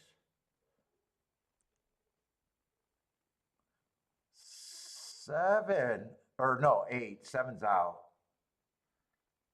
8's route to sprint. I always hate that move.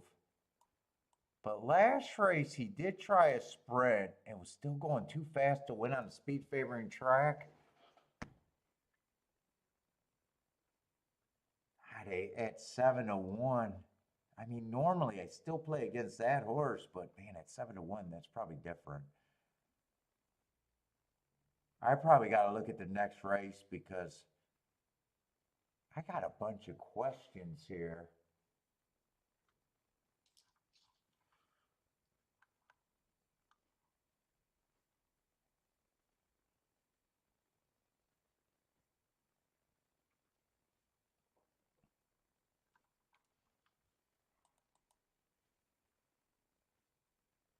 That said, I'm obviously not looking at the Churchill race.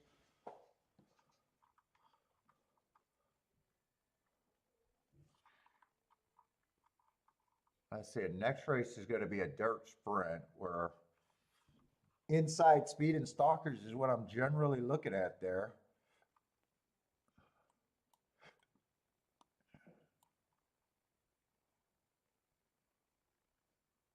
Let's see, I'm going to watch Churchill before I get wrapped up in Gulfstream.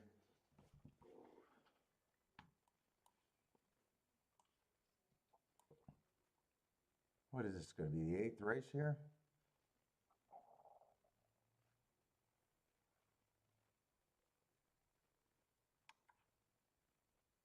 Oh, this race didn't have that probably would have been a no bet race anyways, even if I looked at that race.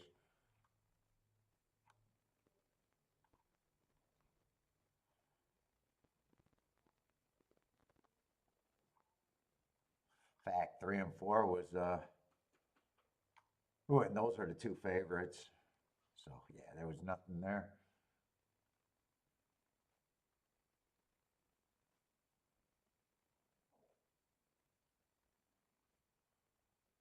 Looks like one of the two favorites are going to win unless this yeah,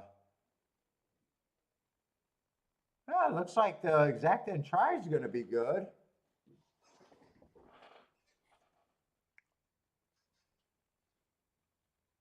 All right, let's go back to Gulfstream.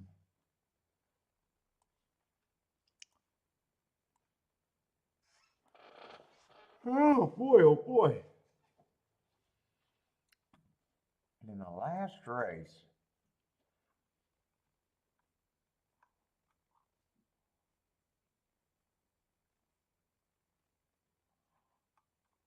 well, one would make it because if one's 15-1 morning line, I'm definitely going to think that he's going to be an overlay. I'm doing the last race right now to try to decide what I could do here. I don't know how I wouldn't have him at the worst about 10-1. I'm going to try to do a betting line for this sequence. I'm going to start with the 9th race first, though.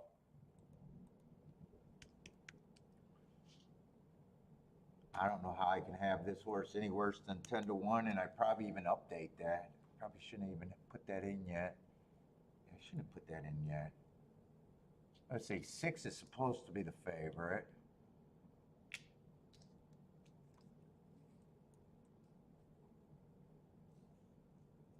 Now 6 is tricky because that race 2 races ago, that would have also been the slowest race of the day.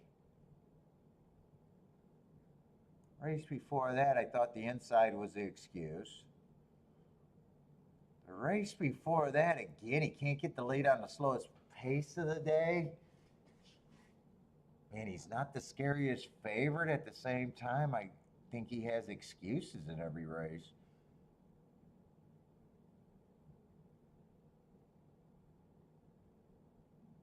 Seven's not scaring me on the outside.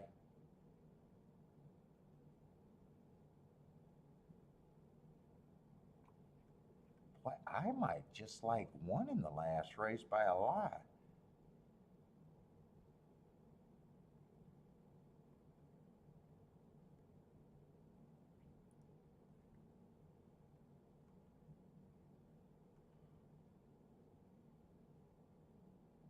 Three's just more annoying because I don't got marks, but he's another horse that would have been the slowest. I wouldn't be shocked if these guys are coming out of the same race because they're their marks look so similar to me. See, those two haven't ran together. Yeah, I got a feeling this August 11th race is going to be popping up.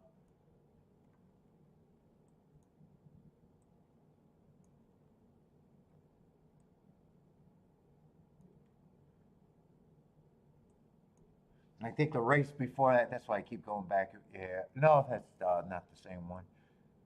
August 11th race, I think that race is going to be popping.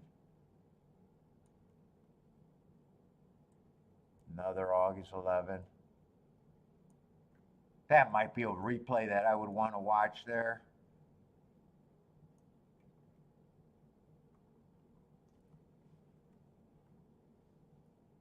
Although I don't have enough time to watch replays in the next race.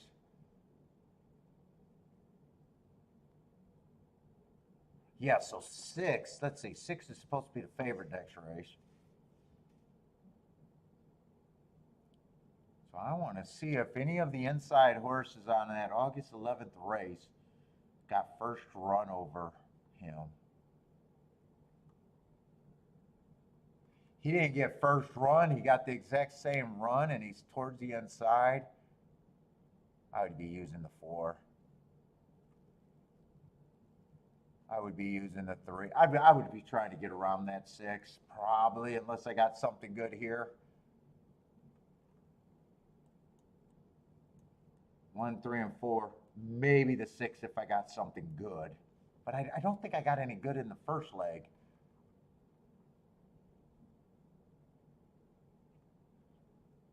I'd probably press the 1 and the 3 there. Let's see, but this race, that's so chalky. I think 2 can win. I think 3 can win.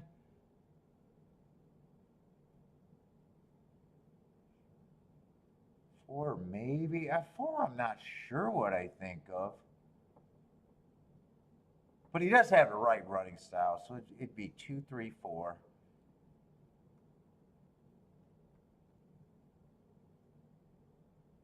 Eight, I think, is the longest thing I can get to. 6, I'd probably try to beat. I think it's kind of chalky. 2, 3, 4. And 8. I know most of that can't be used with the 6.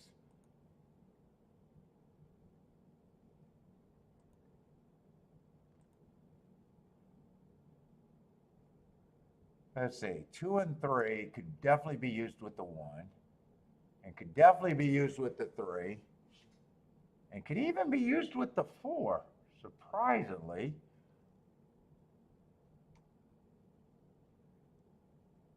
Four can be used with everything. 4 can be used with everything but the 6, so maybe nothing can be used with the 6 other than the 8. 8's the only thing.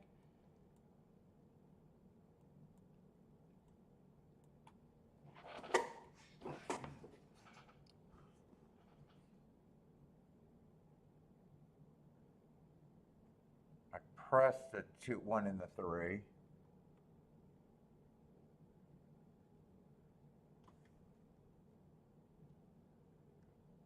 I don't think that's terrible, a $12 base bet and an $8 base bet, but if I could come to press a horse or the 1 or 2 horses in the first leg, I can make that bet overall better.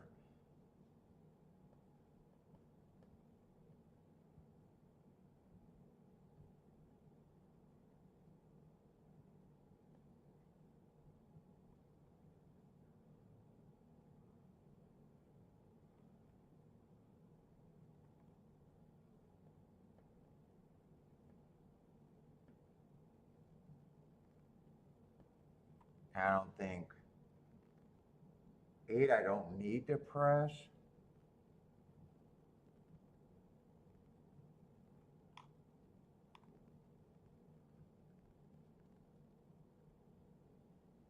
Three has the best excuse, where the other 2, but 3's never been on the lead. Huh.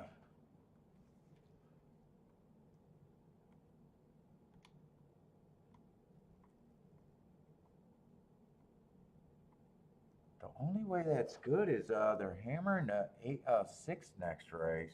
I'm going to do a poke here. I don't know if I'm going to have a press in the first leg, though.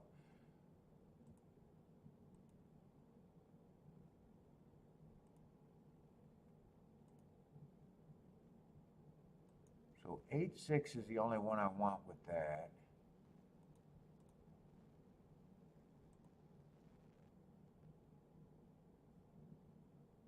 So I start with a $12 base bet. Let's see, 12. They should all be paying 60. I'm not going to be able to check that because I don't have enough time, I think. Might be behind the math on most of this.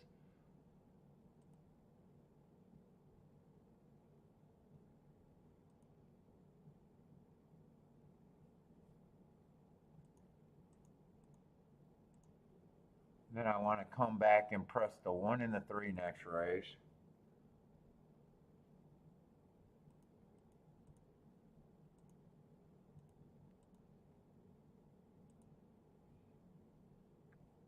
You know what? I'm going to press the, I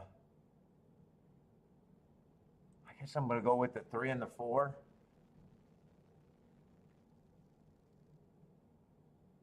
To the 1, 3, 4 one more time.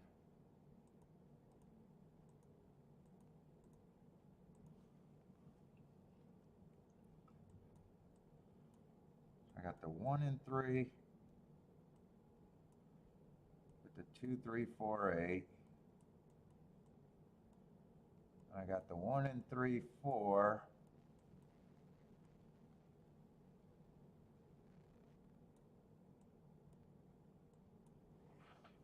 No, it was 2 and the 3. It was 2 and the 3, not the 3 and the 4. 2 and the 3. 2 favorites.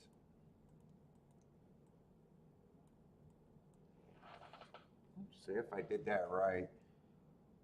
So I just rewrote this down over there. So I start out with a $12 base bet, get it down to $8 base bet, get it down to a $6 base bet.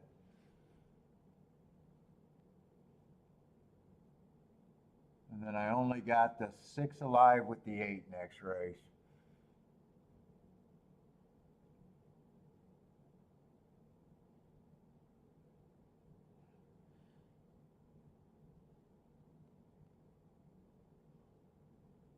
I think whoever gets the lead here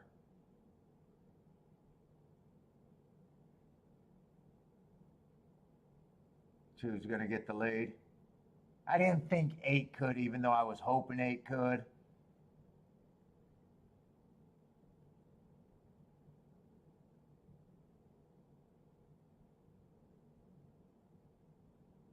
Who's the 6 here?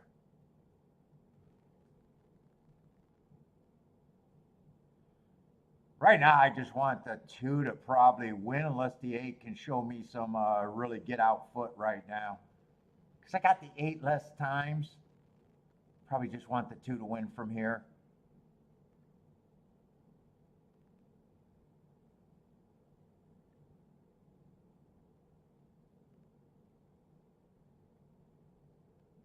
All right, I got 2 pressed the most. I had 2 and 3 pressed the most equal times. All right, I need 1, 3, 1, 3, 4. I'll be dead to the 6. Oh, no, I played that. Oh, I can't cross that. I'll just be dead to the 6.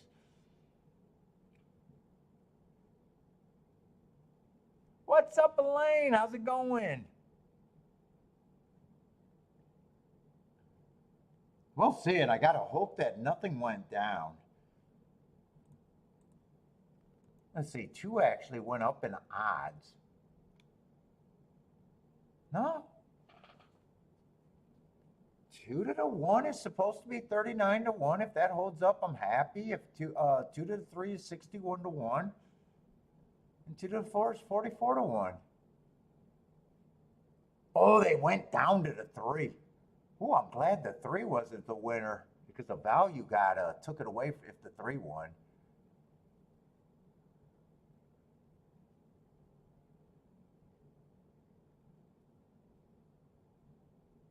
Oh, and fours doubles went up. Four doubles went up.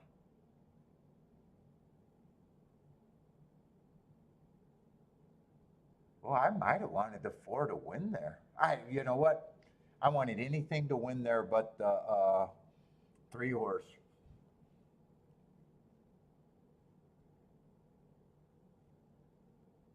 You ended up pretty much the same thing, 1, 3, 4, but you got the five and you're fading the six.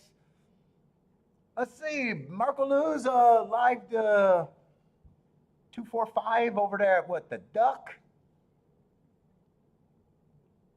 And I think the late races at Churchill gets to be like baby race. I think it's today, maybe it's tomorrow, but I think the late races at Churchill are like probably races that I'm avoiding. Seventh race I can actually look at. Oh no, it must be tomorrow's card. Actually, there's running lines on those cards. I might be just happy enough with my day, but yeah, it's tomorrow's card that are probably I thought they were a bunch of maiden special weights and 2-year-old stakes races, stuff like that. That must be tomorrow. These are actually I can look at these races.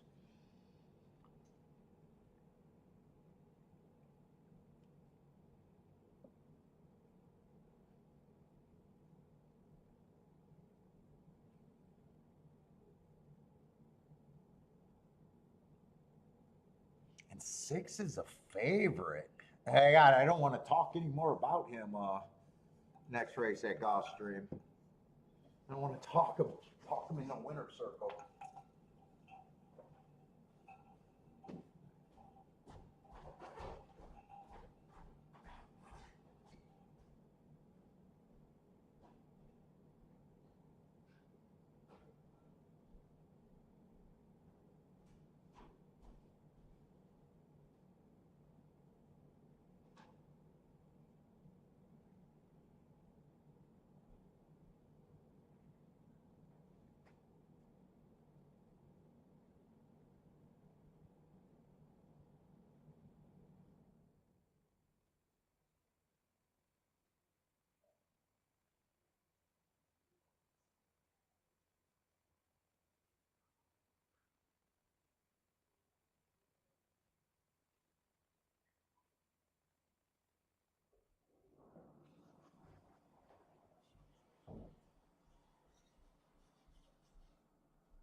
Oh, some of these blueberries are fucking tart. Holy cow, that one was tart.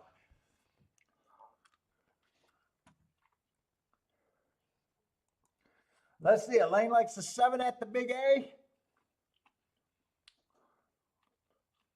How has the Duck been today, price-wise? I know I've been watching some of the races, but probably not paying too much attention to the results. Let's see, last race definitely was not bad. 52 to 1 exacta with a $28 horse. Those aren't bad. $18 horse with a 47 to 1 exacta the race before that, so the doubles are good. And those prices are good, not just the doubles. Another 50. Oh, Belmont or the Duck has not been bad today. Whoop, there's a $7 exacta with the $3 horse. But come on, every race can't be great. Whoop, there's a $5 exacta. All right, every race can't be great. All right, there's another 50 to 1 exacta. Those are not bad. 20 to 1 exacta. Yeah, you could press those enough to have a hit. So they had two really bad spots, and the rest of the stuff at the Duck was good today.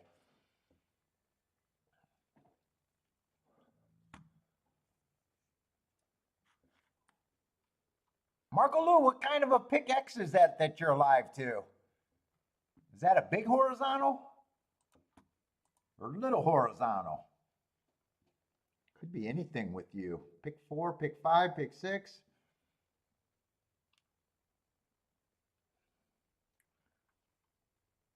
How has Churchill been? I mean, I only played one race at Churchill and it was good.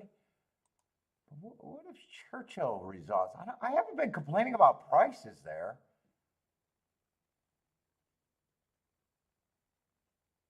He's just been in the muck with a lot of races where not a lot of opinions. Let's see, that's almost a 40 to 1 exacta. Double was good. 70 to 1 exactas do not suck. Ooh, 77 to 1 back-to-back exactas. I did not, yeah, so I didn't think I was complaining about the prices at Churchill today.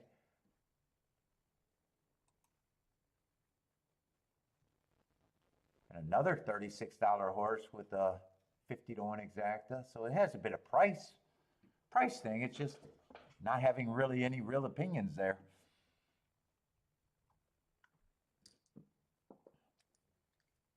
Oh, pick 3 for you, Marco? Good luck, Marco Lou. Is this a closing leg or one more leg after this?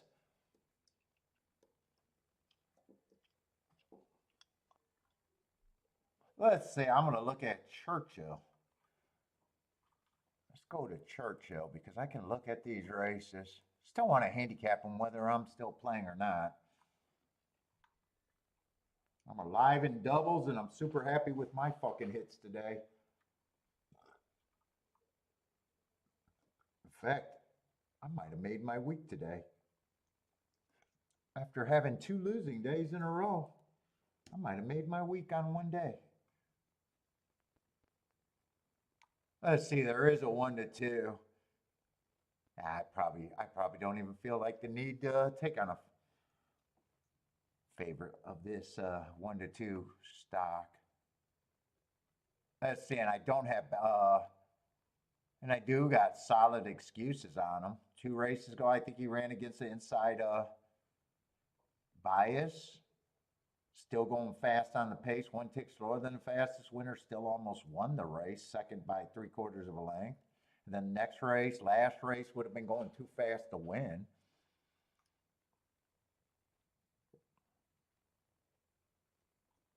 Yeah, 1 to 2 is always over bet, but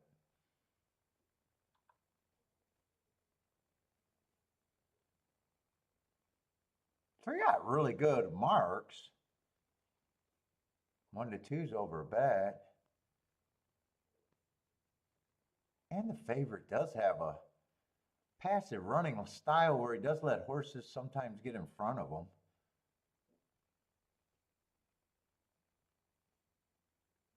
Really, the 3 is just deciding if I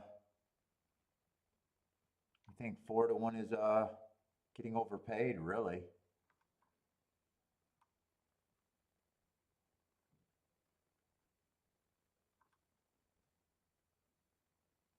Four is just annoying because I mostly got a bunch of 1 race samples. He's route to sprint. Well, he's at a price where you don't need to poke holes in him if you got him.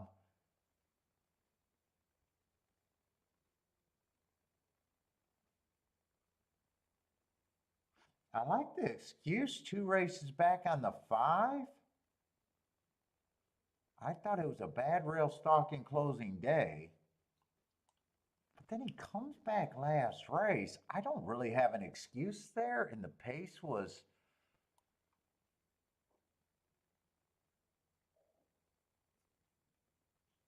Well, he's at 10 to 1. I can look at him 2 different ways.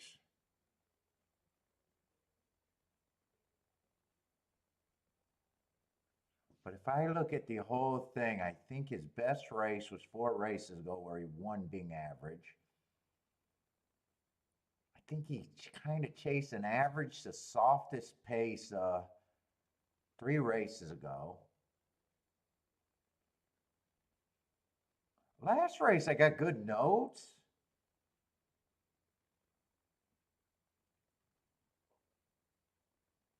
But the fact that I can't explain that last race is so bad that I could interpret it as 2 different ways.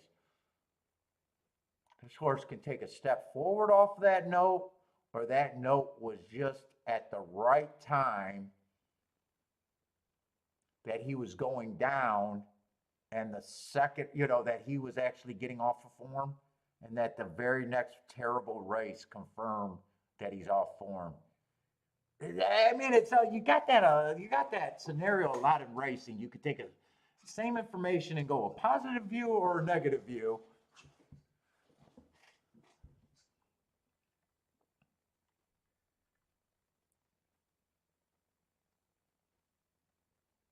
His best race out, he was average. I'm going to take the negative view. I just don't think there's anything for me, and at this time, I don't need anything. I'll be curious how the five runs. I think I'd be taking a negative view. Some days I would look at that same information and be like, no, I got a great excuse 2 races ago, and he earned hearts. Like I said, 9-1, 10-1s, you don't spend a lot of time picking holes in them. You pick holes in favorites.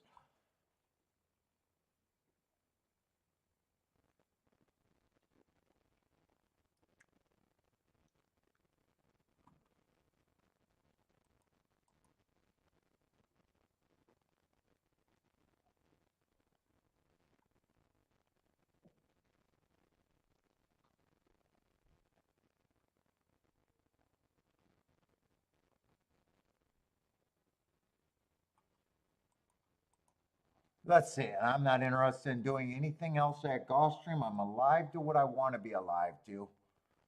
I can't protect against the 6.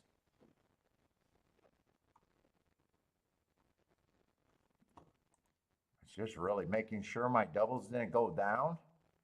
And I'm happy with my spot. Yeah, I'd be happy if the 1 wins. Got him pressed the most. 1 and the 3, I got pressed the most. And really 4, I even got pressed just 1 less tick. I'd be happy with any of those. 39-1, say 40-1, 61-1, 44-1. I got them all pressed. Got the 1 and the 3 for the exact same amount of time, and I got the 4 pressed on 1 less time than the other 2. I'd be happy with any of those 3.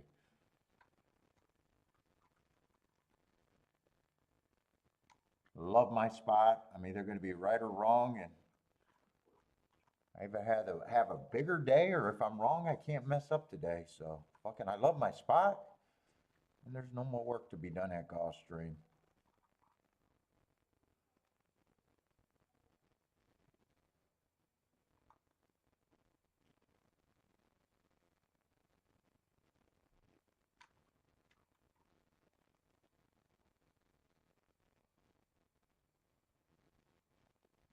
Down to 3 and 4 at Churchill. Let's see. Let's watch Churchill. There's not. Well, let me just give my thoughts on Gulfstream. I think whoever gets the advantage lead here should have advantage. I got a bunch of horses that I think are stalkers and no real front runners here. And it's impossible to have a race without someone going to lead. Part of the opinion that's being built here is this is a dirt race, and the inside generally good at Gulfstream. 7 on out is generally super hard to win from.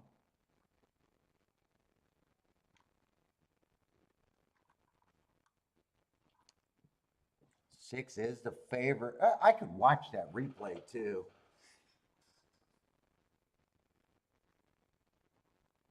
That August 11th replay, that might be worth watching.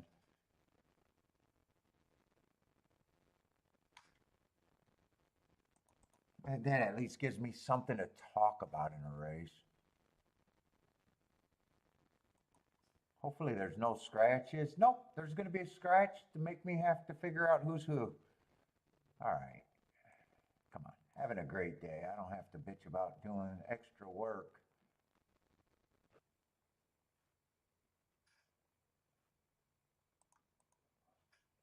One, two, one. Okay, so three's missing. So we got the one horse in the one hole.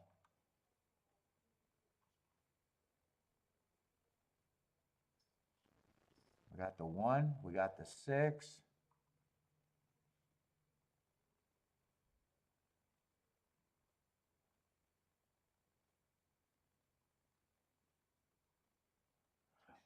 One, six, seven. 1, 4, 6, 7, and that should be all of them. 1, 4, 6, 7. If you're new to the channel, it gets confusing when I watch replays because I'm calling out numbers of what they were last time, and it gets I confuse myself, so I know it gets confusing listening to me. But that's what I'm doing here. These aren't the horses that I'm thinking of betting. They're just the horses in the replay. 1, 4, 6, 7.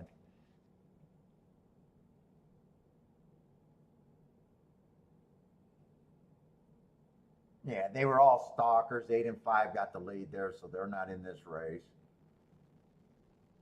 4 was the horse farthest back, and there's almost no difference between where 1, 6, and 7 are.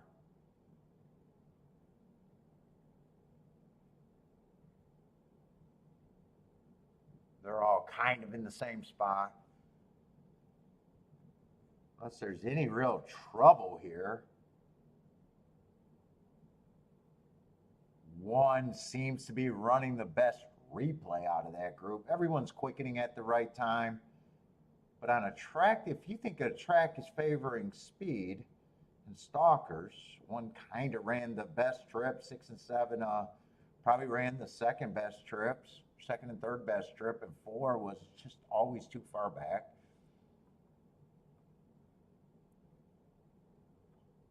So 4 would have been the 7 horse here, and he's already outside, so I'm already against him.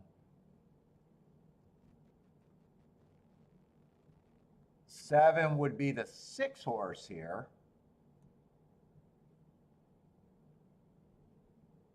I thought 1 was getting a better trip early, so 1 might be able. I don't remember who I thought the.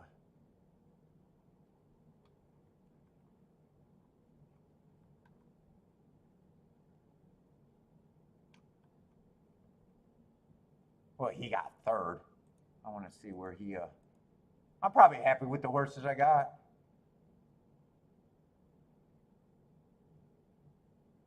Because I said there was no difference between the 1, 6, 7. 7 finished the best. 1 actually got first run over the group and wasn't good enough. So who would the 1 have been?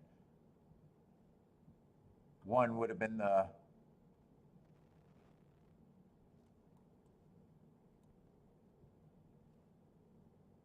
Wait a minute. 1 was the 1 horse.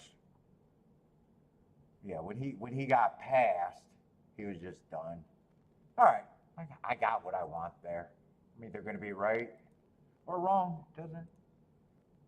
I got 2 options. I could be right or wrong.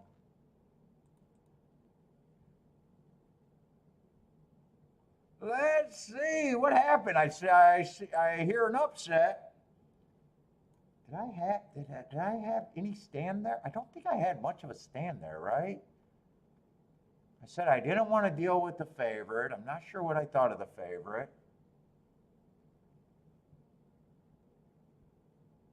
Whoa, he did not run good at all. 3 I thought was the horse. 3 I thought was the, that's right, I did have an opinion. I thought 3 was the horse. And it was just, did you think that was an overlay? And the other opinion I had was I was siding this time with 5 was not right anymore.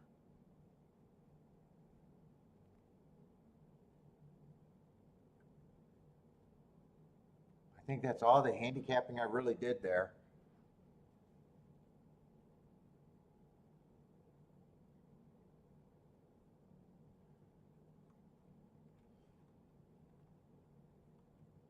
So I definitely have no problem with the 3-horse winning. I definitely have no problem with the 5 not hitting the board.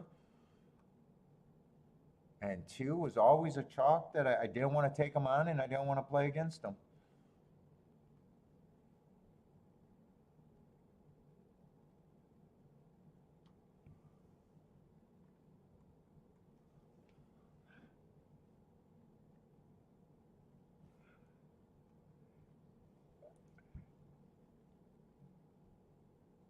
Oh.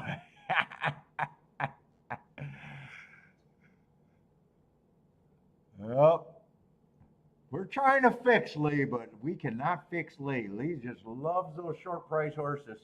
We try to fix them.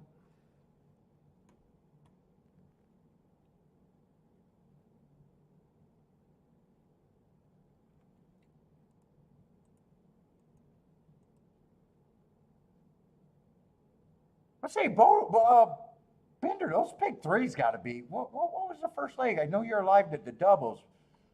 What was the first leg of the pick 3 over there at Gulfstream? I don't remember that race. Who started those doubles?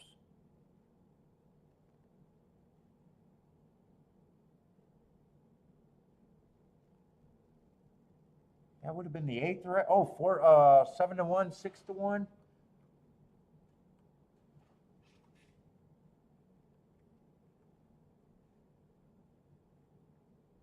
Am I in the right race? No, I'm looking at the wrong track. I don't think I played there, right? What race was that?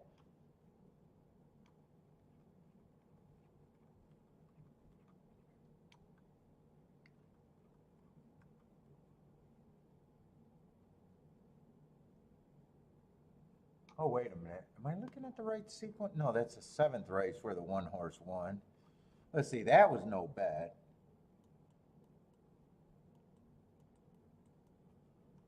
The 8th leg is where the pick 3 would have started.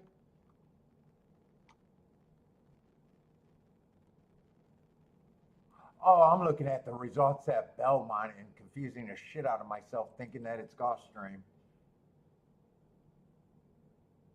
That's why some of these results didn't make sense to me.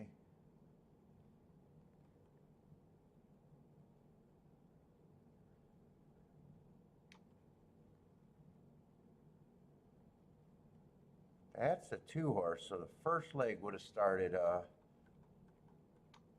Oh, so it's it's the 1-2 sequence. Oh, it started with that 1-horse.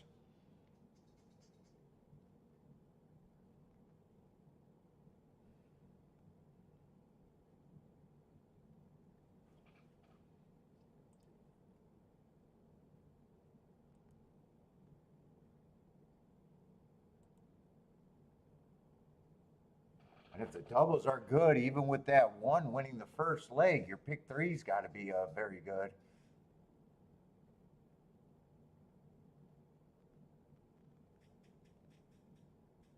Come on, 134, 134. Well, I was not expecting that 1 to be 7 to 2 here. Wasn't he at 10 to 1 morning line? 15 to 1 morning line. Wow, he took a lot of heat.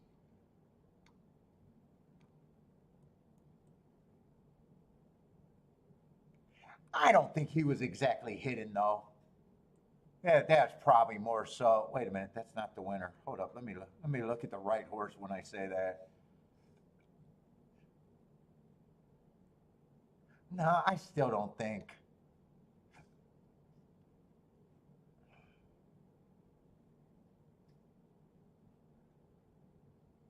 I don't think he was that hidden.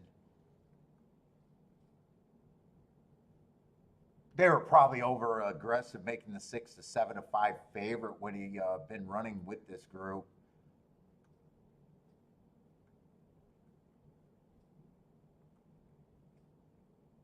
And this is her last race at Gulfstream. Let's see, I'm not doing any other betting. Those were just the horses, the replay numbers, not the main number.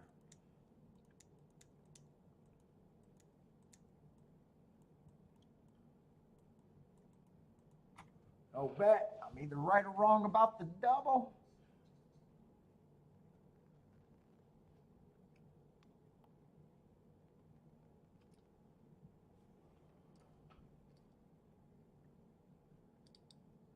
And who's the 5 here? I know you got one extra horse, the 5.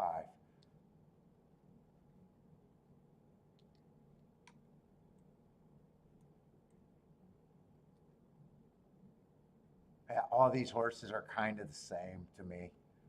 A bunch of stalkered. I think whoever gets the lead there, unless they go, and 5's coming out of that same race with the 1. So yeah, if you could get to the 1, you could get to the 5.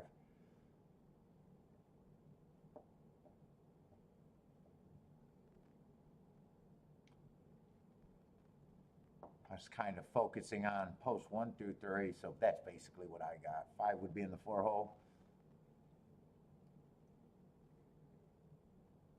That puts 6 in the 5 hole.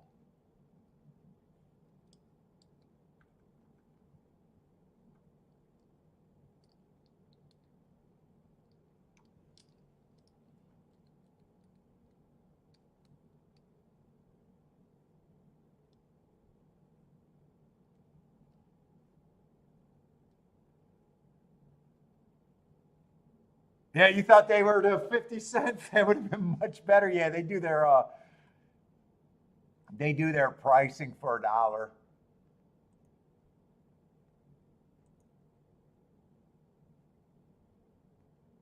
So there is a bump. There's not a huge bump. Let's say 3 and 4. Actually 3 and 4 would be huge. One's One's kind of lined up with the double more, where 3 and 4 are overpaying by a bigger percentage, I'd say.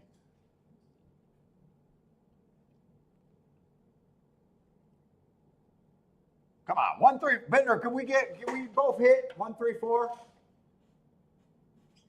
5's more sneaky. I don't have the 5. I know you do.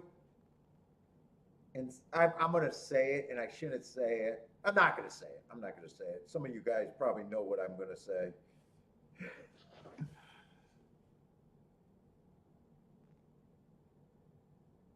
Come on, 1, 3, or 4.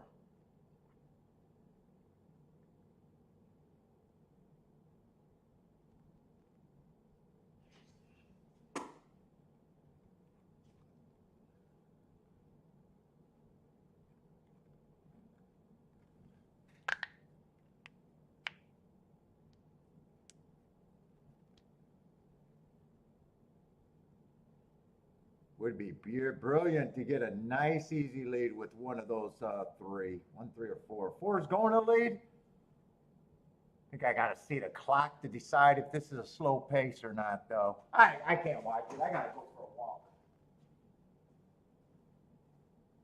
Do some curls.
Yeah, I was going to say that if I get beat, I want it to be by the 6, and I know it's going to be between the 4 and the 6.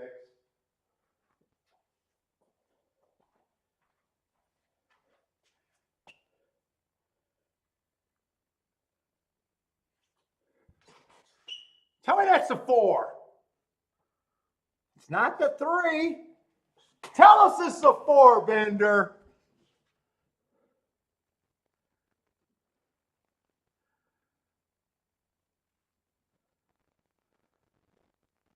Tell us it's the 4. Let's go.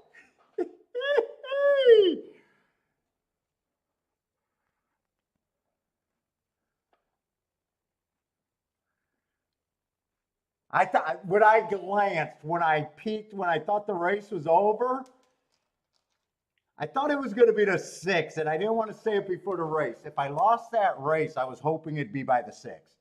The horse that I wanted to play against, and that didn't make sense with what I was starting the doubles off with. That is what we do. The team is back. I should have called you up last month. I should have made you jump on last month to kind of keep that. I struggled last month. I should have put you on the back call.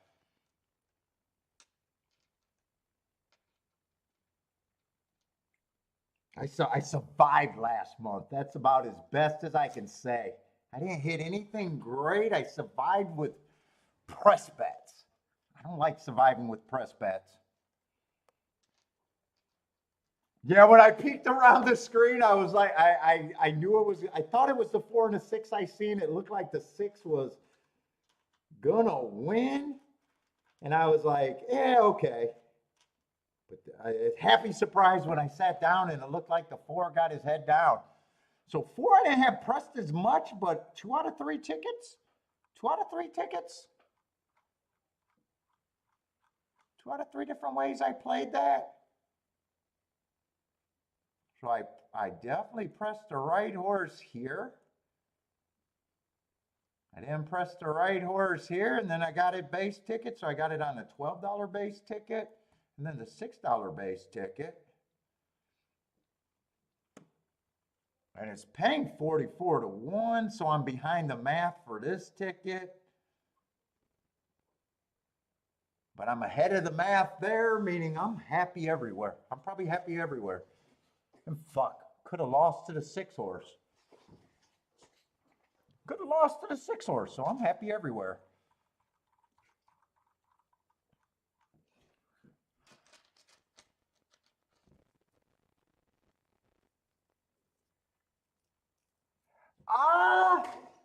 No, I went through more stretches. So it wasn't a bad month. I survived. It was insignificant whether I won or lost. I was not hitting at a good rate at all. It felt like a more like mental, because Saratoga is usually good for me and Saratoga wasn't good for me kind of deal. I didn't get killed, you know, I didn't lose. I didn't like the way I had to win with leverage bets. That means I'm going on a limb and I got to hit, I had to hit stuff for way more.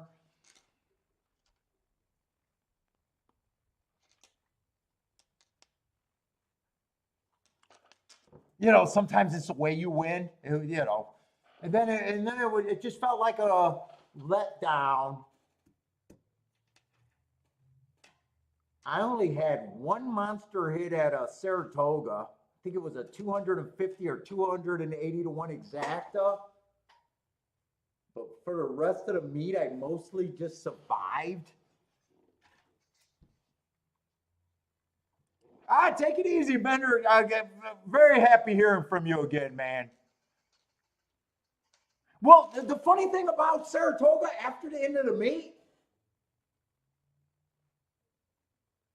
the profile was perfect. It was almost weird. It was almost like weird that you should have even lost, you know, struggled there.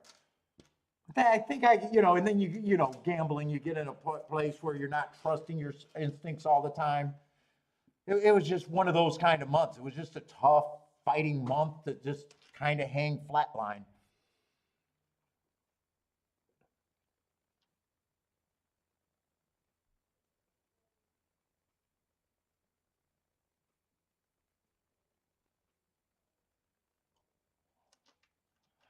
what's up, Cloud9? Has anyone only bet? Well, most of my bets I'm trying to key off of giant prices.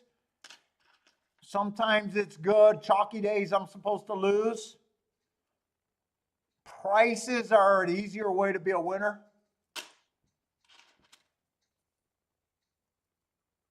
But if you're just asking blindly betting on long shots, it's probably not the way to go. You got to have a reason to do it.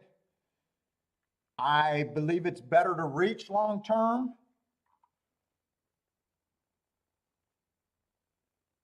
But the real secret is to be able to get to long shots for a reason and then be able to bet them like chalk. You know, if you're reaching a long shots and you're still not able to bet them like chalk, you know, if you're betting them for the minimum or $5, it's nothing. You know, you got to be able to make scores. So reaching for long shots not bad. Obviously, every race, you know, you're going to have to sit out races where you know there's nothing there for you.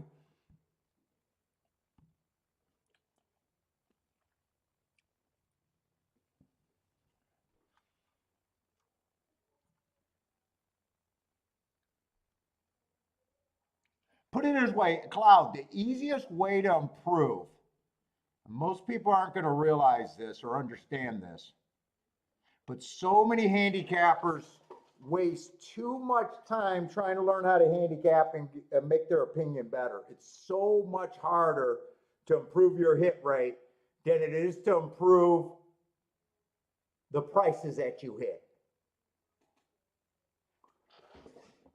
That's the easiest way to fucking improve. You know, so if that's the philosophy, you know, it's you find long shots by either hating stuff that is being bet, so learning how to hate favorites for whatever reason. So I see all these guys making how to hit more long shot videos. You don't handicap any difference to hit long shots. You dislike things that are being bet and you play against that. It's not the handicapping thing.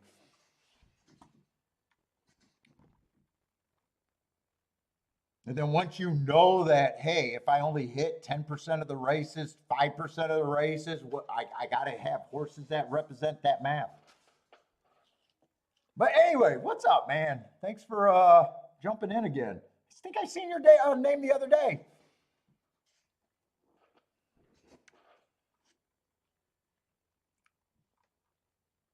Let's see, Gulfstream, we're all done. And Gulfstream was beautiful. So I'm on a nice 2-week little streak with Gulfstream. I'm back, baby.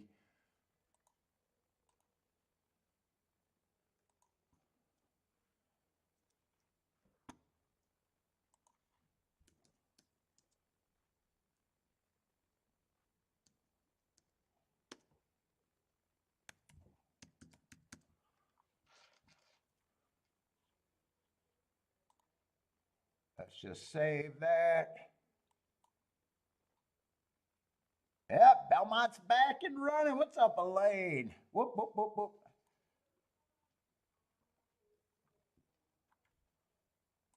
And Churchill, I think we're in the last race at Churchill.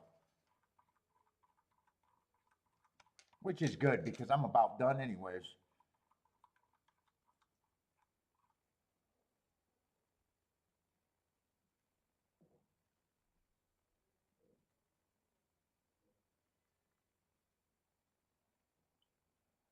Oh, you're a local out there at Oaklawn Park's your main track?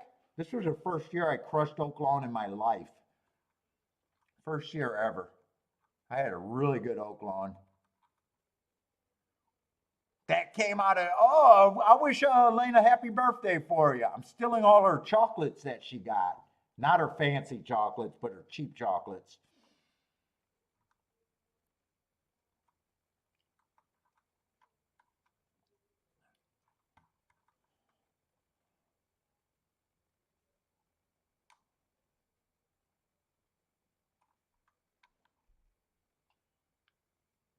Let's see, we got starter allowance 10,000. So this is not a bad, I like the cheap level of class. Let's just try to handicap one more race and examine one more favorite and decide if it's a play for or play against or keeps me out of the race. I have no clue. Oh, well, right now I'm so happy. There's not much I got to do unless something is too good to resist, meaning I can get to some giant prices. Let's see, 3 and 12 are the favorites.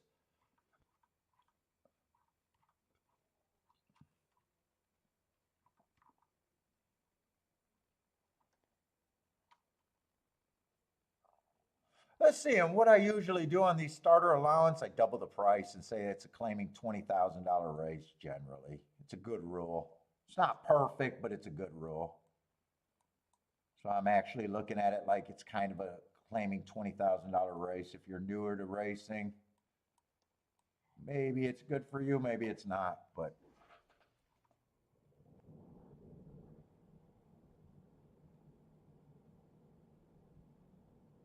let's see, two's just annoying because I don't really have any marks on them. And the only race that I have marks was 3 races ago, and those aren't great marks. Matt Strides with the slowest winner, slow, and just fell out of it. He has come back and won 2 races since then, so that's probably not even the best representation of him. Let's see, 3's the favorite. He's in very good form, obviously. Yeah, I'm definitely not going to have too much of a problem with him taking money at the very least.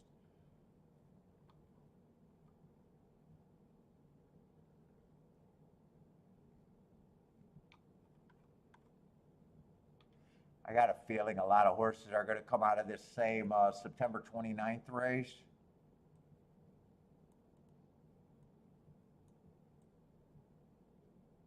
Five probably going to have a little value. He was got the lead in that race.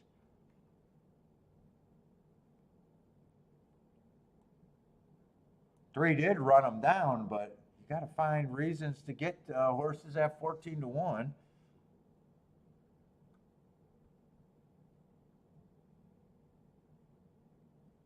Six just annoying because I don't have marks. I don't mind his races 3 and 4 back. Boy, it feels like he shouldn't be 25-1 though. 7, I just don't like the feeder tracks he's coming from. Mountaineer, Belterra. Yeah, I just don't like where he's coming from. Comes from a bad neighborhood. Let's see, can there be a Kentucky Downs, what did I call it? Not the Kentucky Downs bounce, but the Kentucky Downs. We're going to see horses that did nothing at Kentucky Downs that come back to win. Trust me, in the next few months, you will see that. Happens every fucking year at big prices. I'm not talking about short prices, at big prices. Let's see, 9's the other favorite. I'm definitely not interested in this race. Looks like a lot of slop to me.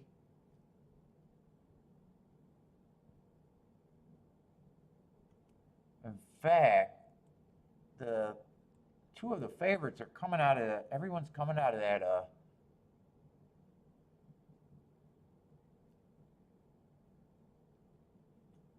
in the 10. Everyone's coming out, all the horses that are being bet are coming out of that 729 race.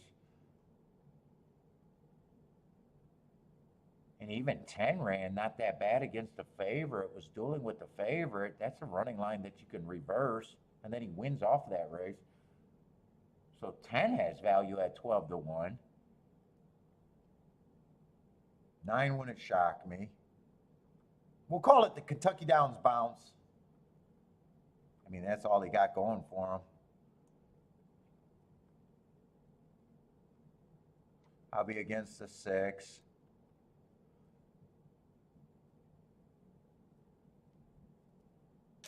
Five is value. I think 5 and 12 are the value here.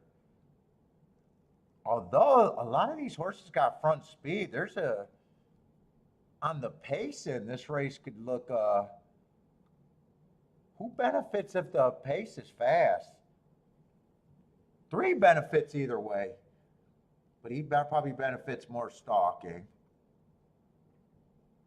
There's a chance that 5 goes to the lead.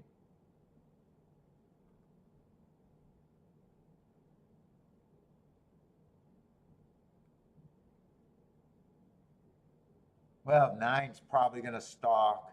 I thought 5, 9, and 10 could. There's a chance they can duel each other. 11 just adds more pace. 12 adds more pace. Oh, 12 I don't even have marks on. Yeah, I'm not interested enough to look this up though. There's a chance that this could melt down completely though. But I'm out. I'm out.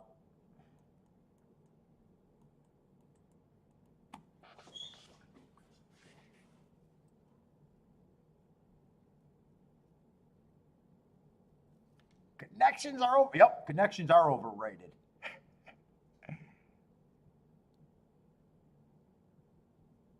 What's the most I ever hit for on a race? Most of my hits are considered paychecks. Every time I hit, it's generally a paycheck. The biggest ticket I've ever hit was probably that pick 6, 66,000. But Rolex days, $10,000 hits are, I expect 5 or 10 of them a day. Not a day. Yeah, I expect 5 to 6, $10,000 or more hits a day. No, a month. Not a month. A year. I expect to hit 5 or 10 of them a year.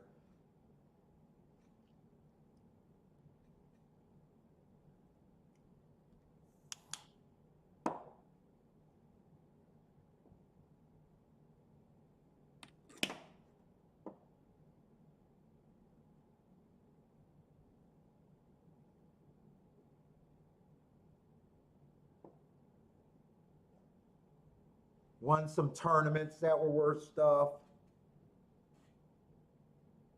I like to say I'm a big deal. Cloud, I like to say I'm a big deal.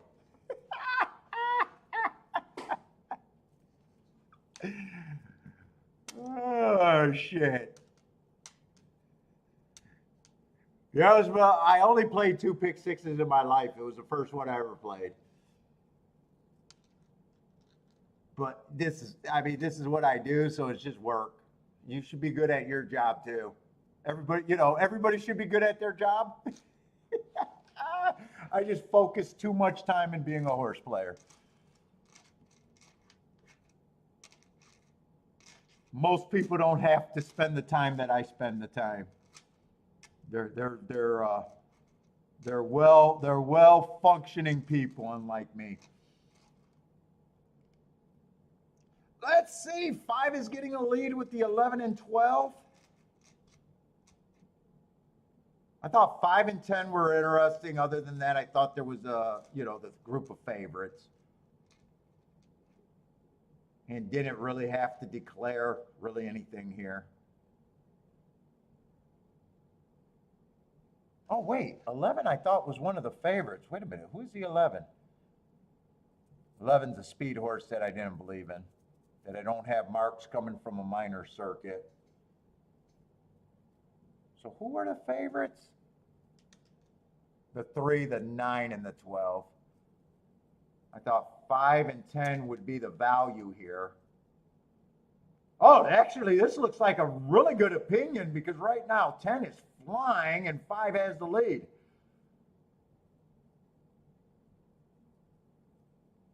Ooh, I shouldn't have took the day off, motherfuckers. Because that's the best part of my opinion, that's the exacta.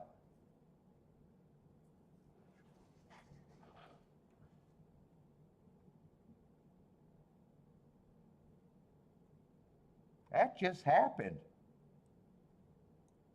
All right, I broke that race down pretty good.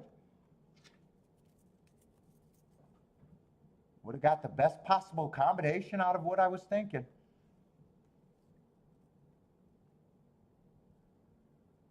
Well, I guess technically the second best combination because 5-10 would have been better than 10-5, but who cares?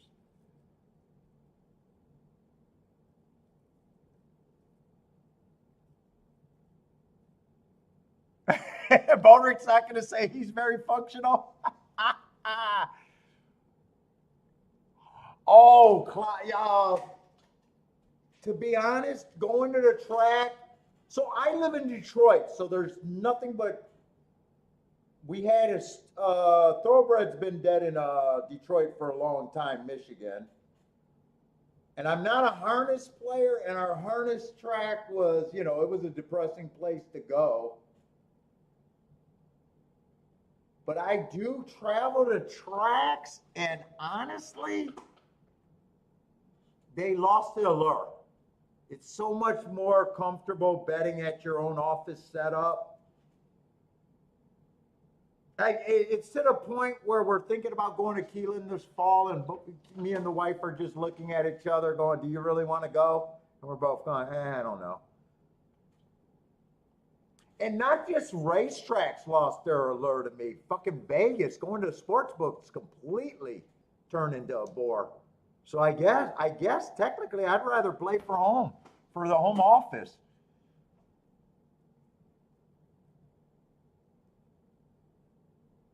I had box seats for 2 years at Arlington. I loved that, but Arlington's no longer. I lived in Chicago for 3 years.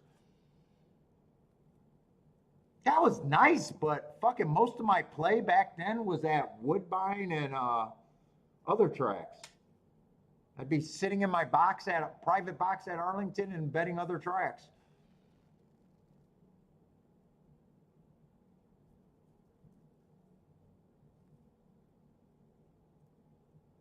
If I lived, but I will say this: if I lived in Florida near Gulfstream, or I lived at Kentucky near Churchill or Keelan, I'd probably force myself to go to a track just because I'd meet people and be more social. But if I'm, as far as wanting to travel and every vacation being a track vacation, I think those days are gone. I think those days are kind of gone. They're just not a draw. I get bored with live racing after a race or not a race or two, but a day or two.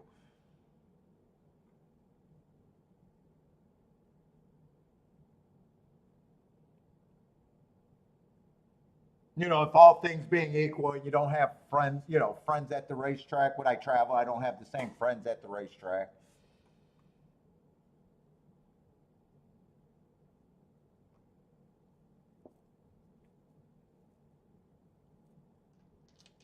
But we'll be back on tomorrow with the same two tracks, everybody.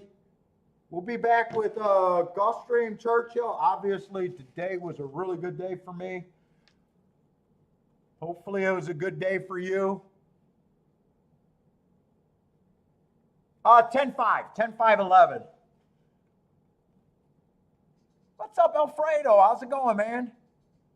First time I seen that name, too. If you guys are new to the channel, check us out. We got a whole bunch of content out there. Been doing this show full time for about 5 years. Tons of content out there. We got a bunch of shorts out there if you don't have an attention span, too. We got a few shorts out there. But we'll be back tomorrow with the same two tracks, Gulfstream and Churchill for tomorrow. But everybody take it easy. Good luck if you guys are still playing, but I am out of here.